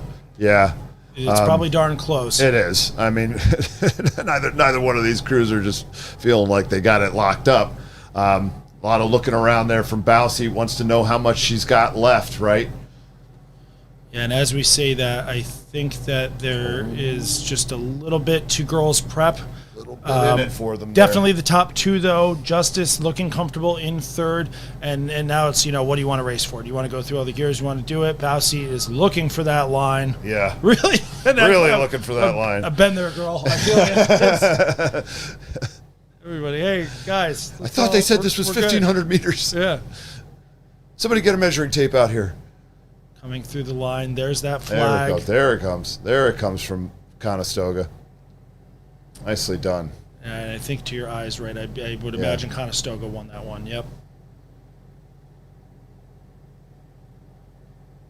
Very tight racing there. Boy. They are going to have their hands full tomorrow because Waterford was a 5:27, relatively unchallenged. Oof. So there's that. So we've got that one, not to set expectations for tomorrow. However, Agnes Irwin 5:36, and both those crews went 5:37. So the race for the medals tomorrow is going to be very exciting. Who do we have here? It is Malvern Prep in lane 3. Wow. And I'll tell you what, they are rowing, I was told by the Wintec crowd, that is the Windsor Boys School Cobra quad, and it seems to be working for them. Yeah. I think their actual rowing is working for them as well, not to make light of the equipment that they use. No doubt. Big believer that if you want to go fast, it's what's in the boat that makes you fast. And it's certainly demonstrating that, they are the pedigree of this event. Yeah, they heavy favorites coming in here at Stotesbury Cup. They were nipped by Ridley from Canada, but they have been the top performing American Scholastic crew throughout the season, and they are putting down a statement right now. We see them up over Fox Chapel, who's in lane 4. That's Fordham Prep at the bottom of your screen. Fordham Prep hanging in there with Fox Chapel. I don't believe we've seen Junipero Serra on the screen, indicating that they are a little bit out. And for those not familiar, Ridley College from St. Catharines, Ontario, absolutely top shelf outfit. They will send boats down to the Stotesbury Cup to get them prepared for their Canadian Secondary Schools Championship, to go and find some speed, get them in a situation where they really got a race. And it sounds like that was very close between them and Malvern last weekend, and they got what they were looking for. About half a second. Coach James Konopka says of this varsity quad, 3 seniors and 1 junior. Those 3 seniors were in last year's varsity who won this event. Wow. So they know what it takes, and they came through in a pretty quick time. I think we're going to see around 4:40 or so for that. That's moving well for these conditions. But we've got Fox Chapel here staying ahead of Fordham Prep for that last spot here. Brother, 2 I to tell go. you, 2 to that's final. 2 to final here, eh? Oh, yeah. Wow.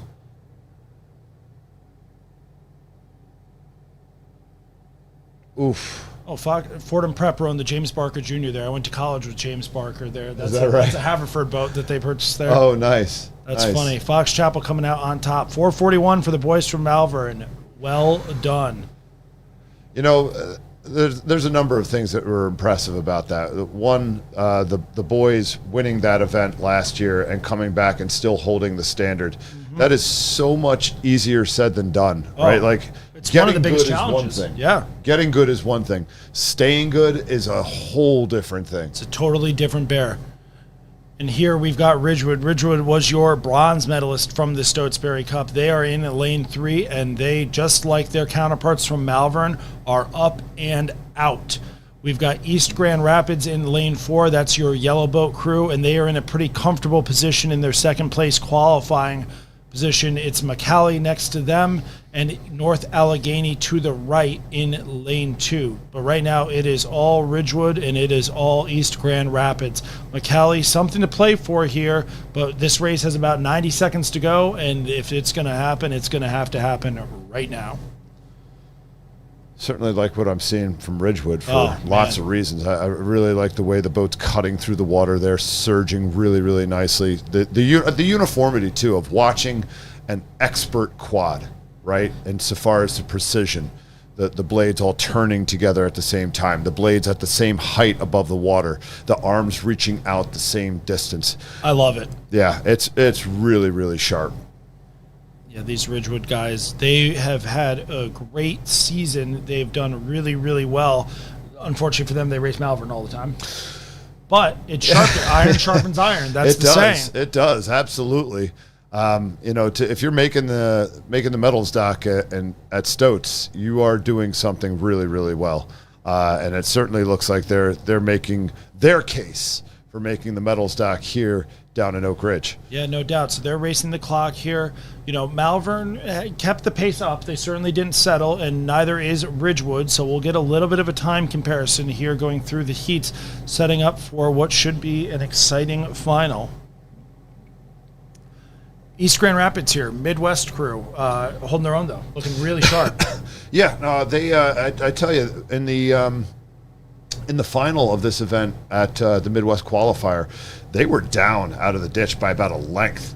Fox Chapel just jumped on them. Sure. And they rode a really nice piece, very mature, stayed within themselves, didn't start freaking out and pumping the rate way up. No. Rode their base, rode long, rode well, and then eventually rode back through Fox Chapel. It was an impressive piece from them, I thought. Yeah, that's awesome. Yeah, 450 there, so a little bit off the Malvern pace. East Grand Rapids is time of 5:04. Those top 2 are going to move straight to the final. A good row for North Allegheny and McCallie, but unfortunately with 2 to go and the limited progression in those semifinals, that's going to be it for both of those crews. That was our penultimate race, and we're at the last one. Here we go. You're an English teacher. You can appreciate it. Right, certainly can. We've got from left to right, lane 5, Marietta. Lane 4, your early leaders in Conestoga. Lane 3 is Haddon Township. Lane 2, Niskayuna. Lane 1, Forest Park. Conestoga, about a boat length lead right now, but with 2 to go, the battle is between Haddon Township and Niskayuna. Certainly. This will be a fun one to watch how it plays out here. If I'm just judging right now, it looks like Niskayuna's got some gearing to go. They got some space. They're rowing a little bit lower than Haddon Township is right now. Maybe Haddon Township can sustain that. Maybe that's their rhythm where they're most effective. That will remain to be seen. But again, like as we've seen all day long, the second 500 here, one of the crews making a choice to elevate, make a big push, get through the water faster, and see what that gets you. Yeah, these crews will be a bit familiar with each other. The senior quad, 5th place was Conestoga at the Stotesbury Cup, finishing a 2.5 over Haddon Township. Niskayuna rode the boys 8th there. As you mentioned, Niskayuna, a little bit of a gear to go there. Stroke C, Jacob Liberman is going to George Washington next year. The majority of this boat were freshman state champions in 2023. They were silver medalists at New York State's this year. This boys quad has some good horsepower. They are looking to pour it on there, and they're going to need it right now. They got about 30 seconds to make their mark and try to punch their ticket into the final here. Conestoga Haddon Township rather, staying compact. Yes. Right? Not getting any sort of like extraneous movement with their strokes, right? Keeping things very precise. Yeah, direct. Yeah. I really like that, particularly around the back end. Niskayuna trying to pour it on, though. Yep. Not going out without a fight, right? Well, that's what happens when you're down. You got to kitchen sink it. It's Yeah. a little bit easier to roll a little better in the lead there. Yeah. But when you got to go, you got to go. Yep. Bowseat's going to be hollering for it there. Conestoga, impressive out in front, kind of taking control of this thing and making it happen. And Haddon's it's a gonna tight, hang on. it's a tight race there, but it's just going to be Haddon Township. Really well rode to Niskayuna and Haddon Township. Yeah, and unfortunately for Niskayuna, just coming out on the wrong side there. That is the tough part when it's 2 to go with these. You can have a fast that is crew. a brutal progression, right? And thus, the advantage to being a seeded crew, and being able to get yourself in a circumstance where you're not racing crews that are perceived to be faster than you. Right.